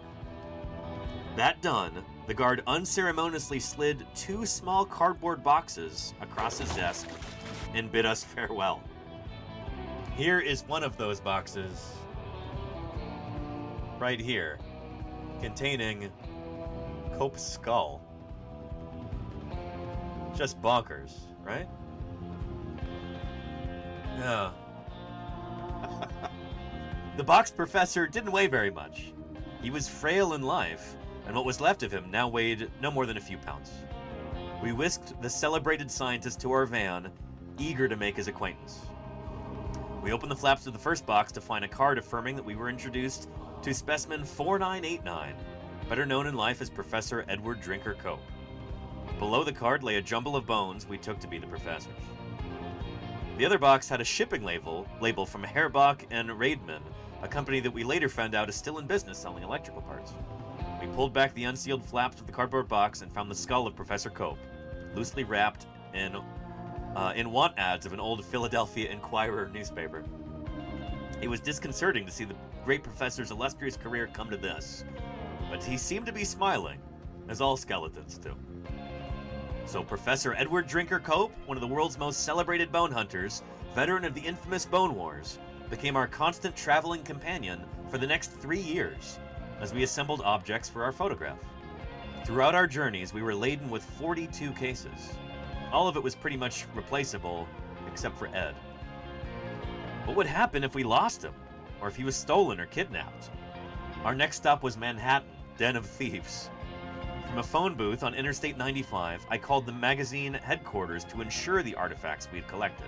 So trying to get an insurance policy here. Over the drone of cars whizzing by, I recited to company lawyers the list of relics and their value. At the end of my list was our newly acquired specimen 4989, which didn't have a price. It hadn't occurred to me to ask the museum what Professor Cope was worth. To insure him legally, our lawyers advised, I simply had to put a value on the item. For a few awkward moments, I thought about this. I remembered a junior high school chemistry class where the teacher said that the market value of the elements in the human body was slightly over $1. But that was the entire body. These were just bones, calcium phosphate, whose price on the open market fluctuates more or less along with the price of fertilizer. What if, for some horrible reason, the boxes of bones weighing about 7 pounds were lost? I couldn't see myself shipping the museum a 10-pound bag of fertilizer with a note saying, "Sorry about Ed, keep the change." Even in his reduced state, he was certainly worth more than plant food. I thought about calling up the museum to see what they valued him at, but thought better of it. I didn't want them to reconsider the loan. We decided to leave the price tag off the professor and not insure him. Even if his past handlers kept him in a cardboard box stuffed with old newspapers, to us, he was priceless. But what about his security as we traveled?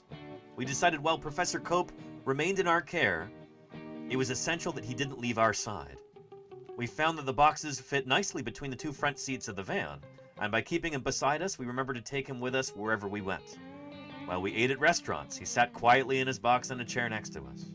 At the hotels at night, while we read books chronicling the professor's legendary exploits, he was tucked cozily between our beds on the night table, still smiling as if he was enjoying the ride. The question we asked each other when we left anywhere was, "Do you have Ed?" After several weeks, transporting the professor became second nature, like remembering to take the car keys.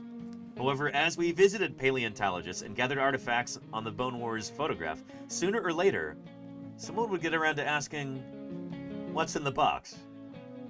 Upon our introducing the contents, word quickly spread through the museum that the legendary Professor Cope was in their midst. Whole museum staffs would come giddily over to meet him. Professor Cope was a legend and a personal hero to most of them. We had never realized that bringing Professor Cope to a group of paleontologists was like carting General Patton to a Veterans of Foreign Wars convention. Everyone wanted to meet and be photographed with him, even in his present condition. Quite to our surprise, we took a back seat to specimen 4989, and in a strange way, Cope seemed to be escorting us, and not the other way around.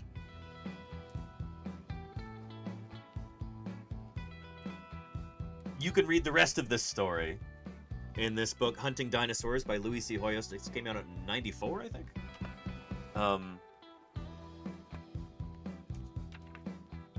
Yeah.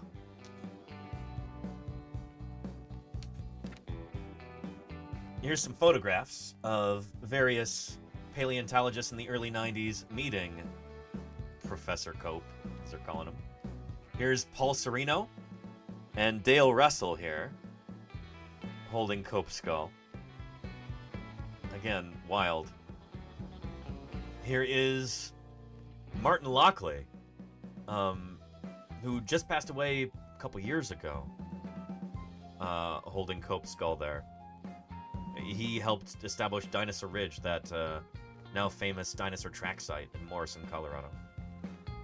And here's Bobby B again, Bob Bacher, with Cope's skull.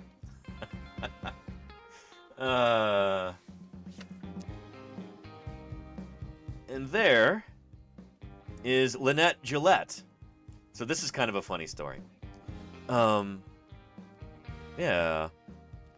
So they were going to go interview her at the Coelophysis quarry in New Mexico. As we have little time, I suggested that we conduct the interview at the famous Coelophysis quarry. As I drive my van, she directs me down a secluded gravel road that comes to a dead end at the base of the hills. Even though the Ghost Ranch is now run by the Protestant Church, she advises me not to leave valuables in the car. Since my hands are full of camera and recording equipment, I ask her to take the cardboard box. At this point in my travels, I'd thin the professor down to one box containing his skull.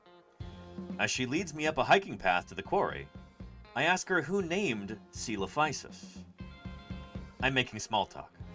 I'd assumed that Edwin Colbert, who discovered the site, had named this 10-foot-long dinosaur. Edward Cope named them, she says. Have you heard of him? I stand in the trail, stunned. As wonderful as it would be to reveal the contents of the box under her arm, I can't bear to do it. After all, we have just met, and we're alone in the woods, and I'm afraid she'll freak out. Hell, I'm afraid I'll freak out. I've heard so much about him that I feel like we're close friends, I answer. With the box firmly under her arm, Lynette smiles back at me and says, Coelophysis was discovered in 1881 by David Baldwin, who worked with Cope. Cope himself never visited the ranch. I see, I say. When we arrive at the quarry near the top of the hill, I tell her I'm unfamiliar with her work, and she informs me she is more of a geologist than a paleontologist, and apologizes that her bone work mostly involves modern syphilitic bones. The coincidences are too perfect. Removing the professor's skull from the box, I say, I have to introduce you to somebody. Can you confirm if my friend here had syphilis? She tells me the long bones are more diagnostic for determining the disease, and then asks suspiciously, who's your friend? She doesn't freak out, but it takes me an uncomfortably long time to explain how she came to be carrying Edward Drinker Cope on his first visit to Ghost Ranch. Later, I learned that the surprise visit of the distinguished Edward Cope warranted an article in the Ghost Ranch newsletter. It was, after all, the first time he had been there. Here's a lovely photograph of Cope's skull there at Ghost Ranch, the first time he ever visited. Sazla Shake says, pardon the pun, but my jaw is on the floor. I know, right?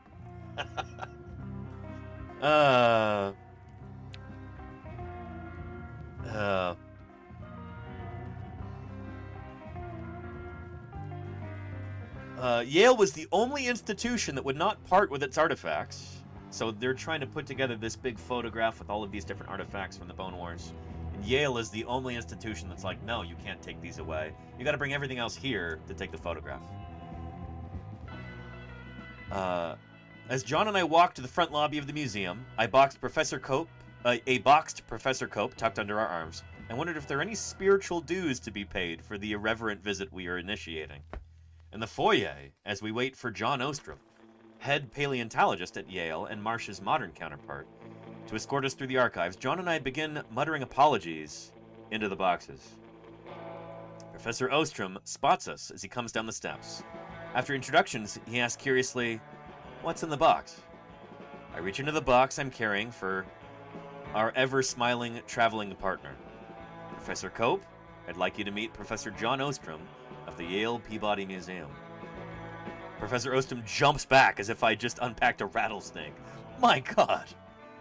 You can call him Ed, John says matter-of-factly. We do. Speechless, Professor Ostrom approaches my outstretched hands, offering Professor Cope's skull. His emotions seem to dance between horror and fascination. I wonder if I'll ever be forgiven for this, he says, receiving the distinguished guest in his hands. Probably not, I say. You should show him around, though. Probably doesn't get a chance to visit here as much. Probably didn't get a chance to visit here much when Marsh was around. While Ed was at Yale, a few strange events occurred that gave us all a little pause. We photographed the still life in the middle of the night in the basement of the museum. After 3 o'clock in the morning, our Polaroids, used to lighting checks, started disappearing.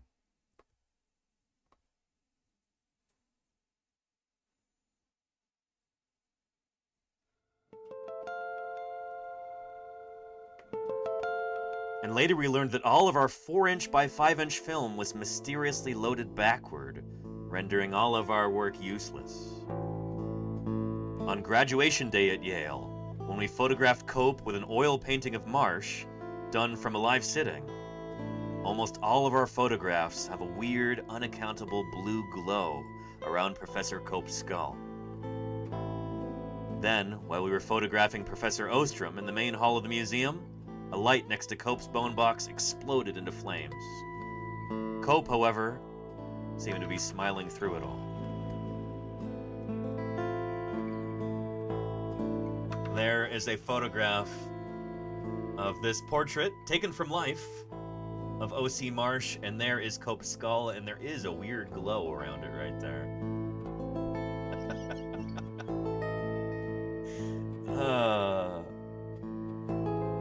I'm sure that there is a logical, sensible explanation for all of this. But it's fun to recount the story this way, you know?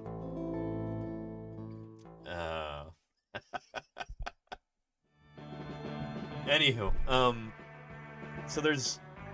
Later on, Bob Bacher is trying to measure the interior of the skull by pouring, I think, vermicelli into it.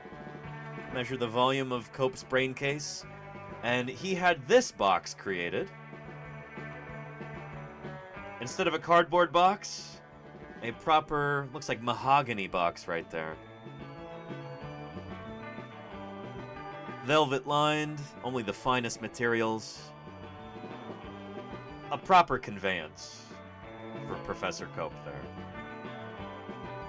And then we've got this right here, anatomical drawings of the specimen 4989, which also got right up here.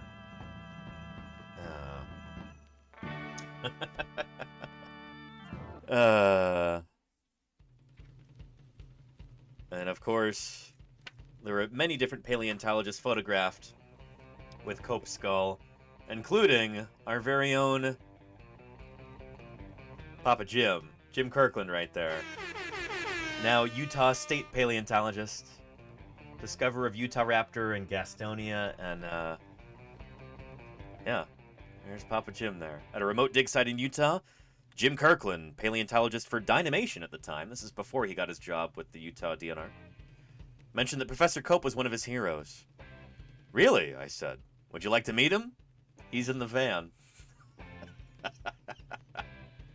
I love that.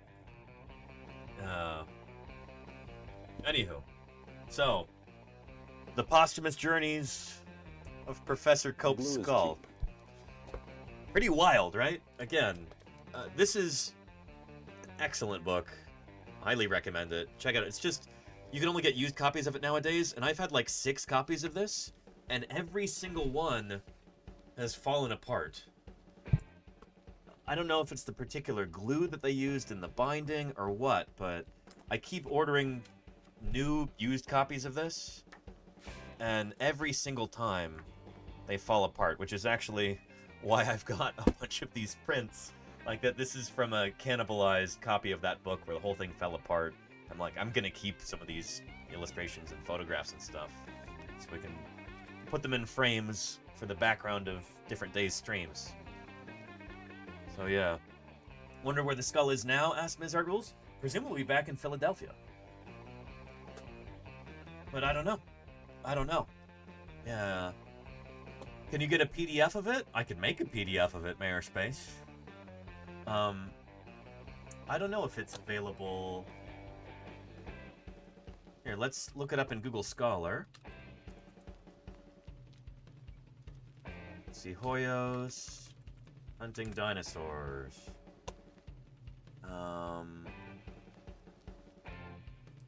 Oh, well, here's an article about Cope's skull, actually. Here's a link to this. Yeah, sorry it's so long. Skulls haunt the life and death of Edward Cope. Upon his death, thoughtful researchers from the Anthropomorphic Society removed his brain. This is a fairly common practice, inflicted upon the brain trust of departed scholars in those days, in order to study intimations of genius. Oh boy. Cope's brain is still in a jar in the Wistar Institute in Philadelphia. In his will, he asked that his skeleton also be preserved for research, to be kept in a locked drawer or cabinet. Otherwise, he wished to while away eternity with a select few of his friends. His remains disarticulated in boxes at the University Museum of the University of Pennsylvania. What was left over was cremated, and Professor Cope reposes in a wall niche inside the Wistar Institute, along the well-earned tributes to several other luminaries of science and medicine. In 1993, Cope's skull was spirited away to the ephemeral world of public display. Lucy Hoyos, a photojournalist, journeyed with assistant John Knober and Cope's skull across America. But this wasn't a stuffed animal natural history version of Driving Mr. Albert. Michael Paternides' memorable recap of a trip across America with Einstein's brain in a bowl. The picture is 1,000 words, and Hoyos took lots. Headstrong, composed, and stealthy. He pictured Cope on barren western landscapes where the professor once trod, a study in still life. And with copious showmanship, he sprang the professor from his box before startled hosts. From state to state, he traveled with that cardboard box, a carnival barker, luring helplessly giddy audiences to behold the monstrance. Richly illustrated in color, Hoyos' 1994 book, Hunting Dinosaurs, contains macabre tableau. The grinless specter of a toothless, mandible-less Cope, gazing across the wreck of the Badlands, peering into grinning sightseers of science, religiously held high before the altar of a portrait of Othniel Charles Marsh at Yale. Anywho, interesting stuff. If you want to read that whole thing, there's a link in the chat for you. Well earned, exactly. 5280 ending. Isn't that a great pun?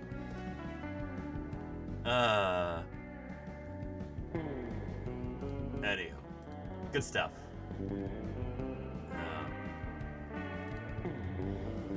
Anyway, let's finish out that documentary here. So, Cope has just passed away. When they were finally done, an exhausted Cope asked Knight to help him hide the notebooks under his bed. Even at the end of his life, Cope was sure that if he let down his guard for a minute, Marsh would steal his work.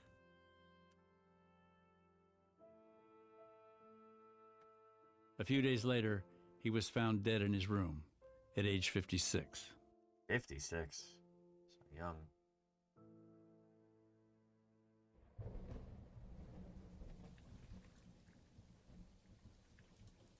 Marsh didn't last much longer.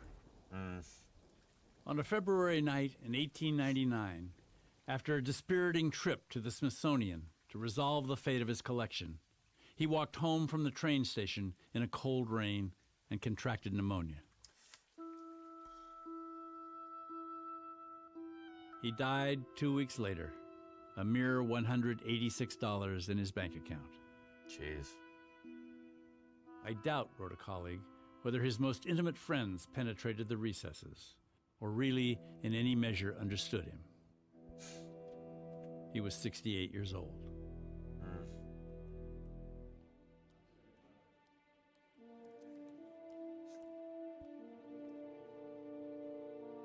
Despite their bitter feud, or perhaps because of it, Edward Cope and O.C. Marsh changed the face of American science.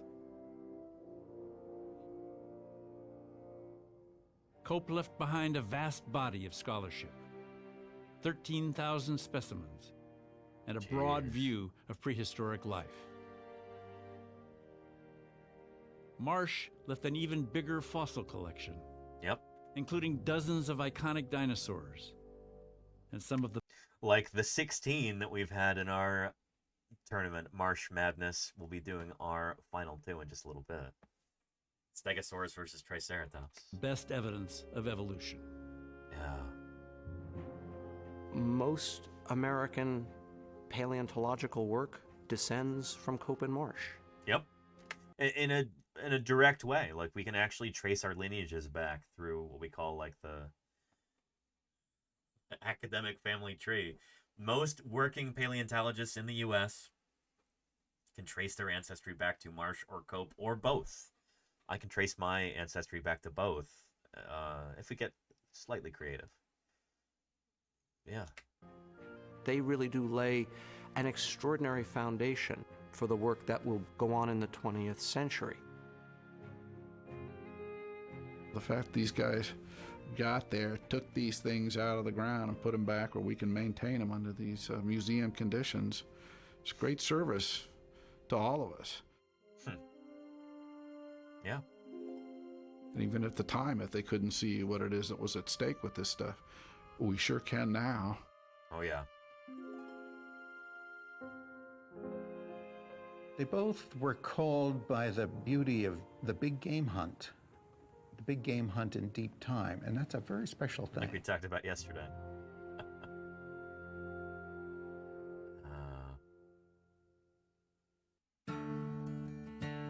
Anyway, lovely documentary from American Experience, PBS here in the U.S. There's a link there in the chat for you. There you have it, folks. The Bone Wars. Kind of fitting that we're wrapping up Marsh Madness now.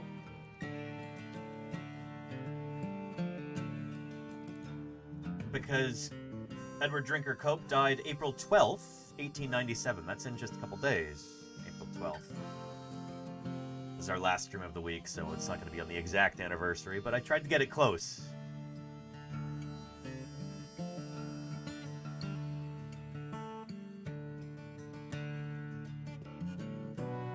Hopefully that was instructive.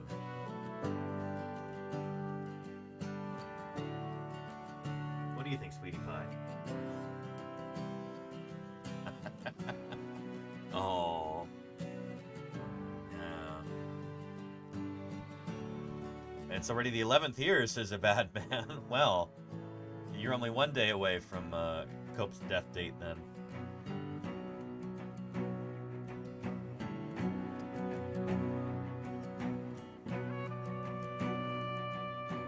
What do you think we should do first, chat? Should we have our championship match for Marsh Madness between Stegosaurus and Triceratops?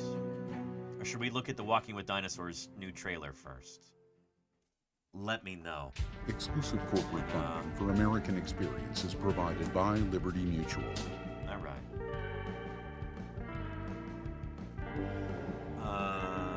Trailer, if you think you got time. Yeah, we can do that. We can do that. And we have Thursday Birds Day, too. Absolutely.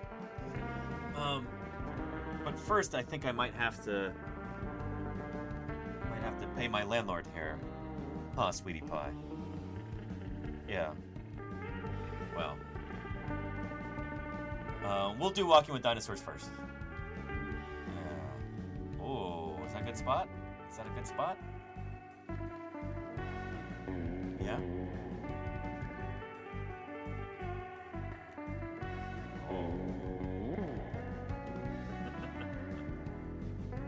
What are you looking at? Oh, it's Mini Pie coming in. Uh-oh. Alright, let's get some treats for you, Sweetie Pie. And then it'll be Mini Pie's turn again. Yeah. Ooh, look at these.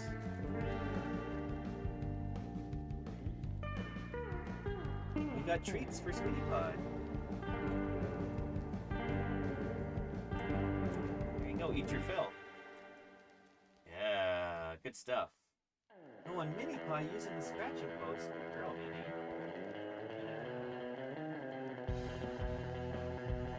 What do you think, sweetie?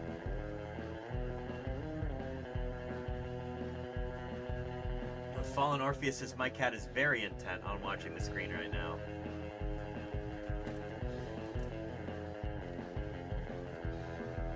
Do you want some more? There's a few more. Don't tell Lordy I'm giving you all these extra treats, sweetie pie.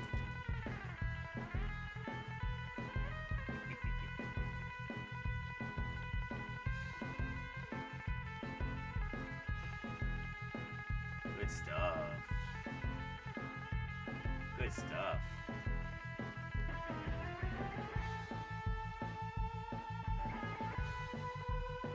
There you go, one more. There you are. Yeah, how's that, sweetie pie?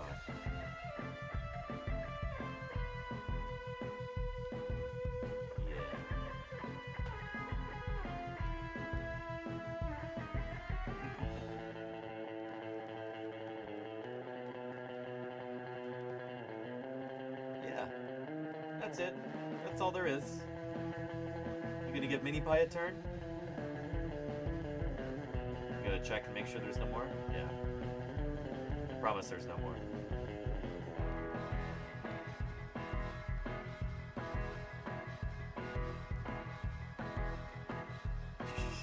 He's gonna hang out there in front of the... Oh, okay. Alright. Well, let's see if Mini Pie comes on him. Hey, Mini Pie.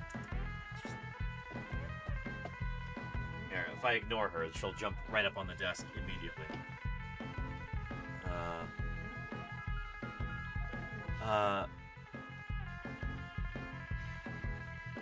Hey, we're gonna get into the Walking with Dinosaurs trailer momentarily here.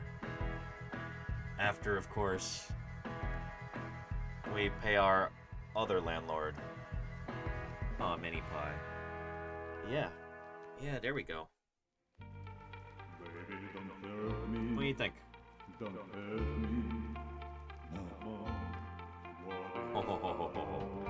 Yeah. Ooh. Yeah. Is it time for treats for you too? What do you think? Oh. Yeah, you know what's up. Look at all those. Here, let's take a few back.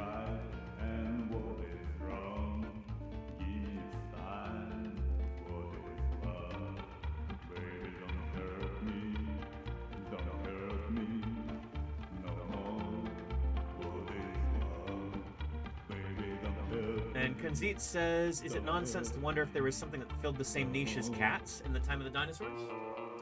Cats are kind of small-bodied, generalist, hypercarnivore predators. A similar kind of creature would be like a small dromaeosaur, maybe. Although, this particular niche doesn't have to be filled by an adult animal. The juveniles of larger dinosaurs like tyrannosaurs, allosaurs, carcharodontosaurs, dilophosaurs, things like that, that would have probably occupied a similar niche. So, yeah, at least early on, like ontogeny, a hatchling tyrannosaur or allosaur or something might be doing a very similar job to like cats, eating small critters, eating small mousy mammals, and lizards, and frogs and stuff. Yeah. Huh. Yeah. Maybe eating pterosaurs and little birds and what have you.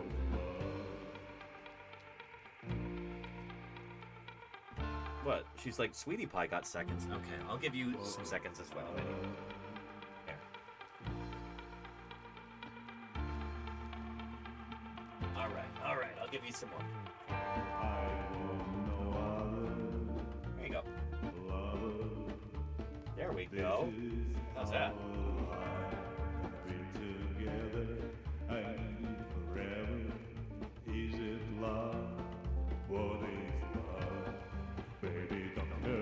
How's that, Mini Pie?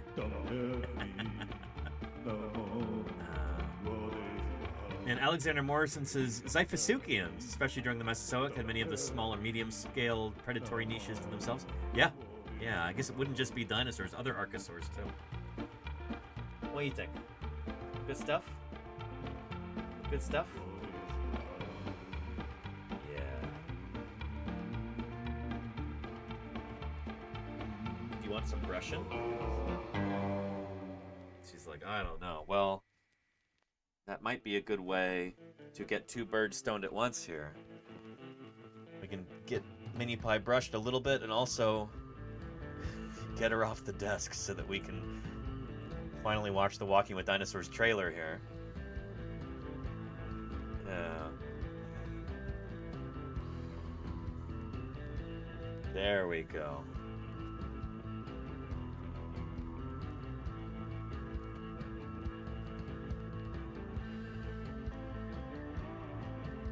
Oh, she's looking a little agitated.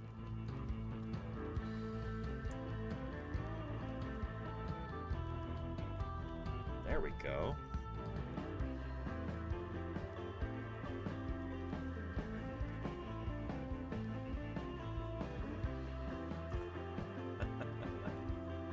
Oh, Mini Pie. Oh, Mini Pie. Don't sit on my keyboard. Huh? Don't do that. Yeah. Alright, let's find that trailer.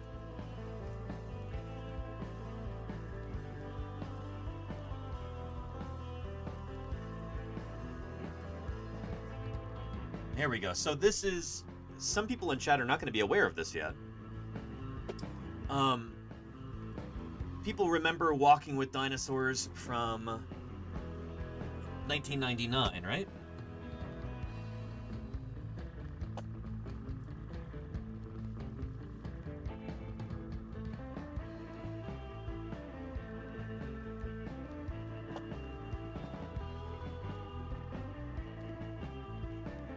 Here we go.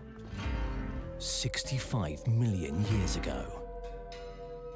A very different world.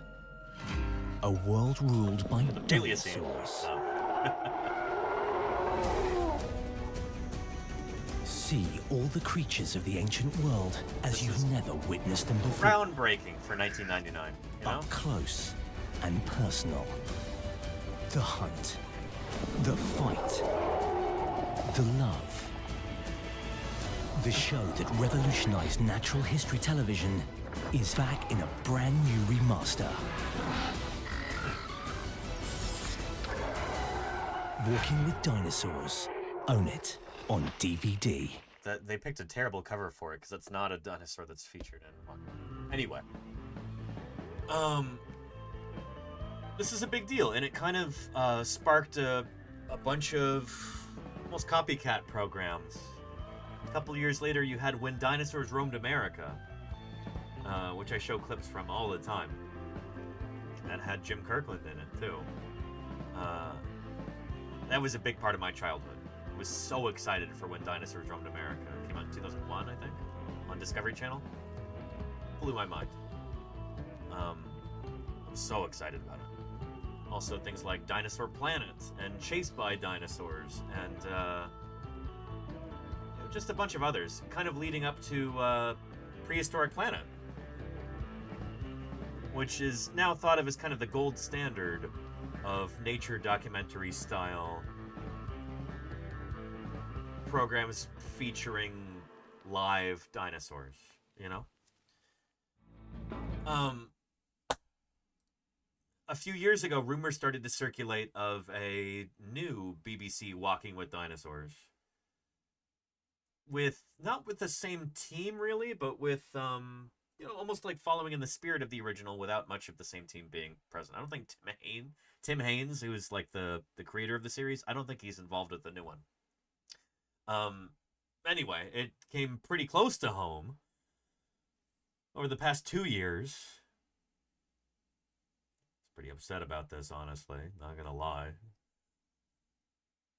I wasn't able to stream from a fossil site that I was gonna help out with because apparently the BBC had a contract with the university who employed some of the paleontologists at the site. So I wasn't able to live stream that. We were supposed to have 2 or 3 more weeks of field work, more live streams from the field in 2024 and 2023, and we were not allowed to do that because the BBC had an exclusive contract to film like B-roll and explanatory footage for the new Walking with Dinosaurs. And so I was pretty miffed about that, to be honest. But what could I do, you know? Hopefully we'll be able to be there this next year, and you'll see what we've been missing for the past 2 years. But yeah, so I don't know. For that reason, I was not as excited about the new Walking with Dinosaurs as many other people are online. Like, I've got a personal grievance there, you know? They kept me from doing science outreach for a solid 5 or 6 weeks, honestly, over the past 2 years. Annoying. And it's not like it would... Yeah, it's not like it would have harmed their production at all in any way whatsoever. It's just pointless bureaucracy. Anywho, with that out of the way, with that having been said, let's go ahead and take a look at the trailer for 2025's Walking with Dinosaurs. We'll watch it start to finish, and then we'll watch it again, and I'll go through some of the interesting points that come up. So here it is on the PBS website. Walking with Dinosaurs returns. Meet 6 iconic dinosaurs emerging from incredible digs. There are secrets buried in time. Oh boy. Until now. Walk in the footsteps of long-lost giants as their hidden world comes to life.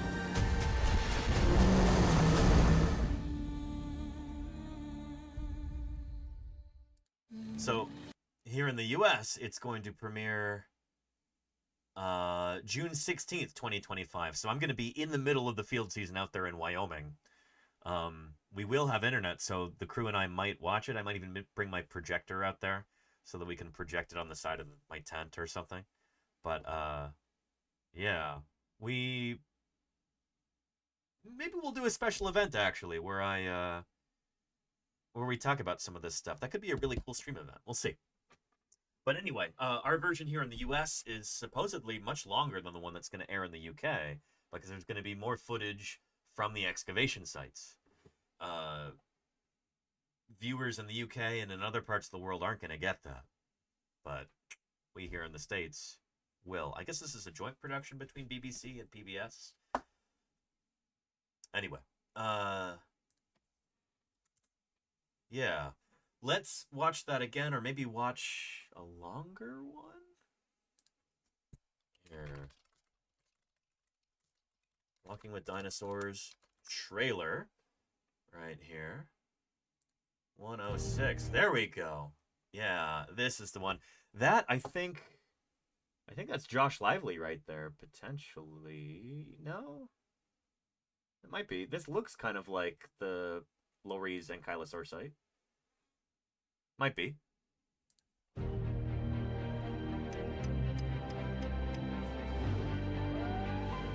Watch it through, and then we'll comment on each part.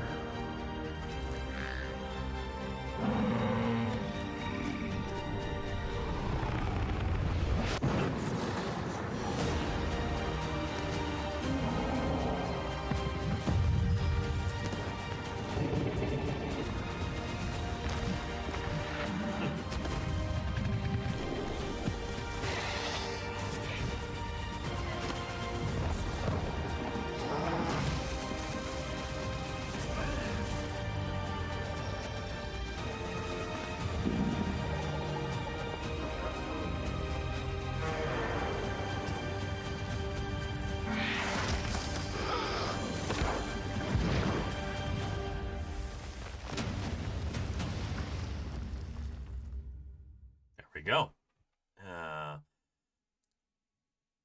What do you think so far, chat? First thoughts? I think the dinosaurs do look a lot like they do in Prehistoric Planet, which is not a bad thing.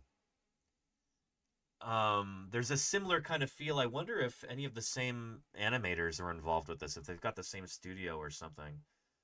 I'm not sure. But honestly, this is kind of the part that I'm most excited about, like seeing some of my friends and colleagues on screen. I heard a lot of stories of the shoot that BBC did there at Laurie's site, the Ankylosaur site near Moab, Utah.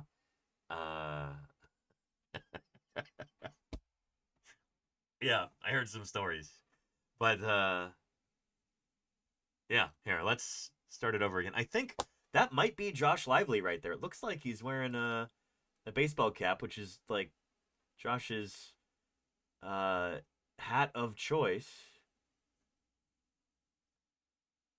Yeah, I bet you that's Josh right there. He was reposting this on Blue Sky earlier. Anyhow, let's take a look.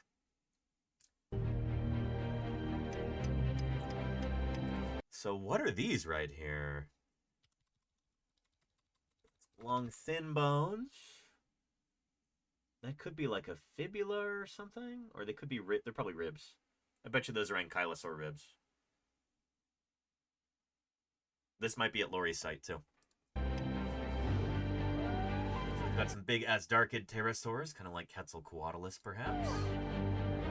So, and I guess we're gonna have 6 different episodes here, and we've got some big old ornithischian dinosaurs. These look like iguanodontians, probably hadrosaurs, in fact.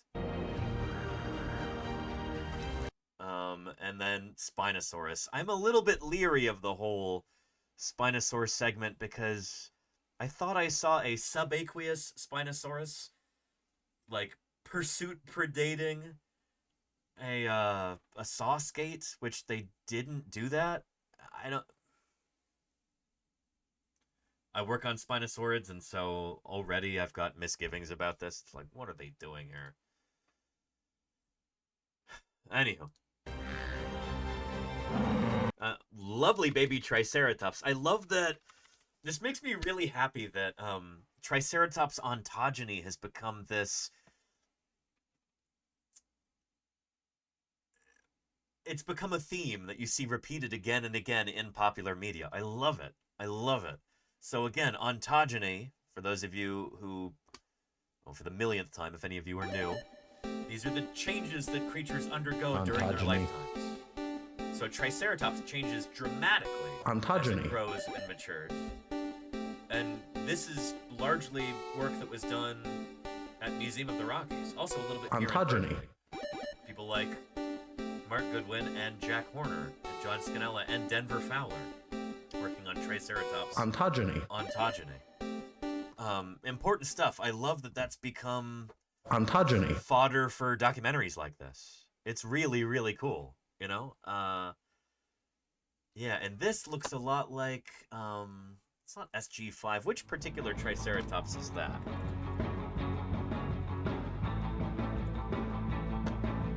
Here we go. There's a phenomenal display at Museum of the Rockies where I used to work. I bet you I can find you a clip, actually, of when I streamed from there in 2021.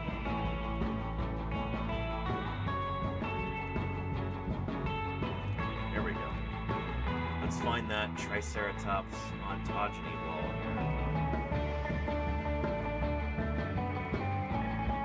here. There we go. Bingo. As they start to grow, those little crenulations. So this specimen right here is the one I was thinking of. I'm pretty sure that's what this Triceratops from Walking with Dinosaurs is based on. Lovely. Kind of pinch off right there, and they become the epiparietals, episquamosals, and epiparietals. Really, really pointy. The horns are starting to develop, kind of pointing straight up like that. And then as the animals get older, those epis start to flatten out a little bit. The horns start to show a backward curve like that. The nasal horn still isn't really fused on. Such a cool display here. Starts to do that the more that they grow. Really amazing. We're just showing these different growth stages. This is Juvitrike 3, I think. The one that we just saw back there. And you see the epis are starting to fuse onto the edge of the frill. Horns are starting to straighten out a little bit here. Coming flatter in the back, those spikes. Anyway, you get the idea. The skull. Now, this is actually a little bit more complicated than this because we've got Triceratops. Not only do they change during their lifespans, but they're also evolving over time. And so anywho, if you want to watch that VOD, this museum I used to work at, there's the link in the chat for you. So anyway, really cool to see this, like an emphasis on Triceratops ontogeny in Walking with Dinosaurs. Hopefully there's some discussion about this, and hopefully they get it more right than Prehistoric Planet did, because I had a few nitpicks there. Somebody who's worked in this milieu, somebody who's dug up a lot of Triceratops, I wasn't 100% content with their portrayal of Triceratops in that. Anywho, yeah. Let's continue here. Oh, and Crimson Carnotaurus is interesting that they will be getting Edmontosaurus in Walking with Dinosaurs. Seems like they're the go-to hadrosaur for documentaries, while Parasaurolophus gets the movies. Well, Parasaurolophus is from earlier in time. Parasaurolophus is from the Campanian stage. There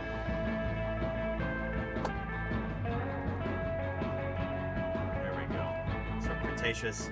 Edmontosaurus regalis and later Edmontosaurus annectens are from the Maastrichtian stage. Parasaurolophus is from earlier, a little bit earlier in the Cretaceous, from the Campanian. Does that make sense? So, since they're showing Triceratops and Tyrannosaurus, if they're going to have a duckbill among that cadre, it's got to be Edmontosaurus, you know? Yeah. So yeah, good stuff. And Parasaurolophus is your favorite, Brinolin? Well, shoot. We've got Parasaurolophus emotes here on this channel.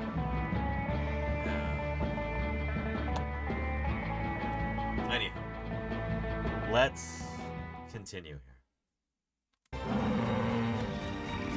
Oh, and that's interesting. Who is this?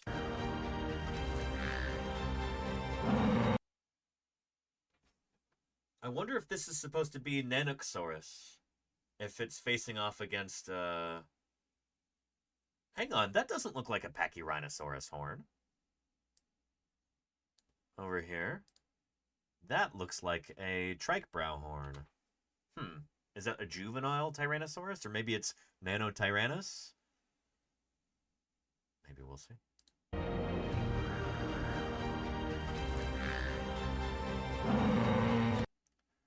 Yeah, that long curved brow horn. It could be something like Anchiceratops or Rhinoceratops, but and this could be an earlier Tyrannosaurid, but I bet you this is supposed to be like a subadult or juvenile, or it could even be Nanotyrannus. Let's see. Oh, and there we had Gastonia, don't we? Right here, yes! So this is going to be presumably the episode that they were shooting footage for at Laurie's site. One that I was not allowed to be at in live stream. This is going to be Gastonia Laurie McWhinney, presumably. Jim was saying he really hopes that they make the spikes long enough because he was concerned that they wouldn't do that. But this is going to be a dinosaur facing off against... They're going to call it Utahraptor in this, but Jim is like, yeah, it's not actually Utahraptor. It's going to be a later Dromaeosaur, maybe the direct descendant of Utahraptor, possibly, but calling it Utahraptor Ostromesi is... That's going to be technically incorrect. At least in a few years once these things get published, you know? Yeah. And then we've got Pachyrhinosaurus. And who is this sauropod with the inflatable noggin here? Huh. We've got our Asdarchid right here. Quetzalcoatlus, or similar, perhaps. And this looks like, presumably, Pachyrhinosaurus. It would be really cool if this were set up in or near Pipestone Creek. If this were like a story about that incredible fossil assemblage up there in Alberta. The one that, you know, we've shown that talk by Emily Bamforth about all the variation in the parietals and squamosals of these animals. That would be really cool if it's set there. Yeah.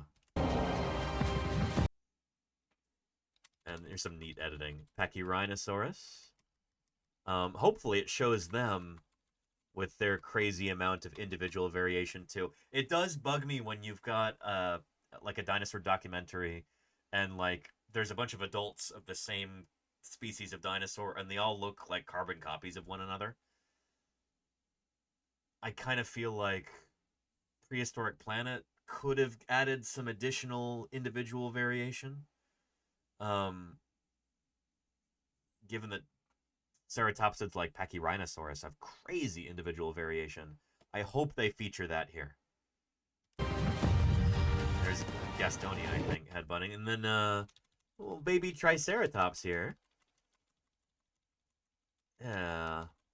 And that looks like a horn shape for Triceratops prorsus, which raises the question, is this supposed to be the very end of the Cretaceous?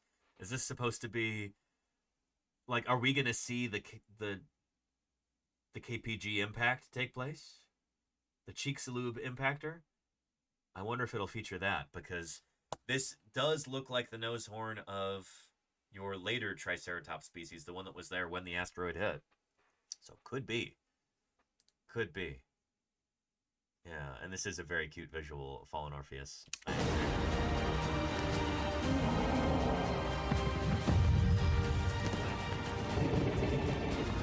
That did look pretty prorsus-y.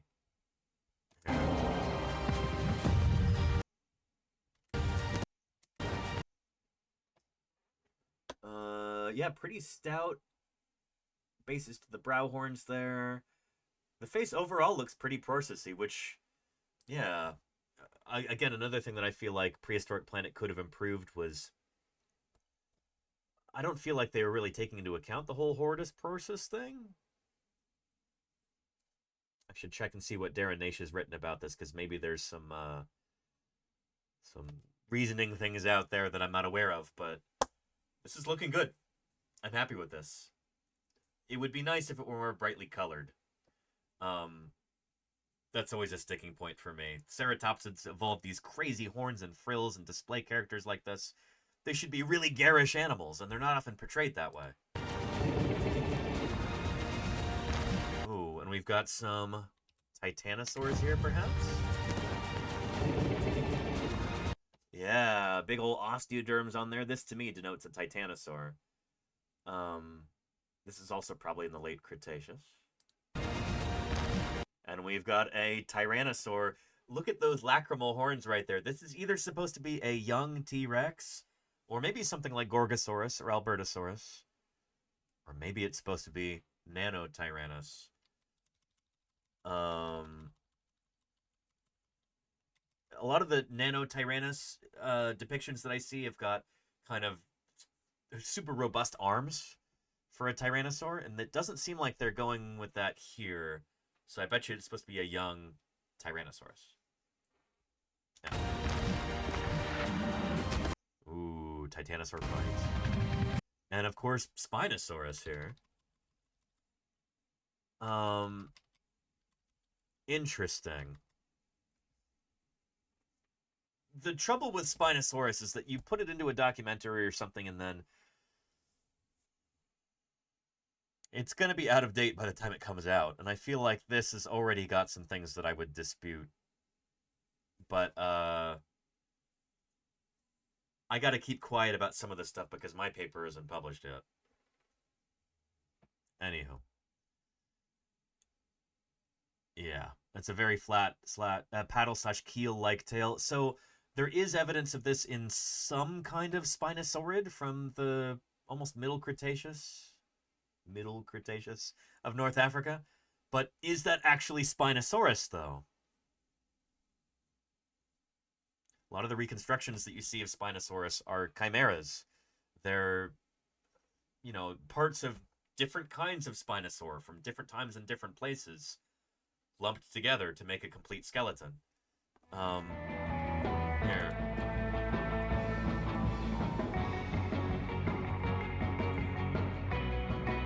Like this one right here.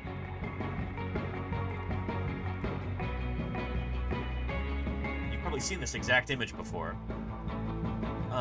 this is a mixture of different specimens from different countries, presumably different times. There might be different members of Spinosauridae, different species, different genera, maybe entirely different lineages like that, who've had different parts assembled to make this whole here. Spinosaurus probably did not look like this. At least not Spinosaurus aegypticus, the one from Bahariya in Egypt. But anyway, yeah, I could talk about that all day.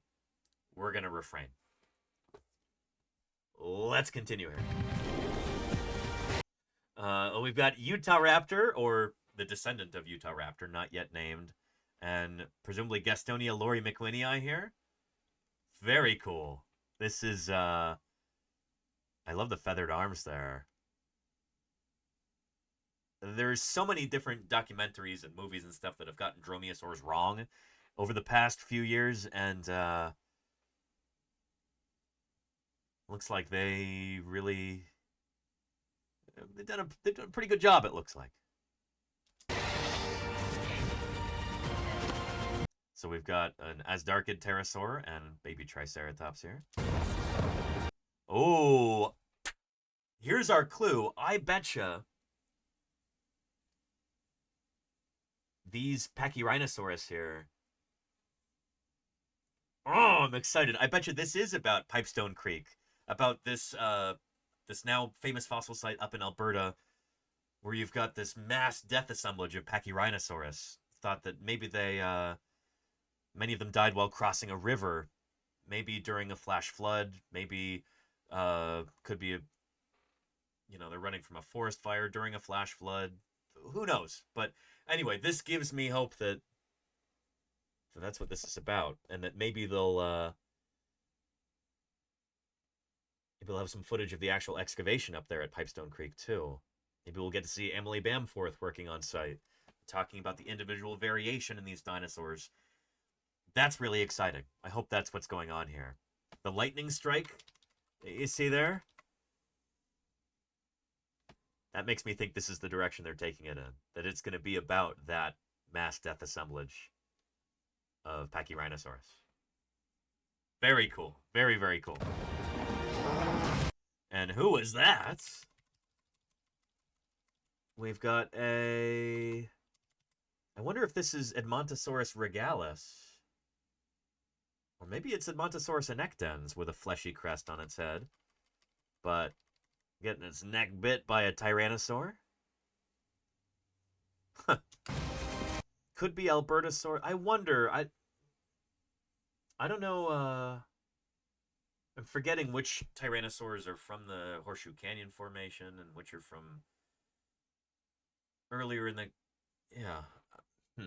I'm not sure who that's supposed to be right there. Which tyrannosaur and which hadrosaur. And then we've got... Presumably this is the big dromaeosaur from the Cedar Mountain Formation. Descendant of Utahraptor, perhaps. We saw earlier Gastonia, big armored dinosaur with big spikes running through a forest fire. It's got to be the same sequence here. Yeah, there we go. Very nice. Beautiful rendition. I wonder if Jim is happy with this, if he thinks the spines are long enough. We'll get to talk to him about that extensively, I'm sure, this summer. And I'm excited for that. It's going to be good.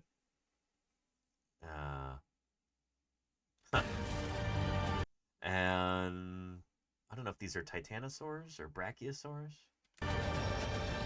Spinosaurus. like Mother Duck and her ducklings. Oh. Lots of nuzzling in this. Showing a tenderer side of dinosaurs. I like that. You know? I like that they're... It almost feels like they're pushing back a little bit against this, like, oh, awesome, bro. Dinosaurs flying through the air, you know. Everybody's got their mouths open and baring their teeth, you know. Where have we seen that before?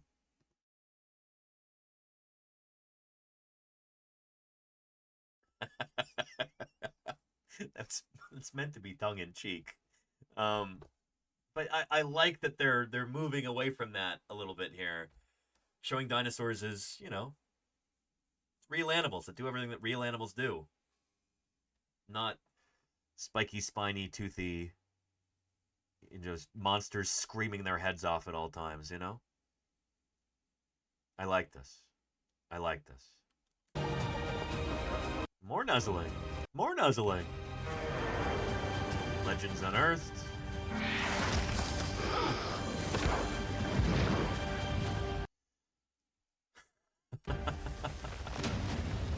There we go. Yeah, Walking with Dinosaurs. So, I'm cautiously excited about this. My main hope is that this will get more people in the general public interested in dinosaurs, and that this will make my job easier as a paleontologist and as a full-time science communicator. That the ideas that people will see in this will get implanted in their brains, and they'll have a better understanding of dinosaurs than they had before. You know? The fact that, well, it would be malpractice at this point not to have feathers on your dromaeosaurs. So I'm really glad that they have that. These seem to be pretty good reconstructions of these dinosaurs. I think this is going to be a net good for the world. Even if it was such a bugbear for me over the past 2 years, not being able to do science outreach from that site because of this whole thing. I'm hoping that this will be a positive force in improving people's understanding of the age of dinosaurs. I'm optimistic about it. Yeah. Even if there was a subaqueous pursuit predator Spinosaurus in there. Oh boy. But it makes my research a little bit more relevant to the public, I suppose, having that in there. Oh yeah. Yeah. Good stuff. I'm excited. I'm excited about it.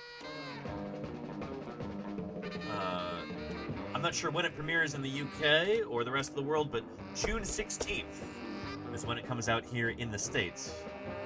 And I will be in the middle of my field season then. But maybe we could do a special event kind of a deal. Talk to Ethan about that. And that could be a lot of fun. Yeah. Anyhow.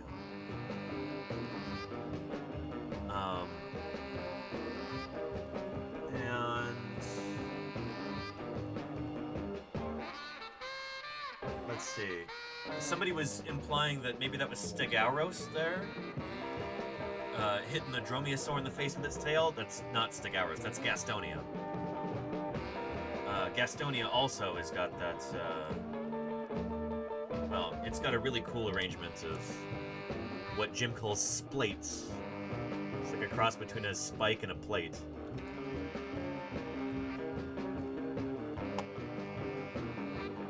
There we go. Not the sort of thing you want to get hit with, for sure. Yeah.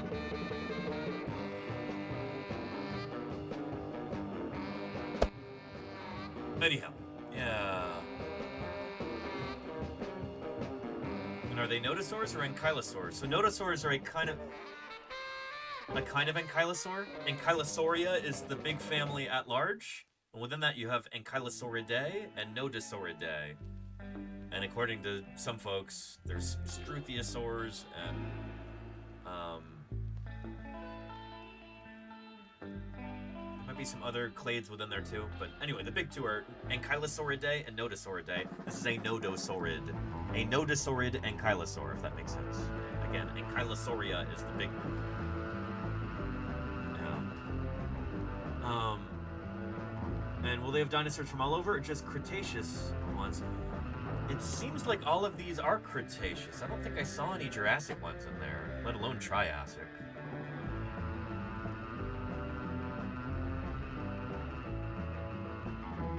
I thought I remember Jim saying something about late Jurassic dinosaurs, maybe from Portugal, but I might be misremembering, and he might not have the full inside scoop there.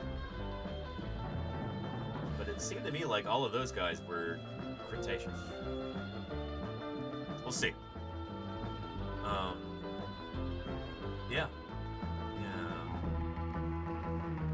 Yeah. And actually, Claire, I want to ask how busy you are right now, or over this weekend. Because I was kind of thinking, we're going to start to see a lot of like reactions and stuff like that from different YouTube people. We're already starting to see that. Trailer reaction from Edaphosaurus here. Interesting.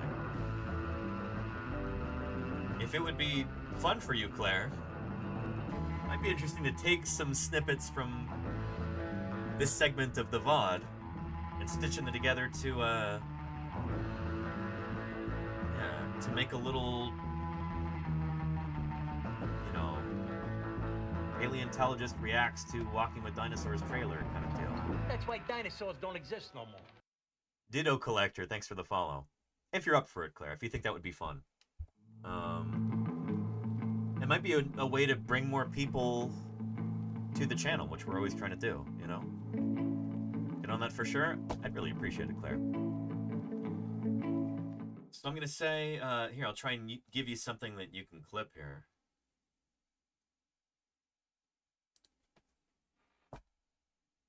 Walking with Dinosaurs 2025. I'm excited.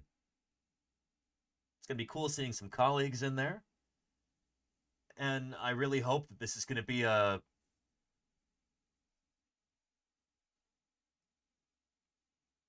means of bringing the general public's understanding of dinosaurs up to what's current in dinosaur paleontology.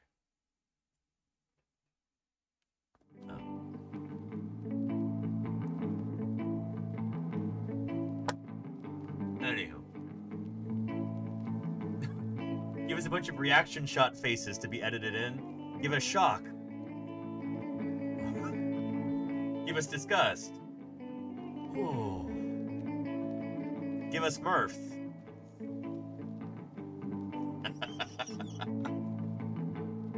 I feel so goofy doing that. Anyway. Reacting. Paleontologist reacts to Walking with Dinosaurs official trailer 2025. Should be turning the music off for this. What am I doing? Anyway, some other footage that might be useful. Hey, I'm Danny Anduza. I'm a dinosaur paleontologist. I'm here on Twitch trying to do some good old-fashioned science outreach. When I'm not out in the field digging up dinosaurs, live on stream, I'm here in my office talking about them, going over the latest scientific papers just published, interviewing other paleontologists, doing lots of viewer Q&A and all that good stuff. So, yeah. If any of that sounds interesting to you, check out the Twitch channel, twitch.tv/paleontologizing. I stream most weekdays, Monday through Thursday, from about 1 p.m. California time to about 6 p.m. Unless I'm in the field, then it's 7 days a week, and hours can kind of move around as weather permits. But, yeah, check me out on Twitch. Anywho, yeah, take two, says Claire. Yeah. And Claire, don't be afraid to include that part about the not being able to live stream from Lori's site, the Gastonia quarry, for the past 2 years. Throw that in there if it works, you know. Anyway, I appreciate you so much, Claire. Holy cow. And only do this if you feel like you have time and if you're jazzed about it. You've done such a good job with some of those other edits recently. It's gonna be cool. Yeah. Will we do the Marsh finale before Birds Day? Yes, indeed, Nell. In fact, we got to get into that right now. Can I find an image with Triceratops and Stegosaurus in it? Here we go. Not this one. Oh boy. A decent rendering of both of these? No, that's not even Triceratops. That's Nasutoceratops, the skull. Ugh.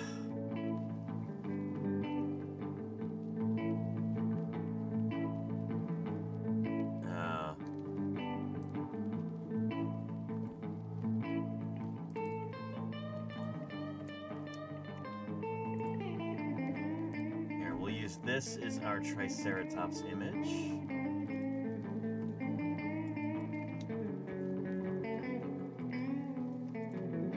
And we'll use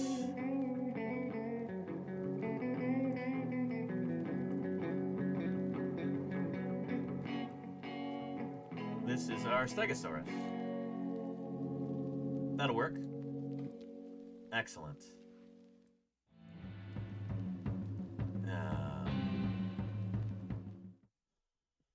So, the matchup that we've been waiting for well over a month now. The finale to Marsh Madness. The championship matchup. We've had 16 different dinosaurs, all named by Othniel Charles Marsh.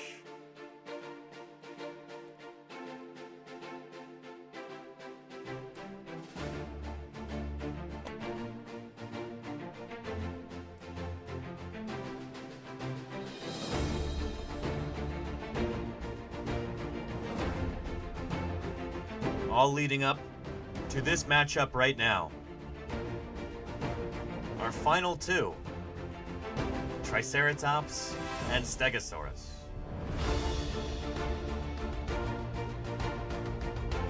From the late Jurassic Morrison Formation of North America,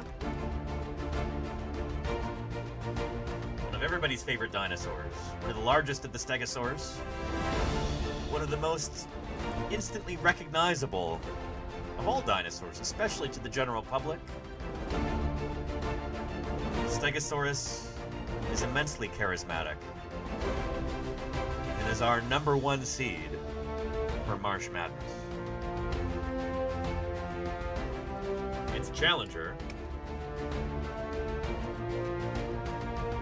one of the most numerous of all dinosaurs in terms of number of skeletons collected, one of the best understood of all dinosaurs in terms of stratigraphy and ontogeny, if not paleobiology, is Triceratops. One of the very largest of the ceratopsians and also the very last. Triceratops also instantly recognizable to members of the public and a perennial favorite among dinosaur fans and paleontologists alike. Somehow I knew it would come down to these two. And now you, chat, get to decide which one will be our Marsh Madness champion for 2025.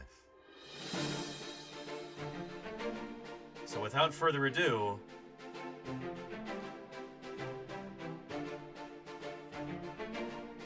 let's hold this matchup. Stegosaurus versus Triceratops. Triceratops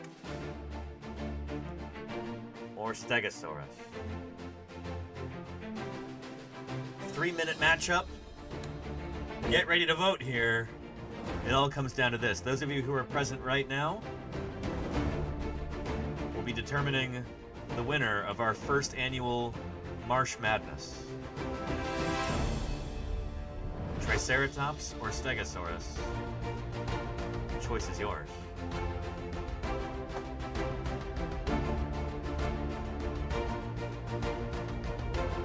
Let's go ahead and let's do it. Hold on to your butts. And start poll. There we go. It's a dead heat at the start. Tied between Triceratops and Stegosaurus. It's not going to stay that way for long. Is it? Well, we'll see. I said that. It very well could be a tie at the end.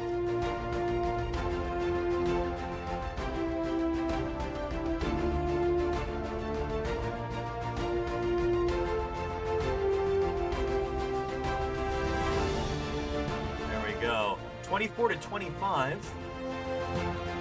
It is a dead heat right here. I knew this would be a close matchup. I knew it. This could be a real nail-biter, folks. We're about a third of the way through. And it's anybody's game. They are tied right now currently, 27-27. Stegosaurus inching ahead by a predenary. Now by 2 points. Can Stegosaurus hold on to that lead? Triceratops catching up, and they're tied again.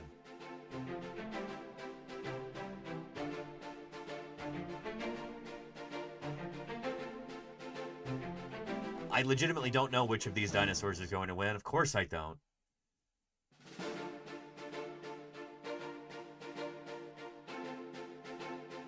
We've got,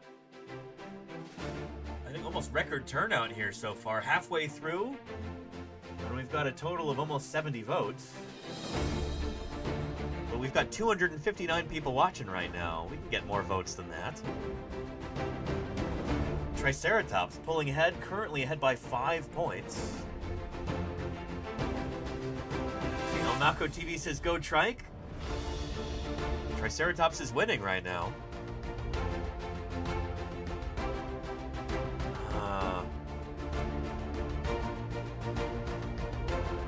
Kenny says, Stego, let's go! We've got less than a quarter of our time left. Triceratops is leading by 7 points. Can Stegosaurus make up that lead? I don't know. 40-33 now. Coming up on the final stretch. Right here, time is running out.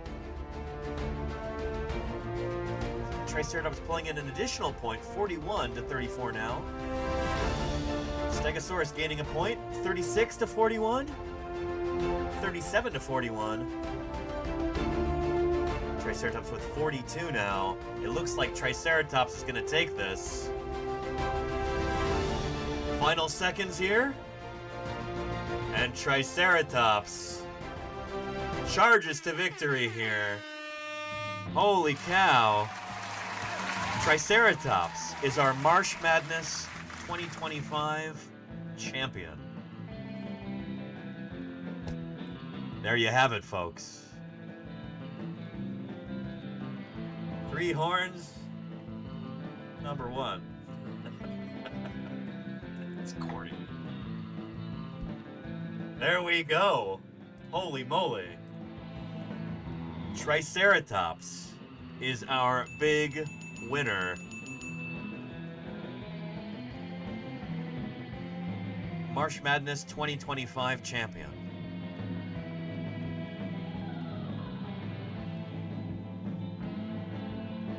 Our number 2 seed. I could have easily put it at number 1, but I thought it would come down to these last 2 dinosaurs, Triceratops and Stegosaurus.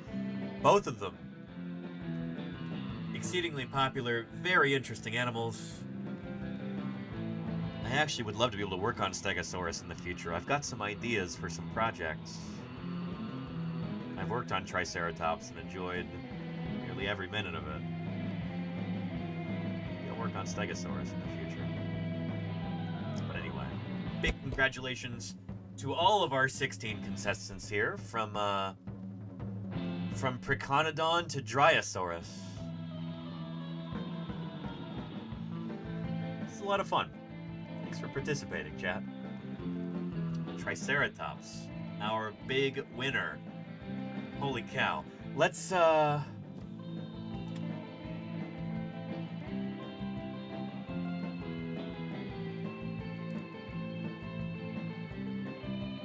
do that later.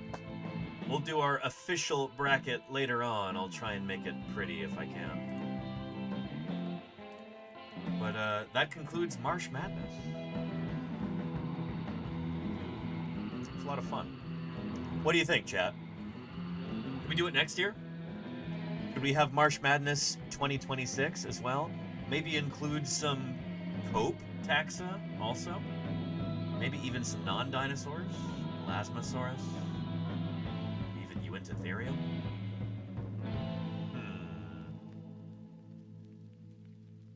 Yeah, this is so fun. I'm glad you enjoyed it, Lenina. Yeah. Marsh and Cope Madness? Maybe, Deathsaurus, yeah. Marsh Madness and Cope Craze? We'll see. We'll see if I've got time to put together some more infrastructure for this next year, too. Maybe we can even introduce, I don't know, pay-to-win kind of a mechanic. I specifically did not allow channel points being used to boost votes, but we could do that with bits or something next year.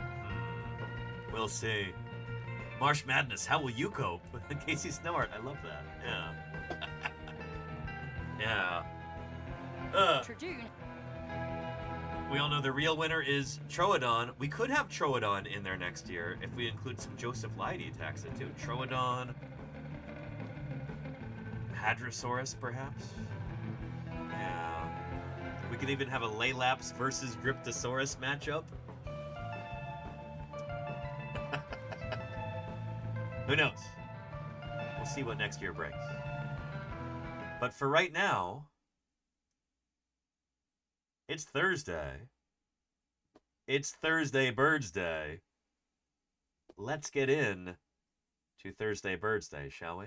And then we'll wrap up today's stream. As is our tradition on Thursdays, at the end of the streaming week, we celebrate those dinosaurs who are still with us. Aves. The birds. So without further ado, let's jump into Thursday Birds Day. Starting now. Hold on, something's coming out of here. Look, there's a bird, dude. It knows what's good. I'm telling you, I just heard it inside.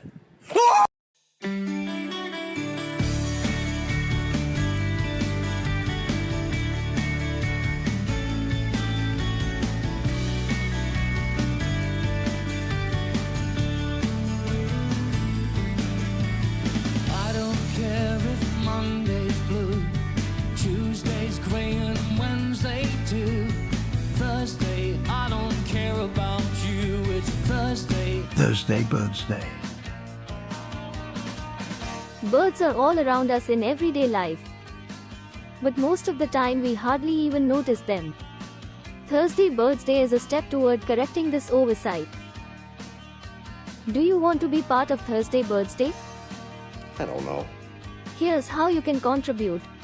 Go outside during the week and pay special attention to the birds around you.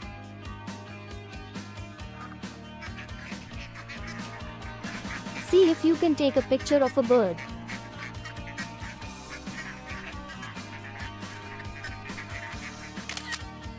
It doesn't have to be a good picture, any old photo will do. Upload the picture to the Discord and we will discuss it on Thursday. Simple as that. Thursday Birds Day is an invitation to go outside and appreciate the grandeur of the natural world. It's a reminder that, since birds are theropods, dinosaurs still enrich our daily lives. It's great!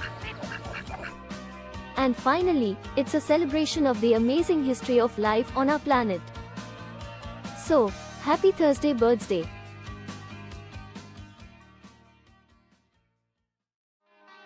Happy Thursday Birds Day, everyone. Let's take a look at some of those lovely Holocene theropods that all of you have posted to the Discord. There we go. And holy moly, Sloppy Salamander has got a rare bird alert there. What a treat. Lifer number 48, a brown creeper. It landed in the tree right outside the door to my store and foraged for insects for a while. Tiny cryptic woodland songbird, unique in North America. White below and streaked brown and buff above. There we go, yeah. Very nice. Creeping along there. You can see why they're called creepers. Good stuff, Salamander. Good stuff.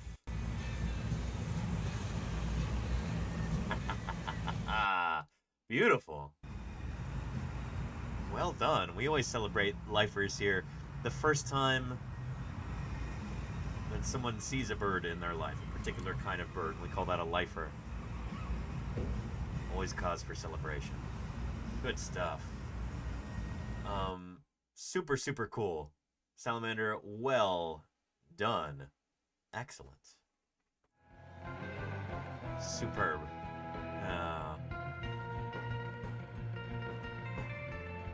Awesome stuff. Cacklin's Werf says, again, a long video, but again, there are birds right at the start. And some more of the action starts in at 1728. One of these lovely walks through the Netherlands. And there you go, birds right at the outset. Nice. You're in the Low Country. Nice. Alright, where's 1728? There we go.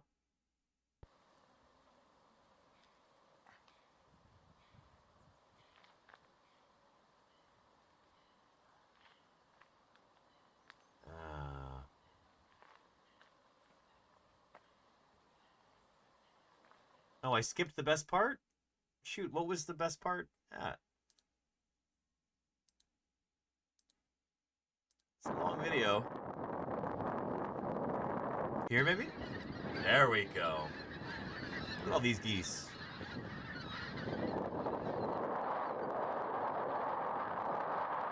Yeah.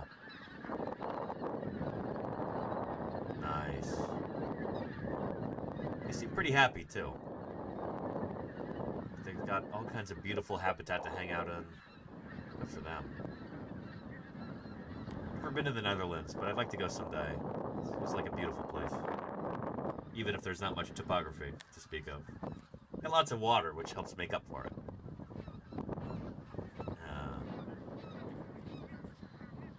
They all left because my path lay past them. I did apologize.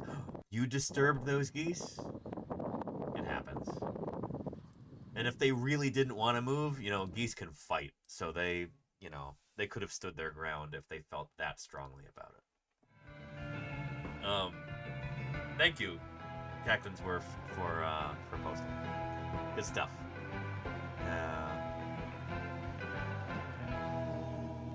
And Zool Flying V. Is that a thing? I'm not familiar with that. But cool, Zool.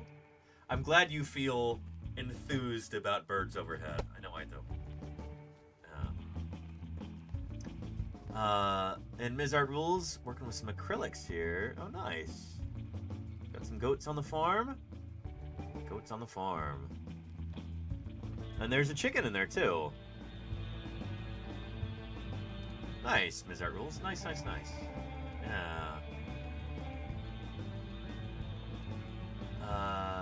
And Real Men Grow Beards has got some corvids, most likely carrion crows, joining the morning chorus at work. Yeah, listen to them. Rare here for them to be so vocal so early. I do hear owls call occasionally, so I wonder if one of them picked the wrong tree to perch in and woke the murder. Nice. Thanks, Beards. Good stuff. Dr. Irrefutable's got a hawk enjoying a meal in my neighbor's front yard. A friend told me it's a red-tailed hawk. Might be. Is that a red tail? That looks more like a falcon to me. Could be a sharp-shinned hawk or something, but it doesn't look like a red tail to me. I don't know. Yeah, nothing about this says red tail except that red tails are common. So, like, if you say that something is a red tail, like, just by blind luck, you might be right just because they're all over the place. But I don't know if that's a red tail. A sharpshin or a Cooper's hawk, says Jabberwocky Rouges. Did I pronounce your name correctly? It's a cool one. It's like a Cooper's hawk. Yeah, having a meal there. There's all kinds of bird pieces around. Just disassembling that other bird. R.I.P. that bird.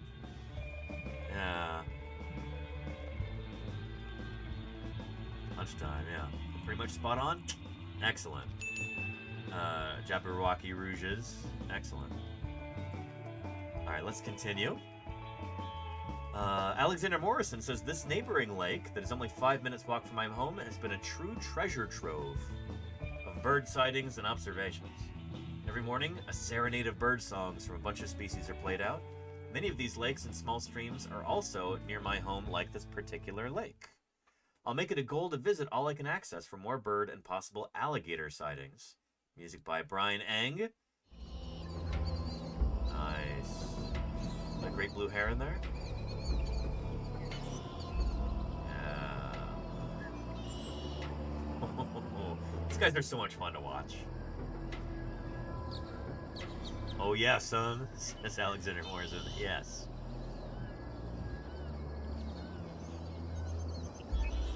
Lovely. Yeah, and the way they fly is so cool too. There's like a certain heaviness to them.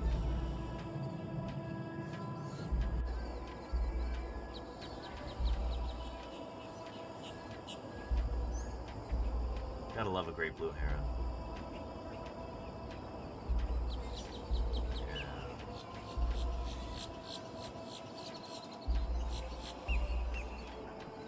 Very nice.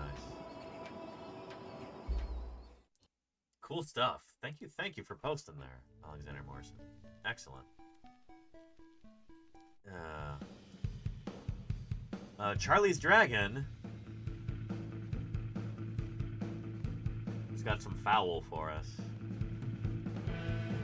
A few individuals of the rare Gallus domesticus. Yes, indeed. Some of them had fluffy stockings all the way down their legs. Nice. And a droopy waddle right there. Look at that. Shading his eye from the sun. Good for him.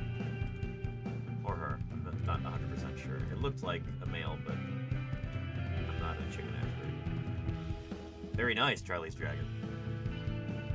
Thanks for posting. Very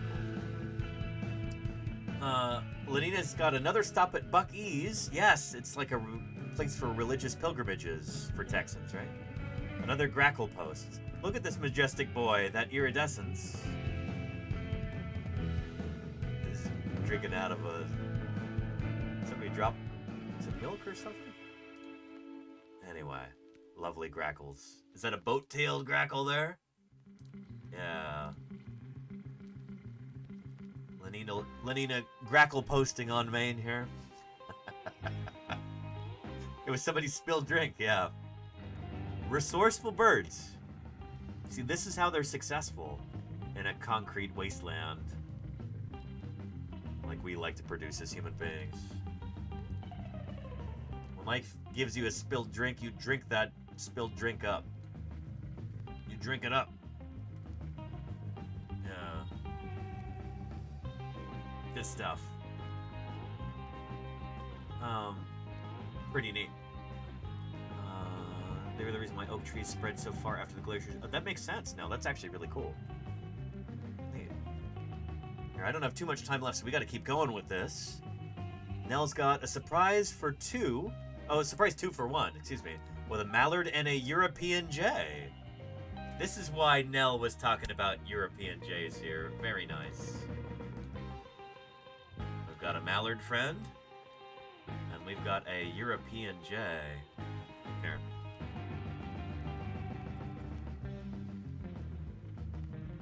Very handsome bird here.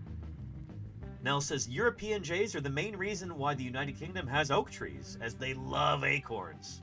They go feral for them even. After the Ice Age, yet before the English Channel developed, they are the reason why oak trees spread so far after the glaciers retreated. That makes a lot of sense. What a handsome bird. And you got to see one in person there. I'm a little bit jealous. I've never seen a European jay in person. We've got scrub jays and Steller's jays in my neighborhood, but no European jays. Yeah. Very cool. And Valiant Cheese says they went for a ride today instead of my morning walk. Glad I didn't. Oh, I nearly went for a ride today instead of my morning walk. Glad I didn't, because I spotted this white goshawk. A white morph of the gray goshawk. Interesting. My understanding is that they're primarily white down here in Tasmania and are considered endangered in in the state. It's been a few years since I saw a good one. Wow. A good few years since I last saw one. That's beautiful. Great photos, too. Lovely. Look at that. Look at that right there. It's angelic bird. The face is a little intimidating, though, for an angel. Amazing. Well done, Valiant Cheese. Well done. Impressive. Angel of Death, says Casey Snowhart. Oh, yeah. Right on the money.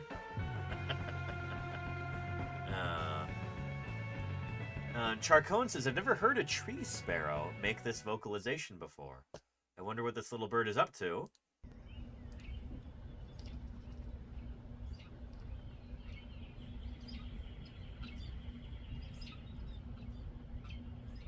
Interesting. Very kind of like... It's hard to describe that sound. Huh. Yeah, I don't know what's going on with that. Interesting, Charcone. Interesting. I'm not sure. Very cool. Tree sparrow. Nice. I missed 2 posts before Cheese's post. Oh, shoot. Oh, there we go. Thank you. Thank you, Lenina. You didn't even have to use the Hey Danny command. I saw it in time. Thank you, Lenina. Who is this? Loon, this is bonkers. You know, they say the color blue is not very common in nature outside of, like, the sky. But there's a lot of very blue birds, including this one right here. A superb fairy wren. Oh yeah, we've seen them before in Thursday Birthday. Kangaroo Island. These guys are native to Oceania, right?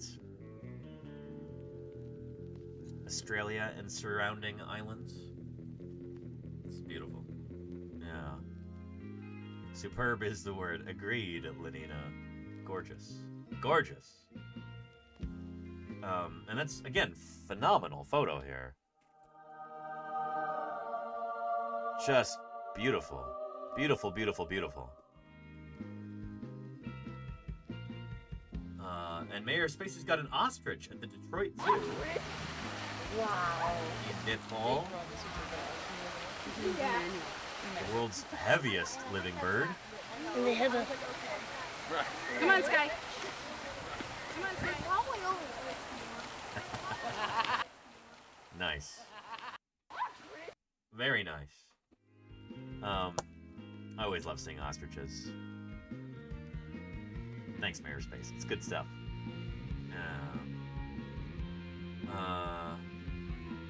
Lenina's like, beautiful shot of a beautiful bird. I'm all, here's a blurry grackle. Well, that's the thing. It doesn't have to be a good photo. You heard what the lady said in the Thursday Birthday video. Doesn't have to be a good photo. Any old photo will do, as long as there's a bird in it. Yeah. The point is to get people outside and get them to pay attention to birds, and we'll celebrate them together on Thursday. That's what it's all about. Yeah. And it's also fun to, like, kind of get to know different chatters like this, too. Because different chatters have got different favorite birds. Different chatters live in different regions of the world. Different chatters have access to different kinds of photography equipment. Different chatters get excited about birds for different reasons, and it's fun to talk about all of this together, you know? I really enjoy that. I think that's what makes Thursday Birthday worthwhile, you know?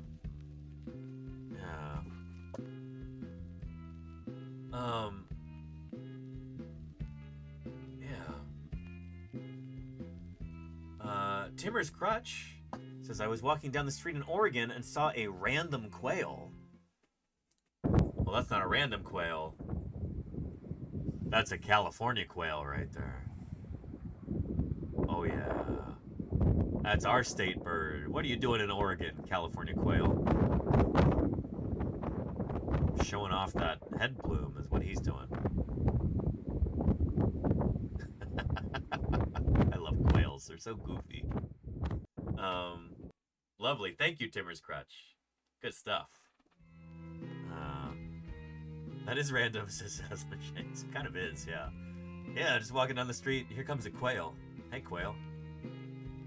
Feels like, what are you doing here? Like, what are you doing here? You're a quail.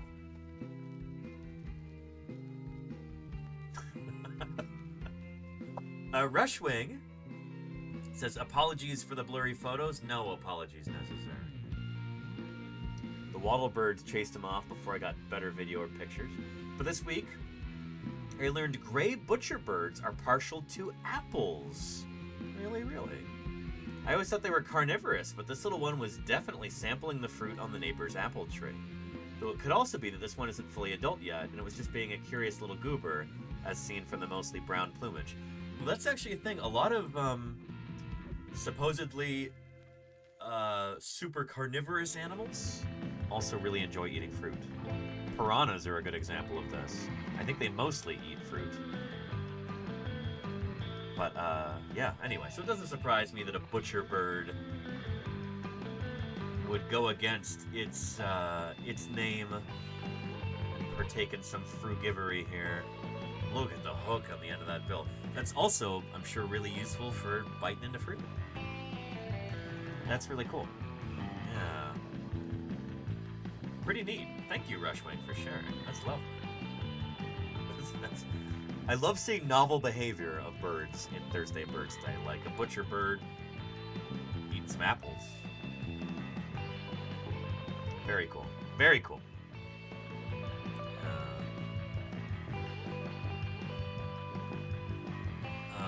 And the house finches are changing colors, says Chaotic Time Traveler. Turning, holy cow, pink and green and blue?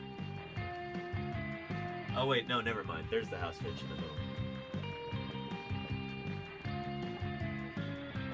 Very nice. Starting to get that daytime plumage there, or the springtime plumage. Nice. Or maybe it's mature plumage after being a juvenile for a while. Anyway, either way, Chaotic Time Traveler, thanks for posting. Good stuff. And A Bad Man says, this is from August here in northern Norway. Some magpies followed me and my dog for a while. I think they figured out that people walking their dogs often had treats on them. As you can see, my dog didn't mind having them around at all. It happened a few times. It was always fun seeing them. Oh, magpies are a ton of fun. So these are going to be European magpies, right? Yeah. Although it looks a lot like the black-billed magpies that we had up in Montana, where I used to live. Is this the same species? Pika? Is this a different one? Let's take a look at the video here. Nice. Magpies are so much fun. They got so much attitude. They've got so much personality. There's so many stories of magpies doing funny and sometimes irritating things. When I lived up in Bozeman, they're such characters, these birds. That's pretty cool about it. Thanks for posting. Isolated says, unsure of what these guys are. They were flying high above me and being pretty chatty here in upstate New York. Here, let's take a look.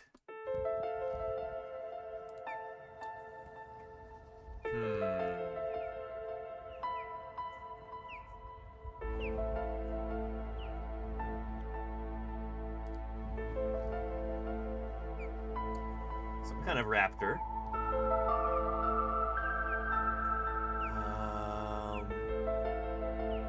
White bands on the wings? I don't know. I don't know my birds of prey well enough. Osprey. Are they osprey? I should know that. I don't see enough osprey where I live. I can spot them from the side, but not usually from underneath. You know, I can totally see it now. Yeah, that's totally an osprey. Very cool. Very cool. Upstate New York, you must have been near some water there, because osprey don't normally stray too far from large bodies of water. They primarily eat fishes, which they catch with their very hooked talons. So cool. I've gotten pictures of an osprey carrying a fish in its talons before, and that was, oh man, I felt very accomplished after snapping that shot. Yeah, about 30 minutes from a Great Lake. Nice, isolated, nice.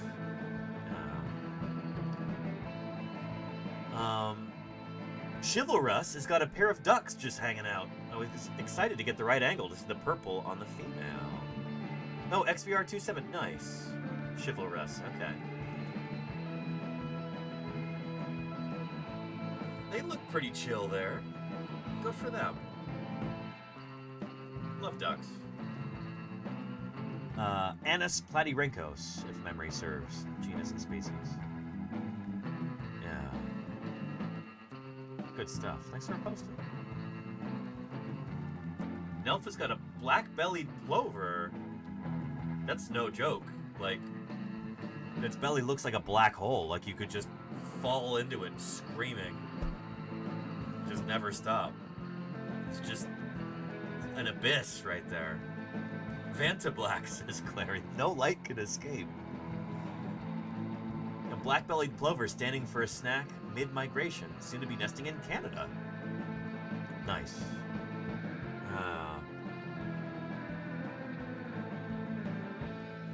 Yeah, wild.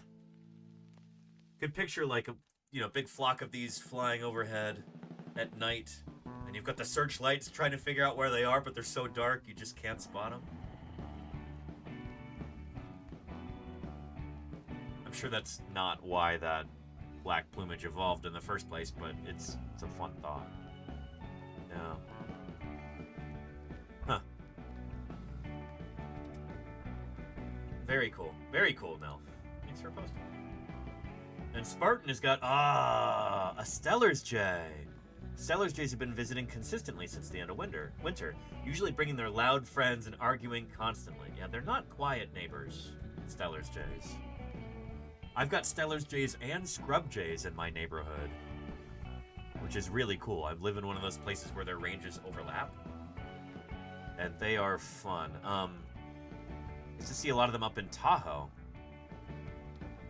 I don't think you get Scrub Jays up there. Scrub Jays prefer oaks. Stellar's Jays prefer, like, conifer forests, I think. We get them both here in my neighborhood where I live. These guys are really cool. I love Stellar's Jays. Yeah. Thank you for posting, Spartan. It's good stuff. And Bryn has got a Cooper's Hawk spotted last week. Looks like it spotted you back.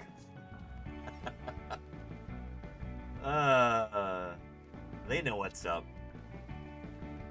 Very observant birds. Cooper's Hawk, very cool. So smaller than a red tail. I think they like denser foliage sometimes. Some of these too. strange beasts were protected by massive Kodali. plates of bony armor. Thank you for the prime 37 months there, Kodali. Thank you, thank you. I appreciate it. Good stuff.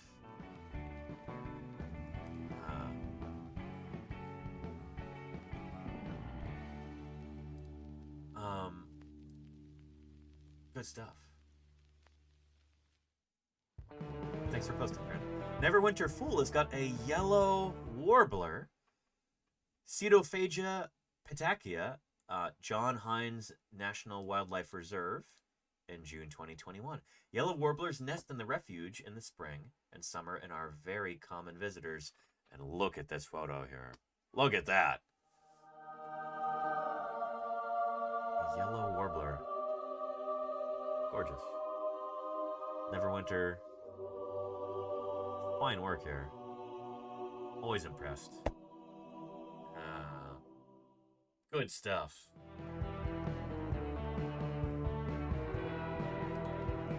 Very cool. Very cool. Yeah, very dainty. Look at how thin that's like toothpick thin. That tibiotarsus there. Nuts. Yeah. So bright, yeah. Yeah. Oh, and Brinolin says, the Cooper's Hawk was peeping loudly, and I found a bird skeleton nearby. That might be that Coop's handiwork. Anyway, very cool, Neverwinter. Thank you for posting. And that's our final one. Ending on a high note here. Well done, everybody. Happy Thursday Birds Day.